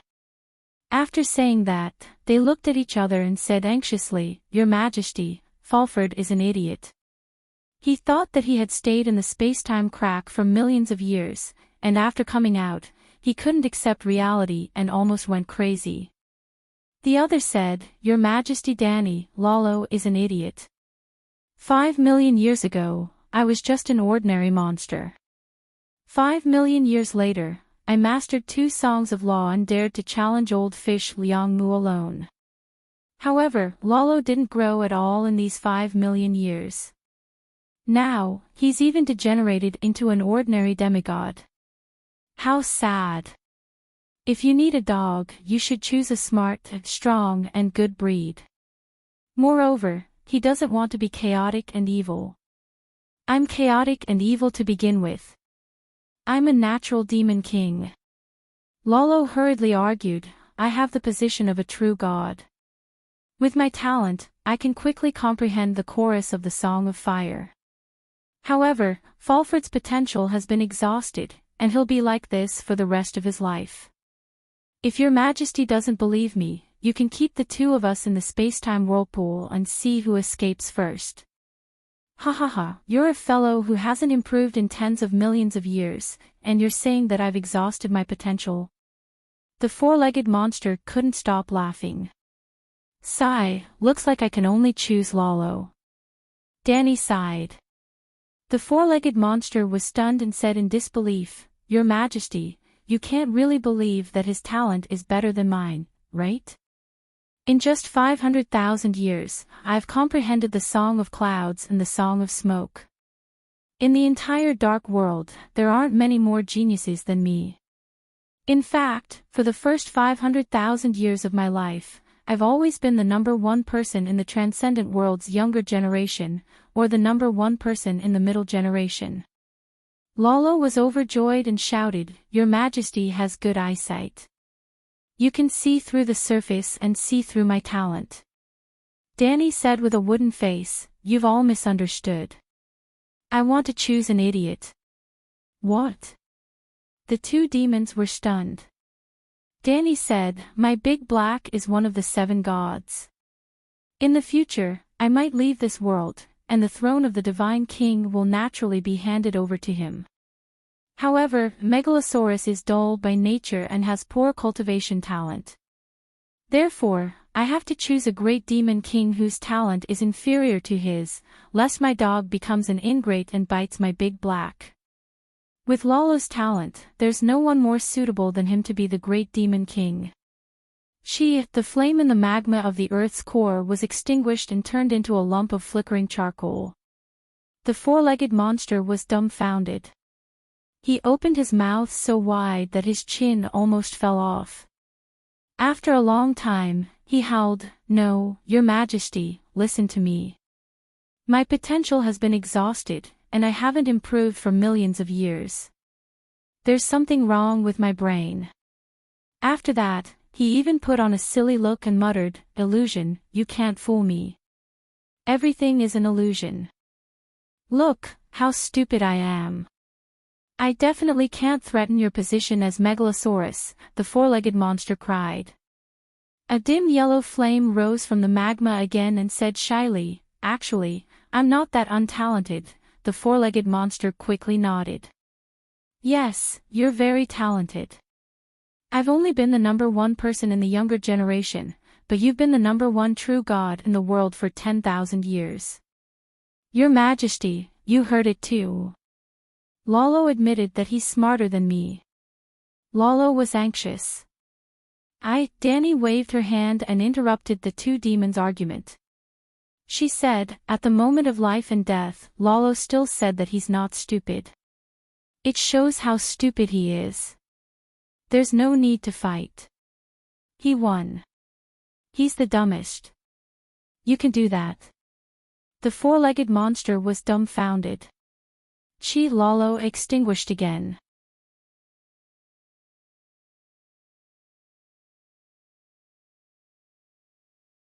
Chapter 1097. The seventh floor of Hell, the Hall of Judgment, a dark underground palace. Erlu woke up from his stupor. He hugged his head and wailed.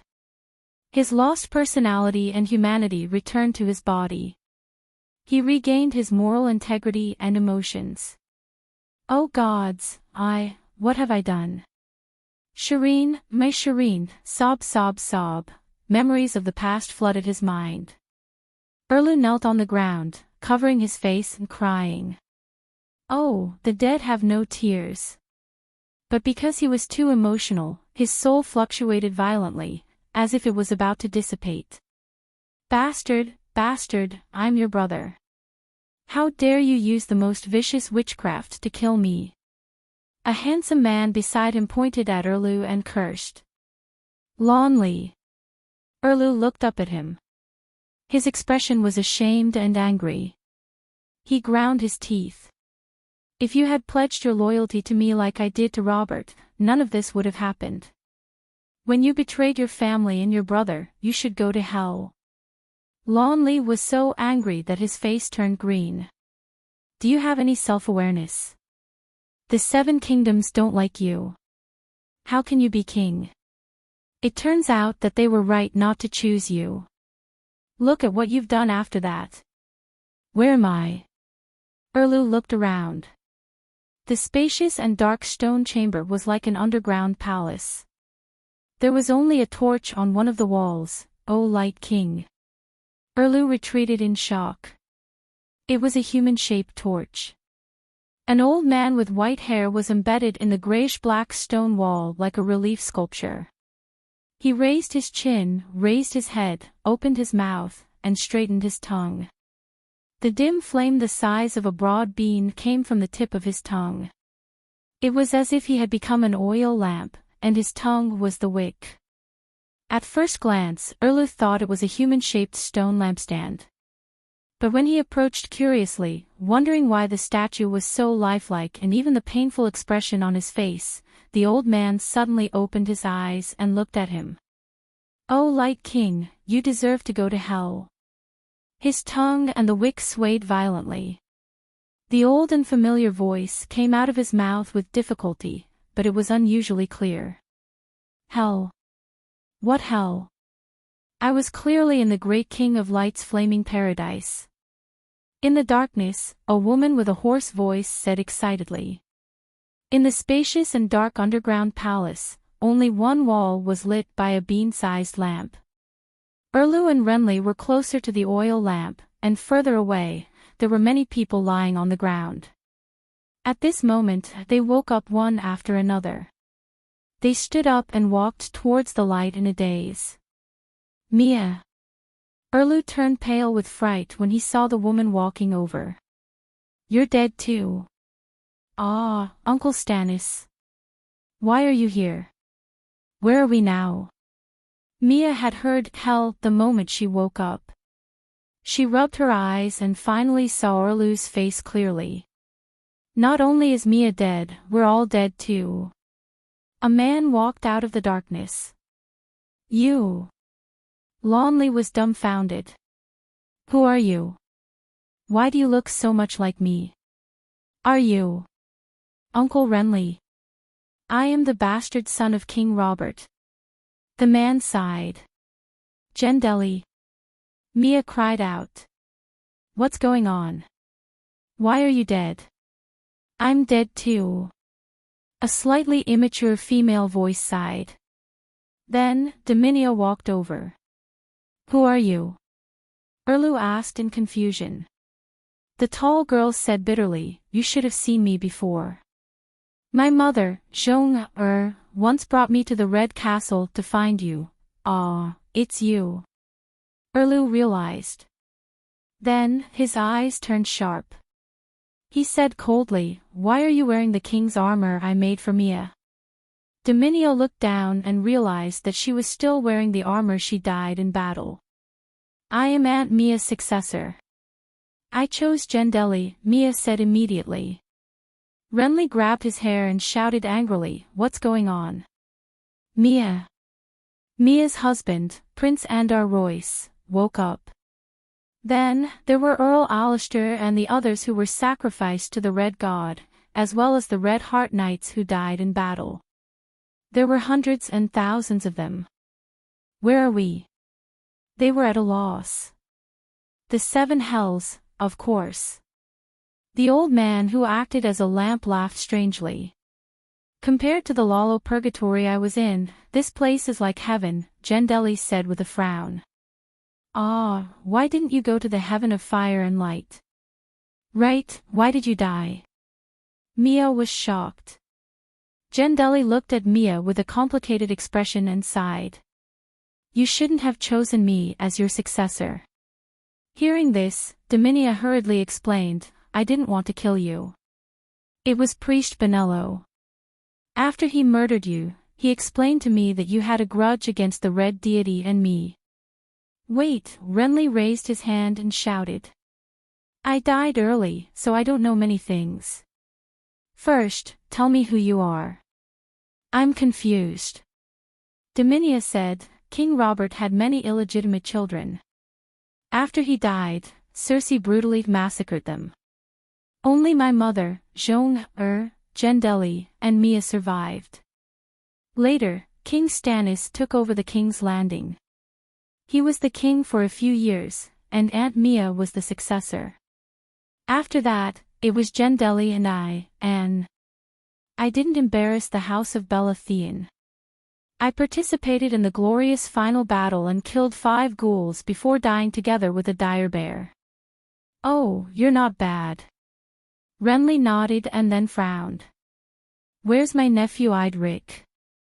He's always in Storm's End. How can Cersei reach him? Dominia glanced at Orlu and said hesitantly, it seems that Lord Stannis, by the 7 gods, you even killed Idric? Renly shouted in disbelief. Ha ha ha, a bastard nephew is nothing. Your brother is powerful. He dared to burn the fake nephew of the Dragon Queen, but he dared to do the same to his own daughter. The old man sneered. You're crazy. Renly's lips trembled and his face was pale. Orlu wanted to say something but stopped. His Majesty only took Idric's blood. That boy wanted to be king and got involved with the Sparrow. He lost the power struggle and was killed by Cersei. His Majesty had no choice but to sacrifice Princess Shireen. He had died once before, and after being revived by Rollercoasters, he had lost the emotions of a living person. He was no longer the man he was then. A loyal knight of the Blaze stepped forward and defended the king. Justin, why are you here? Orlu was both touched and confused. I'm Dominia's Red Knight. Of course, I have to participate in the final battle. Justin sighed. Sir Justin sacrificed himself to protect me, Dominia said. Mia frowned. Even the queen died on the battlefield. The final battle was tragic. Dominia looked at Gendry and nodded. Sir Richard was first cut into 4 pieces by the evil ice god to protect me. Sir Songgu was also chewed to pieces by the giants to protect me. Benello shouldn't have killed you, but with your body, you can't participate in such a battle. Although I'm dead, the glory of Theon and I will never fade. What's the point of saying this now? Aren't we already in hell? Gendry said coldly. Theon of Bella has no descendants. Erlu covered his face and cried. Ha ha ha, Theon of Bella's family. The old man who acted as the lamp laughed. I'm happy to see you in a worse state than me. You. Lonley looked at him carefully and exclaimed, You're Wade Fry. What, he's Wade Fry. Whoosh, whoosh, whoosh. A group of people surrounded him. His mouth is too wide and his face is too distorted. I almost couldn't recognize him. We're really in hell. Sob, I was still in the Great Light King's heaven. 7 gods bless me, Mother of Mercy, I'm free. Sob, sob, sob, I'm finally out of the hell of the evil god Lalo.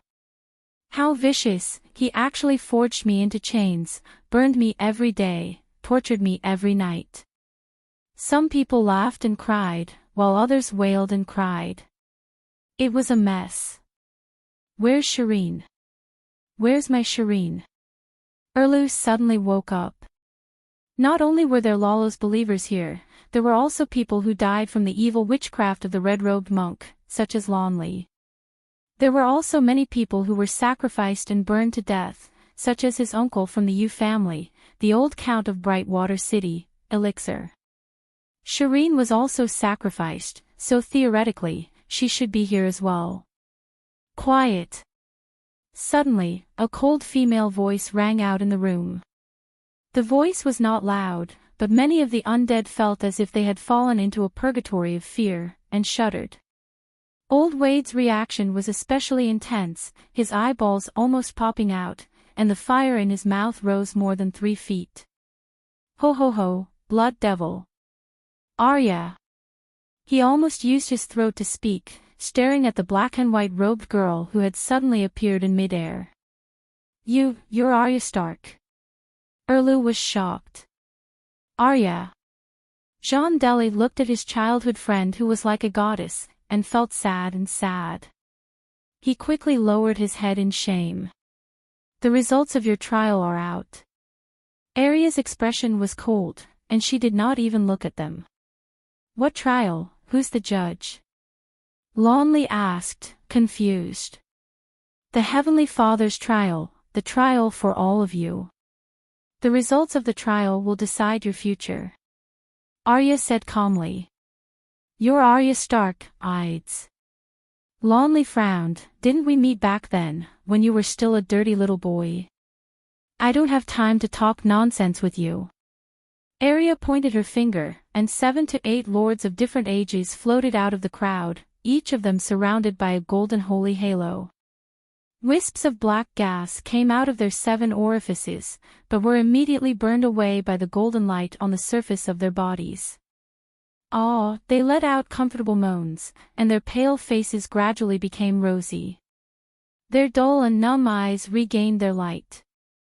They regained their vitality. Lords, your actions when you were alive have been recognized by the 7 gods, and the Heavenly Father has declared that you will go to heaven. Do you have anything else to say? Go to heaven. They were confused for a moment, and then they pointed at Erlu who had killed them and scolded him. Then they laughed and shouted, the Heavenly Father is wise, the Holy Mother is merciful. Arya waved her hand, and a few golden lights shot into the sky and disappeared into the underground palace. Lonely Bella, Theon, you will serve 100 years in the first level of hell, and then reincarnate. Do you have anything to say? Go to hell. Why?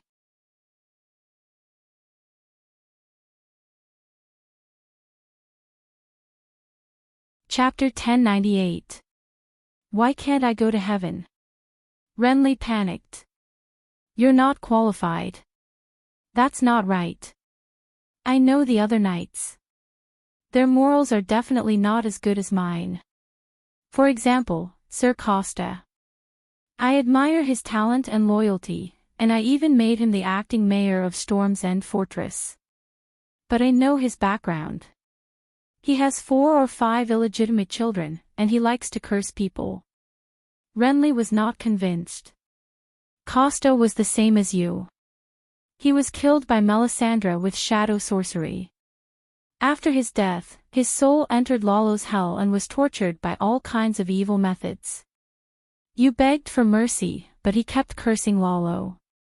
In the past 10 years, he recited the 7 Stars Bible to resist the pain and suffering. His soul even showed signs of ascension. It hurts.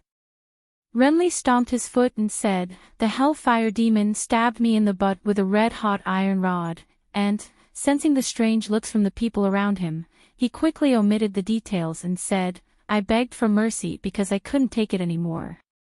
After you begged for mercy, did the demon stop torturing you? Arya asked. Well.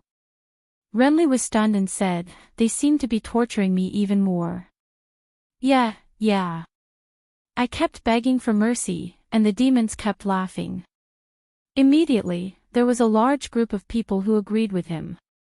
Lalo is a bastard. You're just sacrifices, but I'm his believer.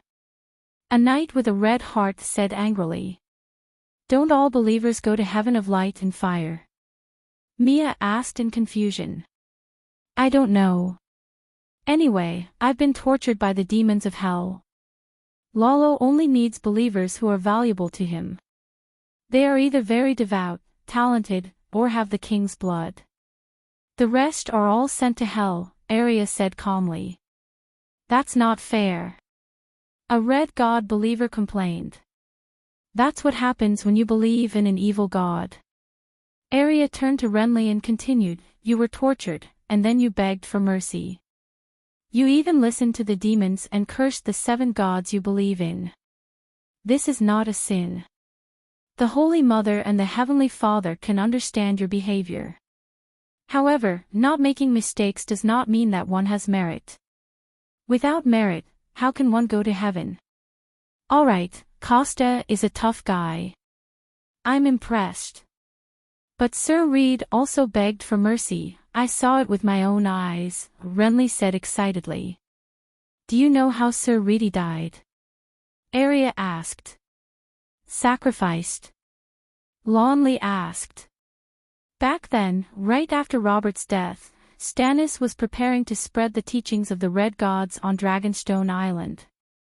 When he abolished the beliefs of the 7 gods and the old gods, Sir Reed was the first to stand up and firmly oppose it.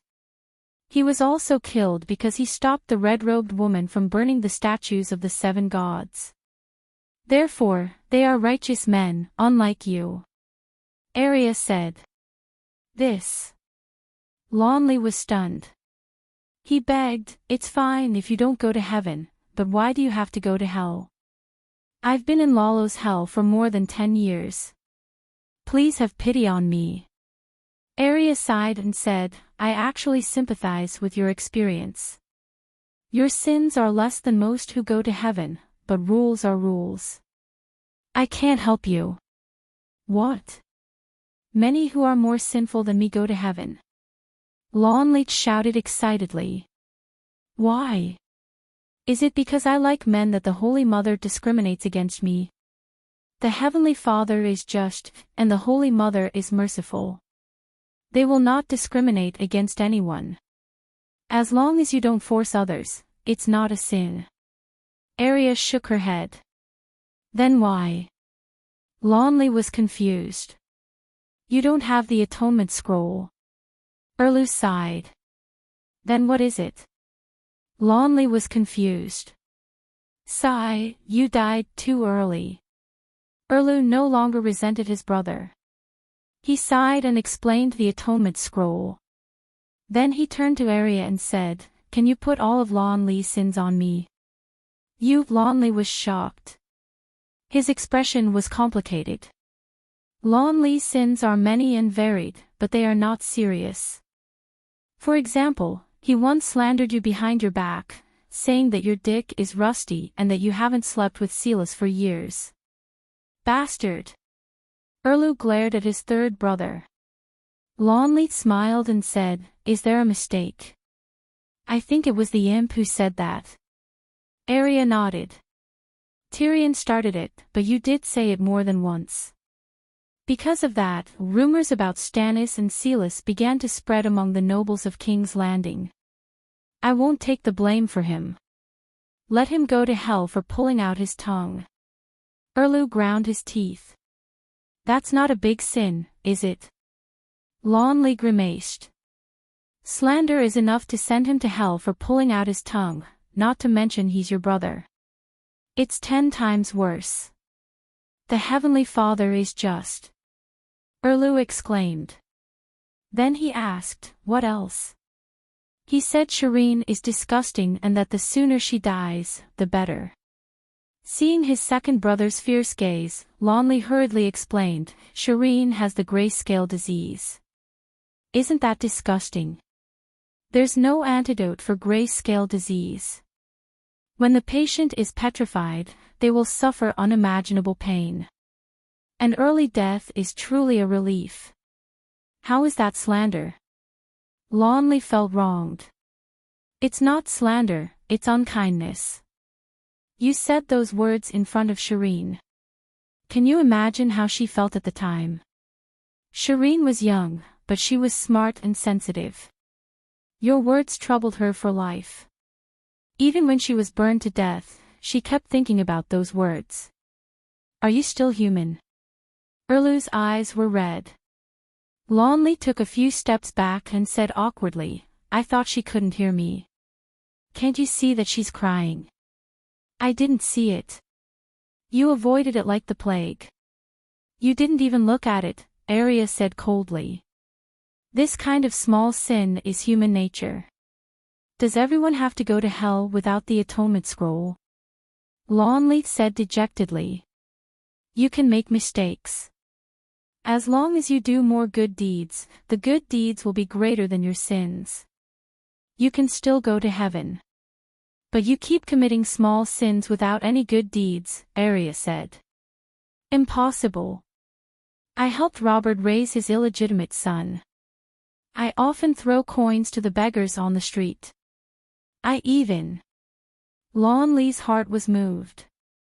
He said emotionally, "When your direwolf bit Joffrey, I even advised Robert not to blame you and your sister.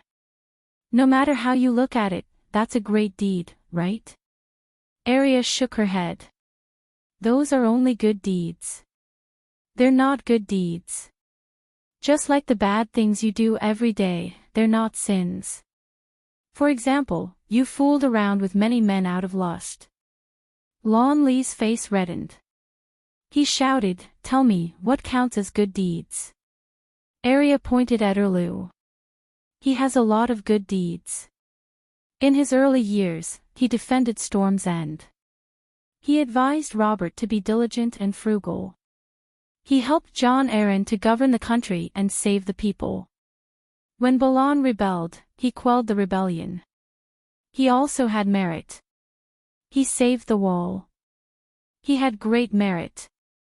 He defended Winterfell. He also had merit.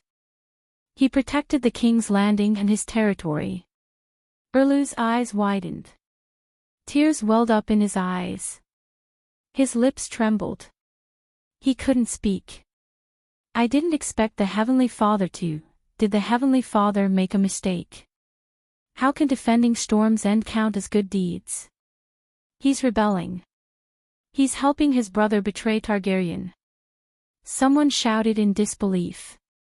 Arya said, "Let's not talk about whether Robert's rebellion was justified. It's not wrong to defend one's own castle.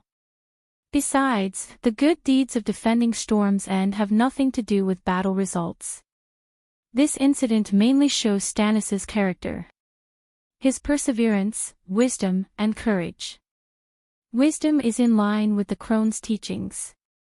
Courage and perseverance are in line with the warrior's teachings. The Heavenly Father's judgment of good deeds doesn't depend on how many people the person saved. Any action that is in line with the teachings of the 7 gods is good deeds. How many people did Wen Tianxiang save? The only reason he could become a saint was because he sacrificed his life for a righteous cause. I've also advised Robert to drink less, Lonley said. If you can persuade him to hate you as much as he hates Stannis, then you will have good deeds, Arya said blankly. Ah. Lonley was stunned. He smiled bitterly. Then it's not easy to get good deeds. If it's easy, then everyone can go to heaven. Stannis can go to heaven. He killed me. Lonley frowned. Arya shook her head with a complicated expression. Stannis will go to the 7 hells and be punished for 100,000 years. What? Everyone exclaimed. Erlu was expressionless and said nothing. Arya looked at him and said, "You have a lot of good deeds, but you have sinned even more. You already know that the souls of those who are sacrificed will be possessed and tortured by the evil god after they die. So, sacrificing evil gods is a great sin. Do you have any objections?" Erlu shook his head. Aside from the blood sacrifice, you have committed 2 crimes of kinslaying, Lonley and Shireen. You sacrificed Aegon and violated your holy oath to Sansa. You can change your faith to the Red God. That's not a sin. But sacrificing those who oppose you and burning the godwood and the statues of the 7 gods is blasphemy. It's a great sin. Erlu said bitterly, "The Heavenly Father is very fair. I accept this judgment. Lady Arya, please tell the Heavenly Father that I am grateful for this judgment." Grateful for the judgment? Arya was confused. Maybe you should thank the Holy Mother for taking back your humanity from Lalo. Being resurrected by Lalo has a price. He will take away the most precious thing in your soul. I know. Erlu nodded and said with a gloomy expression, "Actually, I wasn't free after death. I didn't even have my own will back then. I was muddle-headed like a tortured beast. I'm grateful that the Holy Mother made my soul whole and gave me a new life. But I'm even more grateful that she acknowledged me." What acknowledgement? Arya and the others were confused. Erlu sighed and said, "The good deeds are acknowledgement of my past efforts. I've been longing for things that I couldn't get my hands on all my life. I didn't want to get them from my enemy in this way. If only I was born 20 years later. The last battle of the long night should be where I contributed my wisdom, strength and life, not the Iron Throne." Arya frowned and thought for a while. She still couldn't understand him and said, "I don't need to convey your words. If you really have the heart and convert to the 7 gods, you can look up to heaven even if you're in hell. Also, your good deeds aren't enough to offset your sins. You can't help others bear their sins. You 2 brothers will go to hell." Erlu nodded silently. Lonley's handsome face turned pale. He pointed at the people around him and asked with a trembling voice, "Do they have extra good deeds? Help me."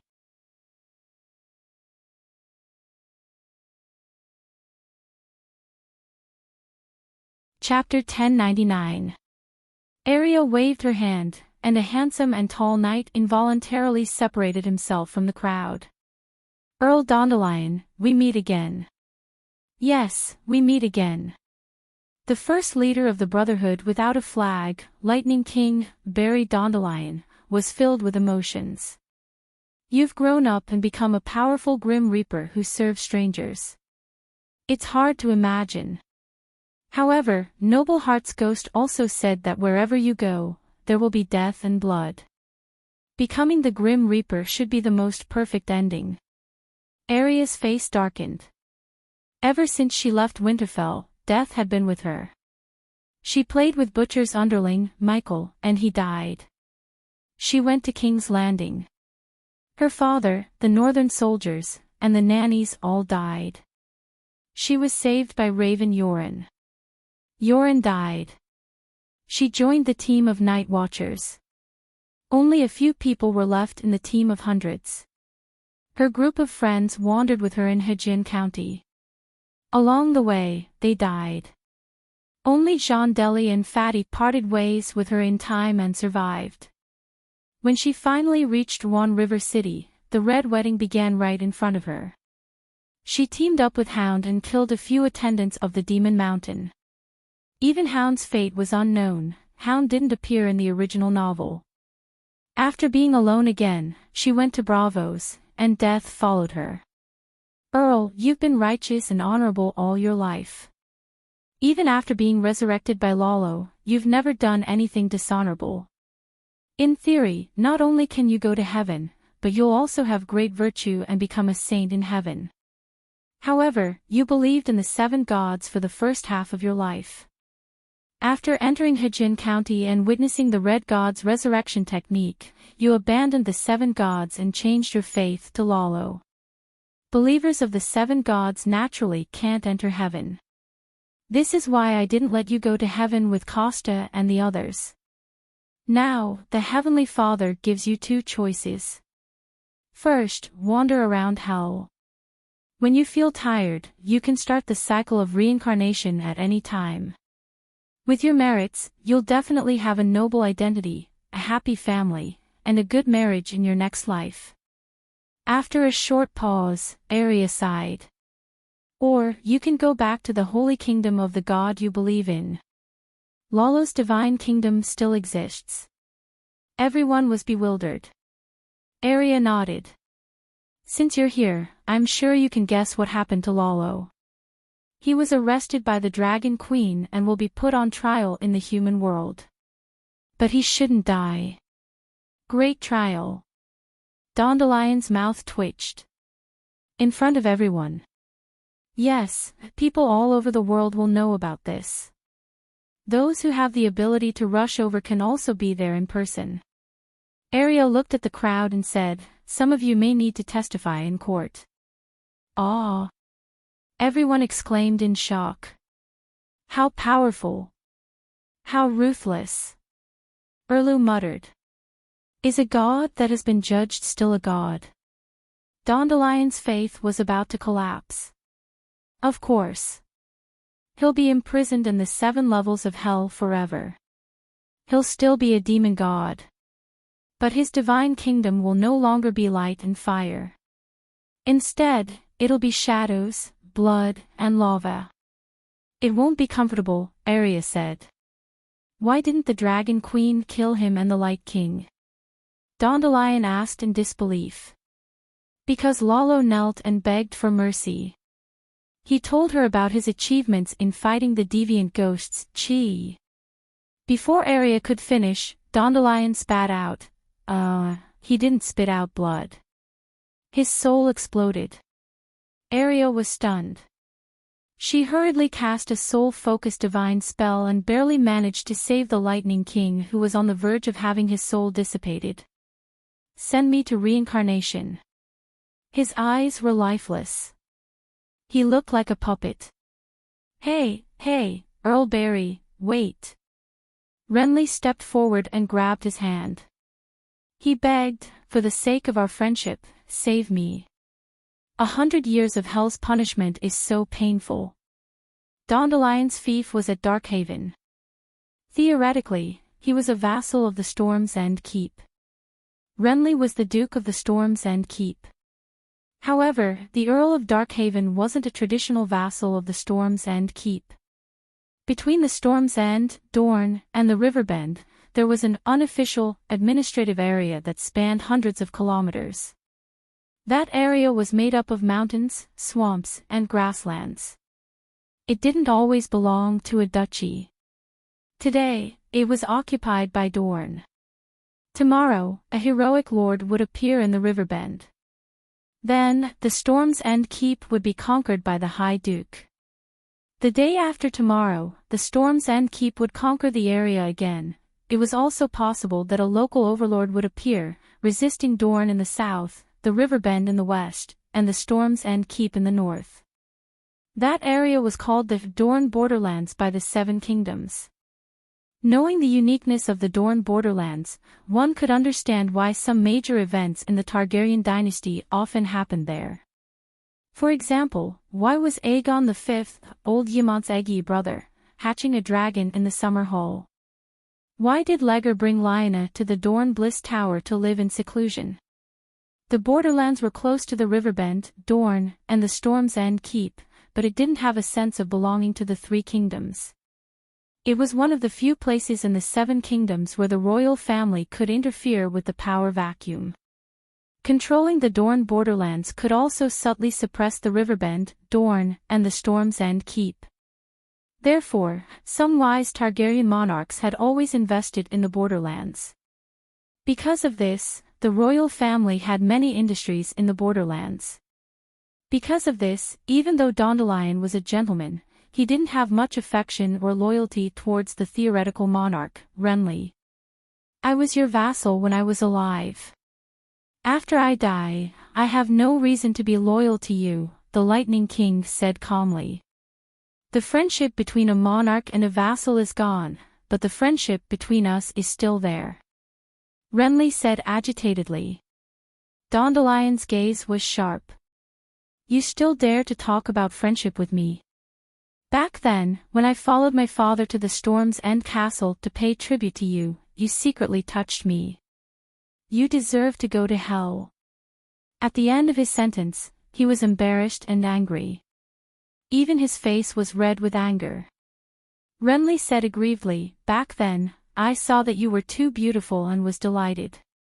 I just wanted to see if you were a kindred spirit. Sigh, it's also my fault for being young and frivolous. But after you rejected me, I didn't force myself on you, did I? If you don't try, no one will know what they truly like. Back then, Enough. Arya waved her hand and sent Dandelion away. The bestowal of merit cannot be forced. Dominia looked at Renly sympathetically and asked, I participated in the final battle. Did I get any merit? There is great merit, but you also committed the crime of kinslaying, Arya said. I didn't kill my kinslaying. The tall girl said anxiously with a pale face. You weren't the mastermind, but you tacitly approved of Bonello's actions. Your merit and demerit cancel each other out. Go and reincarnate. Jean Deli, you. Facing a friend who had gone through life and death together, Arya couldn't be indifferent. I'm going to hell too. Jean Deli muttered. Arya nodded lightly and sighed. You've been dragged down by my mother. Madame Stoneheart broke the sacred oath countless times and violated the guest's rights countless times. Even if there was a reason for it, she still committed heinous crimes and has already gone to the 7th level of hell. You're an accomplice, so you'll also be in hell for 20,000 years. Jean Deli's face was ashen, and his body swayed. An accomplice will also be punished for 20,000 years. What about the mastermind? Erlu frowned. 9 billion years, Arya said woodenly. Hiss, everyone sucked in a cold breath. You'll never be able to rise again. At this point, Erlu had no complaints about his sentence. Ha ha ha ha, retribution, retribution. Wade Fry laughed excitedly. Humph, my mother has a son and a daughter. All of them can earn great merits. She'll definitely go to heaven before you. Arya said coldly. I have descendants too. River Delta City is still here, Wade shouted. The gatekeeper, Ollie, I know. You can count on her. Arya smiled mockingly. How long will Wade Fry stay in hell? Renly asked curiously. He has no merits, but he has a lot of sins. He has to light up a sky lantern for 80 million years. Renly wiped the non-existent sweat from his forehead and muttered, I should be satisfied. It's only been 100 years, and this is only the first level of hell. Erlu gathered his courage and asked again, Miss Arya, where did my daughter Shireen go? His voice was trembling. Shireen was sent to heaven by the Dragon Queen immediately. Heaven. Erlu sighed. His body seemed to have shriveled up. That's good, very good. He wanted to see her again, but he was afraid that if he did, she would look at him with hatred and disgust. Now that he could not see her, he knew that she had a good ending. He was very disappointed, but he also felt a strange sense of relief. Your Majesty, what do you think of this dress? Marjorie called out excitedly. The setting sun was like blood. King's Landing was immersed in the bustle of hope. On the balcony of the Red Castle, Queen Sansa leaned against the railing and looked at her kingdom. She was a little distracted. Your Majesty. Marjorie waved her hand and had the tailor stand aside. She walked to the balcony and said softly, Your Majesty, half a month later, on the summer solstice, it will be your coronation ceremony. It's time to try on the Queen's coronation. Sansa turned around and looked. The coronation had the silver background of the dire wolves. It was decorated with many gems and pearls. It was simple and elegant, but it did not lose its dignity and luxury. It matched the human crown very well. It seemed that the master tailor from Myr lived up to his reputation. A few days ago, she would have been overjoyed to see this dress. She would have turned 49 times in front of the dressing mirror. But now, Lalo has been judged. She sighed. The joy on Marjorie's face disappeared. She frowned and said, Although I did not go to Slaver's Bay, I watched the live broadcast through the glass candle. I did not expect Lalo's true form to be a lava giant. I did not expect him to kneel at the feet of the Dragon Queen like a dog and beg for mercy. Sansa smiled bitterly and said, I did not expect it either. But we should have thought of it. In the Battle of the Smoke Sea, almost all the demon gods in the world were killed. The gods had to sign the investiture of the gods before they could use the sea of magic in the king's cauldron. After that, the frost god's corpse was placed on the battlefield. She sighed and muttered, She is the king of gods. But why is she so strong? Your Majesty, some people can only be learned and looked up to. They are destined to be unsurpassed, Marjorie said carefully. I understand, Sansa said gloomily. After a moment of silence, Marjorie said, Your Majesty, when you were at Slaver's Bay, no one was looking after the human-headed dog. I don't know where it went. Little finger in the kennel. Sansa frowned. Yes. Let it go. I wanted to free it, but since it ran away, let's not bother about it. By the way, how did the people of King's Landing and the vassals react to Lalo's judgment? Sansa asked. Marjorie smiled and said, The normal people were shocked for a while. After all, the Dragon Queen has too many crazy achievements. But the red-robed monks in King's Landing could not accept it. There were cries everywhere, and it was too horrible to look at. Benello burned himself to death on the same day. Hundreds and thousands of Red God believers followed him to commit suicide. Fortunately, Holy Light One Hand appeared in time and told them that committing suicide was a great sin. If they died, they would go to the 7 levels of hell. He. Marjorie covered her mouth and laughed softly. The red-robed monks were stunned. They collapsed on the ground and cried. They could not even die. They could only live in torment. It was too difficult.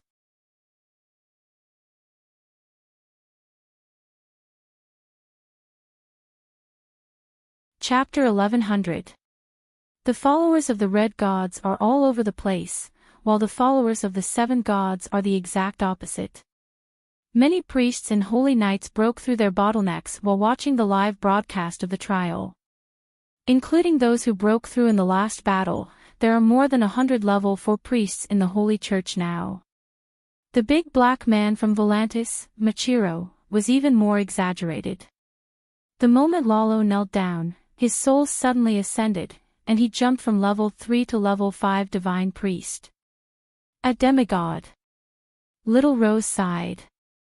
Sometimes I wonder if I should give up my power and completely convert to the Holy Mother, so that I can become a divine priest in my lifetime.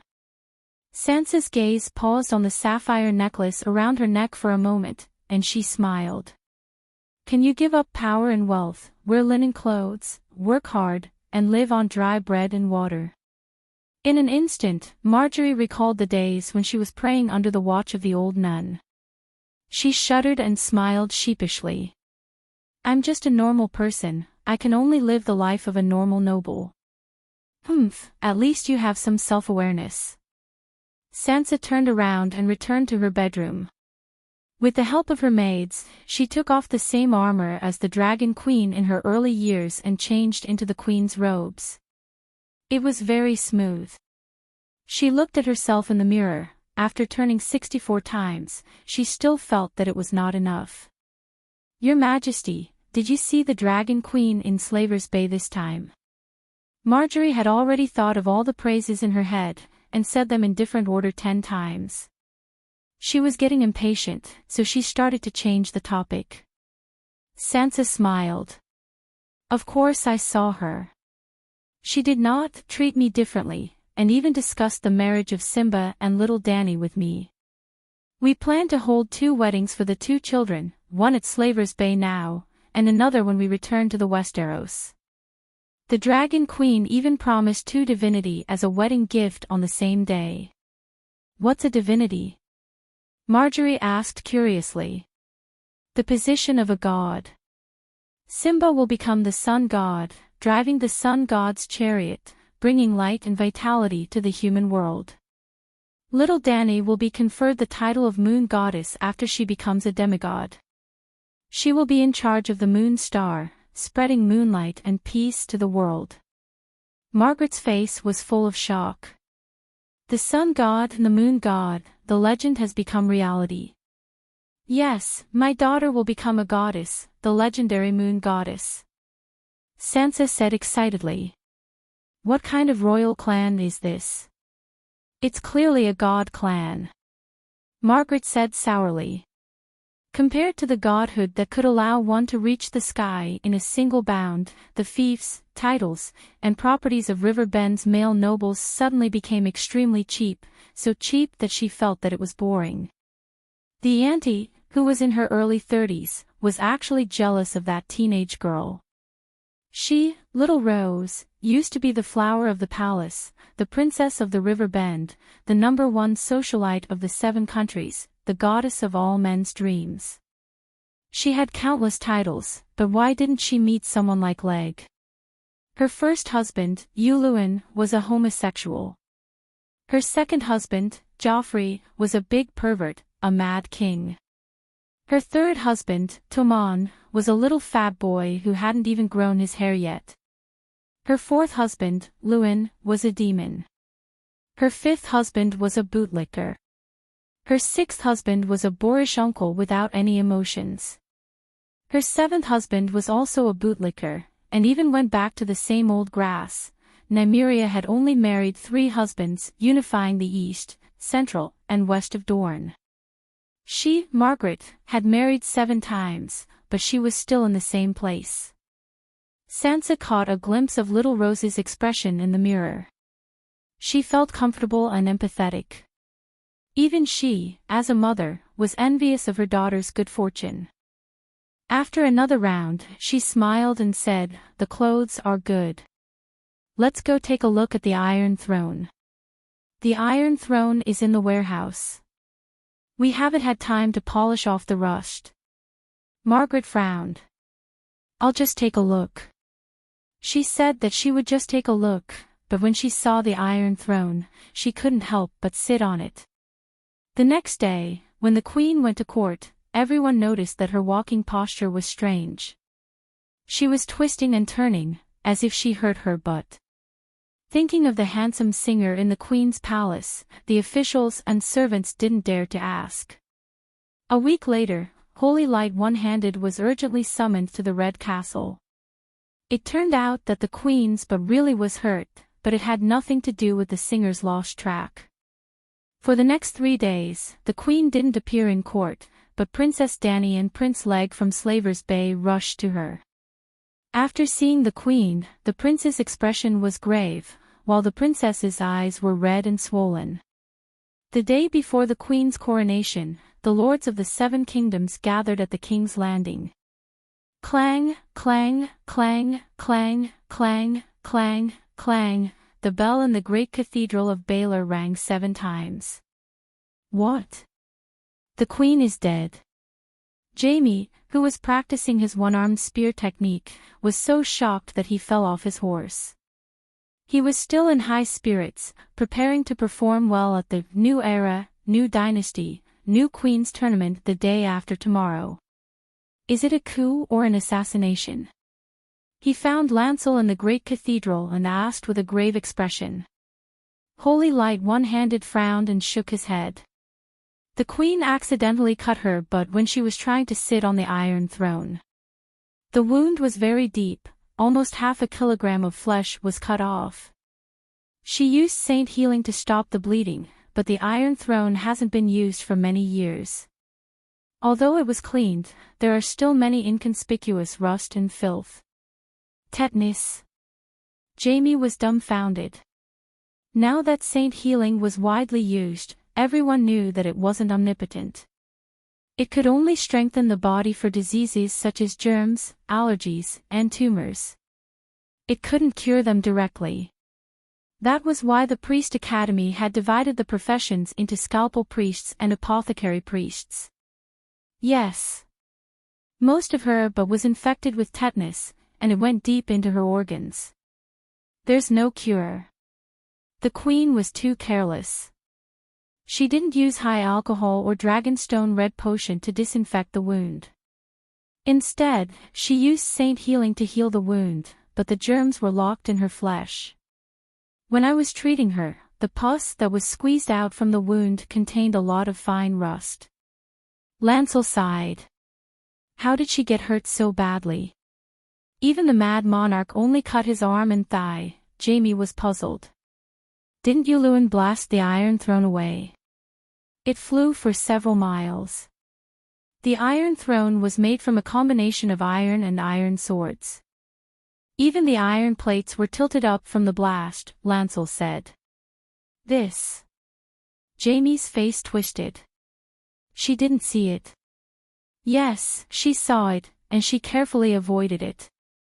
However, she happened to be wearing a queen's royal dress that day.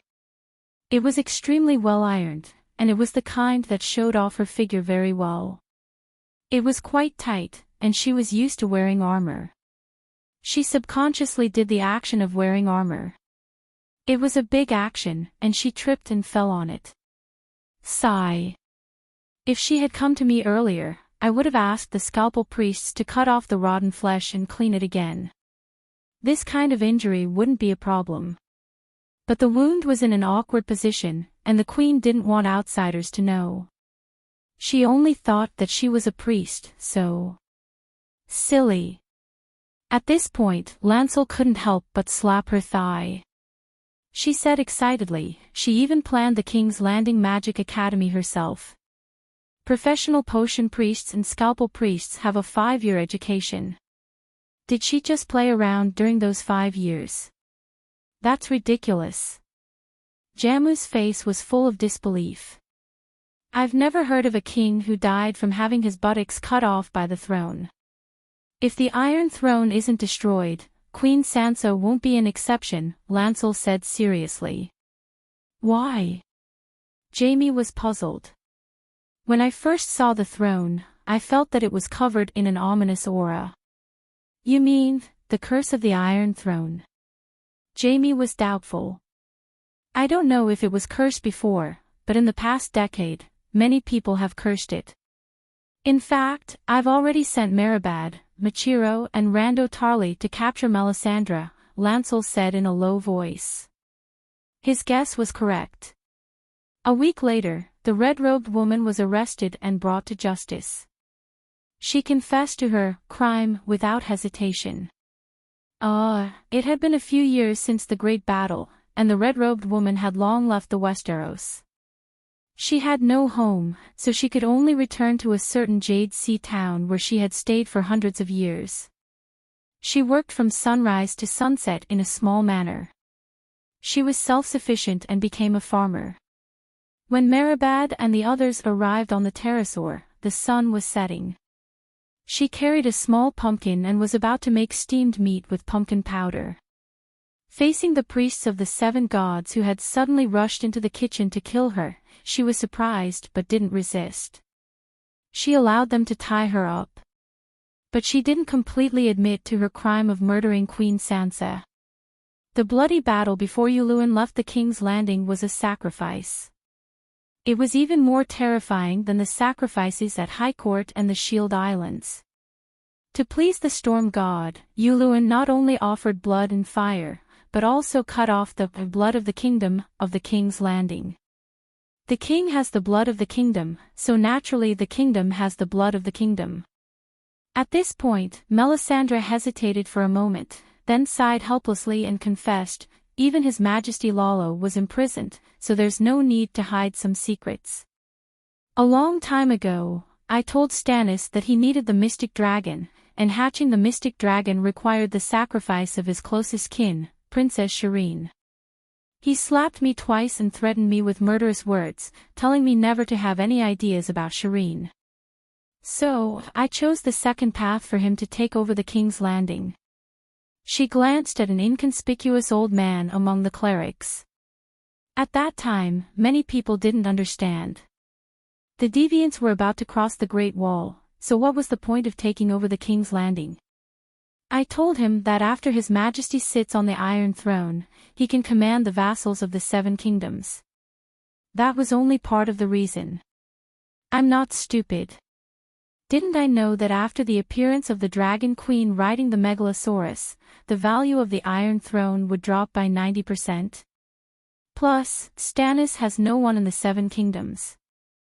Not many would be convinced if he sat on the Iron Throne. Then why did you keep encouraging His Majesty Stannis to take over the King's Landing? The level 2 cleric Davos couldn't help but overstep and ask loudly. I wanted to steal the blood of the Westeros.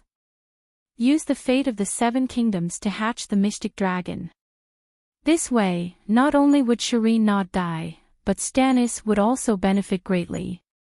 Without the fate of the 7 kingdoms, what would happen to the 7 kingdoms? The Duke of the Western region in the first row of the judgment bench was puzzled. Just like the king without the blood of the king. Like John Delhi, he became a tuberculosis ghost. The vassal was shocked. John Delhi was plotted against. Aunt May shook her head. His Majesty Stannis and the 8-clawed spider Varys have long lost the blood of the king, but aren't they still living well? Bran coldly said, ignorance is not scary. What's scary is knowing half of it. It is because Stannis lost the blood of the king that all his efforts after that were destined to be futile. He will never become king. Why? Aunt May was stunned. She hesitated and asked, if the kingdom lost the blood of the king, what would happen? Bran said, the blood of the King's Landing came from Targaryen. After the Mad King was killed, 60% of it was lost. After Robert died, another 30% was lost. So, you can see how chaotic the 7 kingdoms were in those years. Ah, is that so? Everyone was shocked and doubtful. The chaos of the 7 kingdoms was not entirely due to the loss of the blood of the king. In fact, the will of the people can change the fate of the kingdom. The cause and effect of the two are very mysterious. I only know a little about it. But I can be sure that as long as the vassals strictly abide by the laws of the 7 kingdoms and the teachings of the gods, the scattered blood of the king will slowly return and continue to strengthen. For example, now. After 8 years of the long night and 3 years of cleaning up the ghosts, the people of the 7 kingdoms are united. The blood of the King's Landing is 100 times more than when Aegon the Conqueror ascended the throne. Bran said calmly. But the queen is dead. A commoner in the crowd shouted. What does the death of the queen have to do with the blood of the king? The Iron Throne fell into a latrine pit, and Hammer even took a dump on it.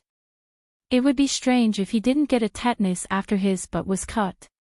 A female knight wearing simple iron armor mumbled. A female priest with a flat nose hurriedly pulled her back. As she retreated, she scolded in a low voice, "Bobla, are you trying to kill Hammer? Hammer has already taken a dump for 10 years, what is there to be afraid of? Besides, Hammer's identity is different now. He is a top student of Dragonstone Island Magic Academy. Can he be as good as the red-robed woman?" Xinguang one-handed waved his hand to silence the commotion in the hall and said to Aunt May, "Continue." Stannis rejected my suggestion and died in Winterfell. Shireen was also sacrificed. Yulun blew up the Red Keep and burned down half of the King's Landing. The blood of the king was also sacrificed to the Storm God. In response to Yulun's request, the Storm God cursed the Iron Throne. Anyone who sits on the Iron Throne will die a horrible death. After Stannis obtained the Iron Throne, he kept it in a warehouse. It fell into a latrine pit and was too dirty. Another reason was the curse. When His Majesty was burned to ashes by Jon, I entered the warehouse and added another curse. Anyone who sits on the Iron Throne will be cut and their wounds will fester. But when I cursed the Iron Throne, Sansa was tens of thousands of miles away from it. Also, I wanted to curse Jon Snow out of anger. I thought he would ascend the Iron Throne. Even though that was the case, little Dany's mother had passed away. How could she listen to such excuses? Why didn't you remind my mother? If Yulun was the only one cursing her, you could have just watched from the sidelines. But you put poison in the wine and watched as another person picked up the cup without saying anything. Isn't that a crime? The red-robed woman couldn't refute little Dany's words. Sigh, I didn't like your mother either. I was happy to see her in trouble, but I didn't expect her to die. Aunt May sighed. Then, she asked doubtfully, didn't she have the human crown? What about the 7 blessings of the 7 gods? Little Dany frowned and looked at Xinguang one-handed in confusion. The nobles and citizens in the hall of the Red Keep also looked at the archbishop curiously. It had been 3 or 4 years since the birth of the human crown. The inscriptions on it had long been known to the world. Countless singers and poets had even written songs and poems for it. The 7 blessings were no secret. The 7 blessings came from the 7 gods. Naturally, the Archbishop of the 7 gods should give the most authoritative explanation. Lancel's expression showed obvious hesitation. This matter concerns the Queen's reputation. It's not convenient to talk about it in court. If Dany and Princess Liz want to know, we can talk about it later. He approached little Dany and whispered. Little Dany glanced at Prince Leg and sighed. The more you try to cover it up, the more rumors there will be. Just tell me. I believe my mother won't make a mistake of principle. It's not that big of a mistake, Xinguang one-handed nodded and returned to his seat.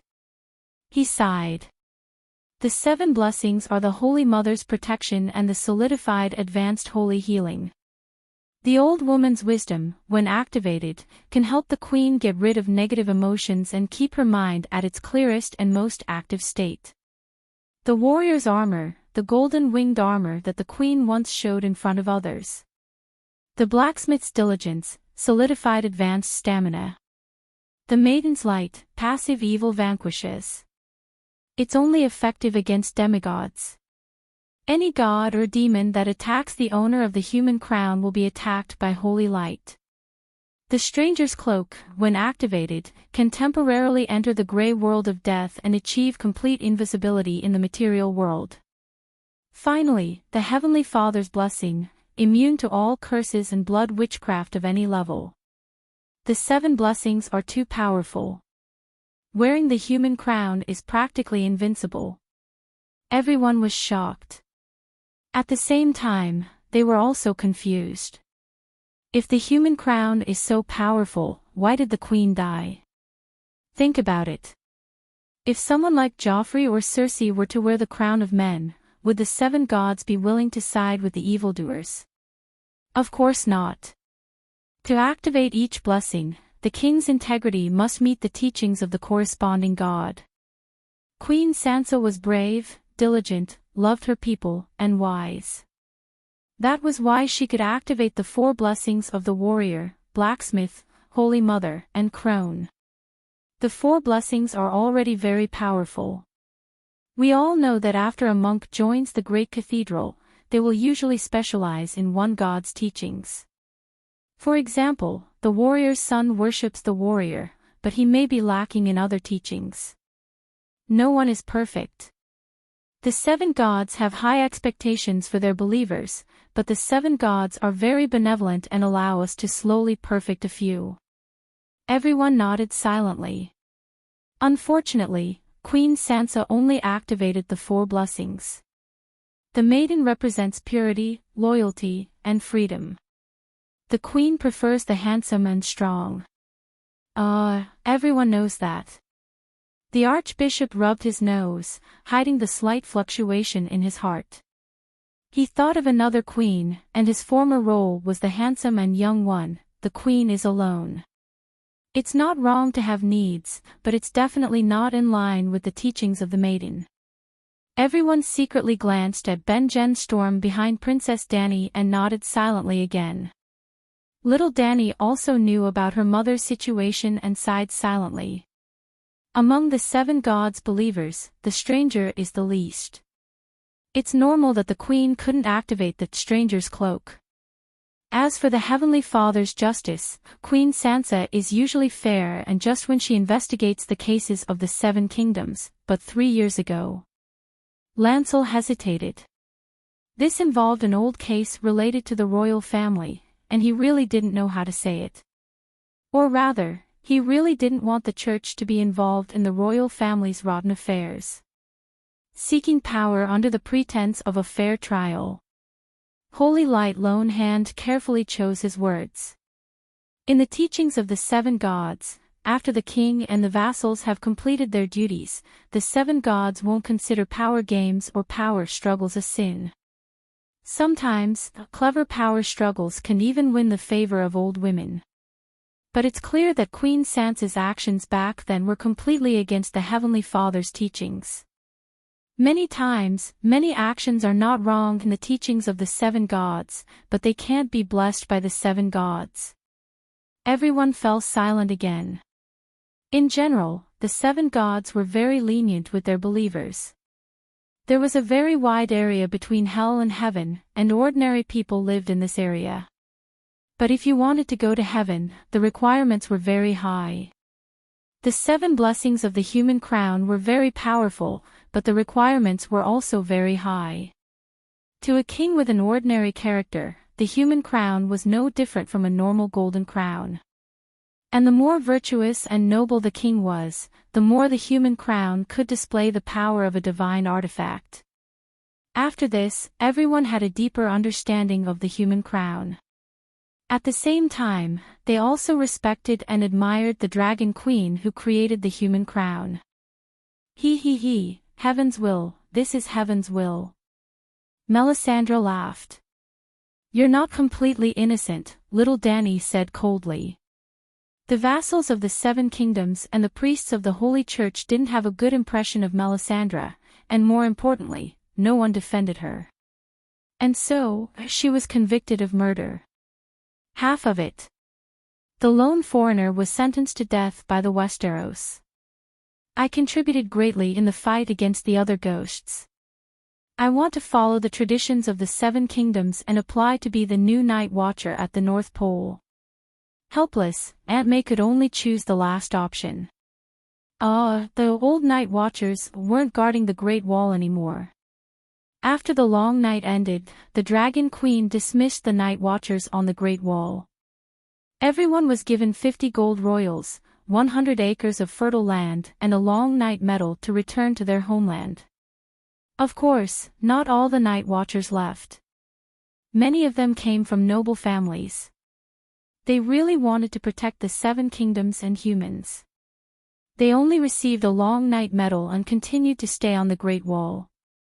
They repaired the East Sea Kingdom while waiting for the Northern Ice King to return and bring them to the Northern Ice Kingdom. In the end, Edmé became the first new Night Watcher to reach the North Pole. The new Night Watchers were different from the previous ones. They didn't discriminate between men and women, and there were fewer restrictions on their bodies. Other than not being able to leave the Northern Ice Kingdom and having to go to the Northern Ice King's residence regularly, they were no different from ordinary free citizens. After the trial, Queen Sansa's funeral was held as scheduled. It was very grand. Tens of thousands of people were sincerely mourning for her. The nobles were also solemn and did not have the slightest bit of playfulness. Sansa's reputation in the 7 kingdoms was actually quite good. Although everyone called her liar, Sansa, Jon, who took the throne, also had the nickname Idiot Jon.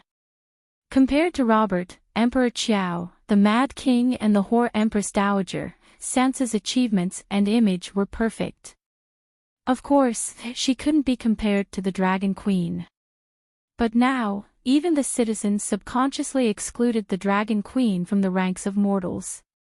According to tradition, Sansa's body was arranged by Sister Silence and placed in the great cathedral to receive the final farewell from all the nobles and nobles. Oh, because it was summer, and because the queen's body was swollen when she passed away and her buttocks were festering, the smell was quite strong. After the citizens of the King's Landing mourned, they started to gossip again. They even secretly called her Rotten Buttocks. Sansa behind her back. You're tuning into the LoveLore Library YouTube channel. We're so grateful for your support, and don't forget to subscribe to join us on this incredible journey through captivating stories. Your generosity through donations truly makes a world of difference, as it's the primary source of revenue that allows me to expand and enhance this channel for you. Thank you from the bottom of my heart for being a part of this adventure.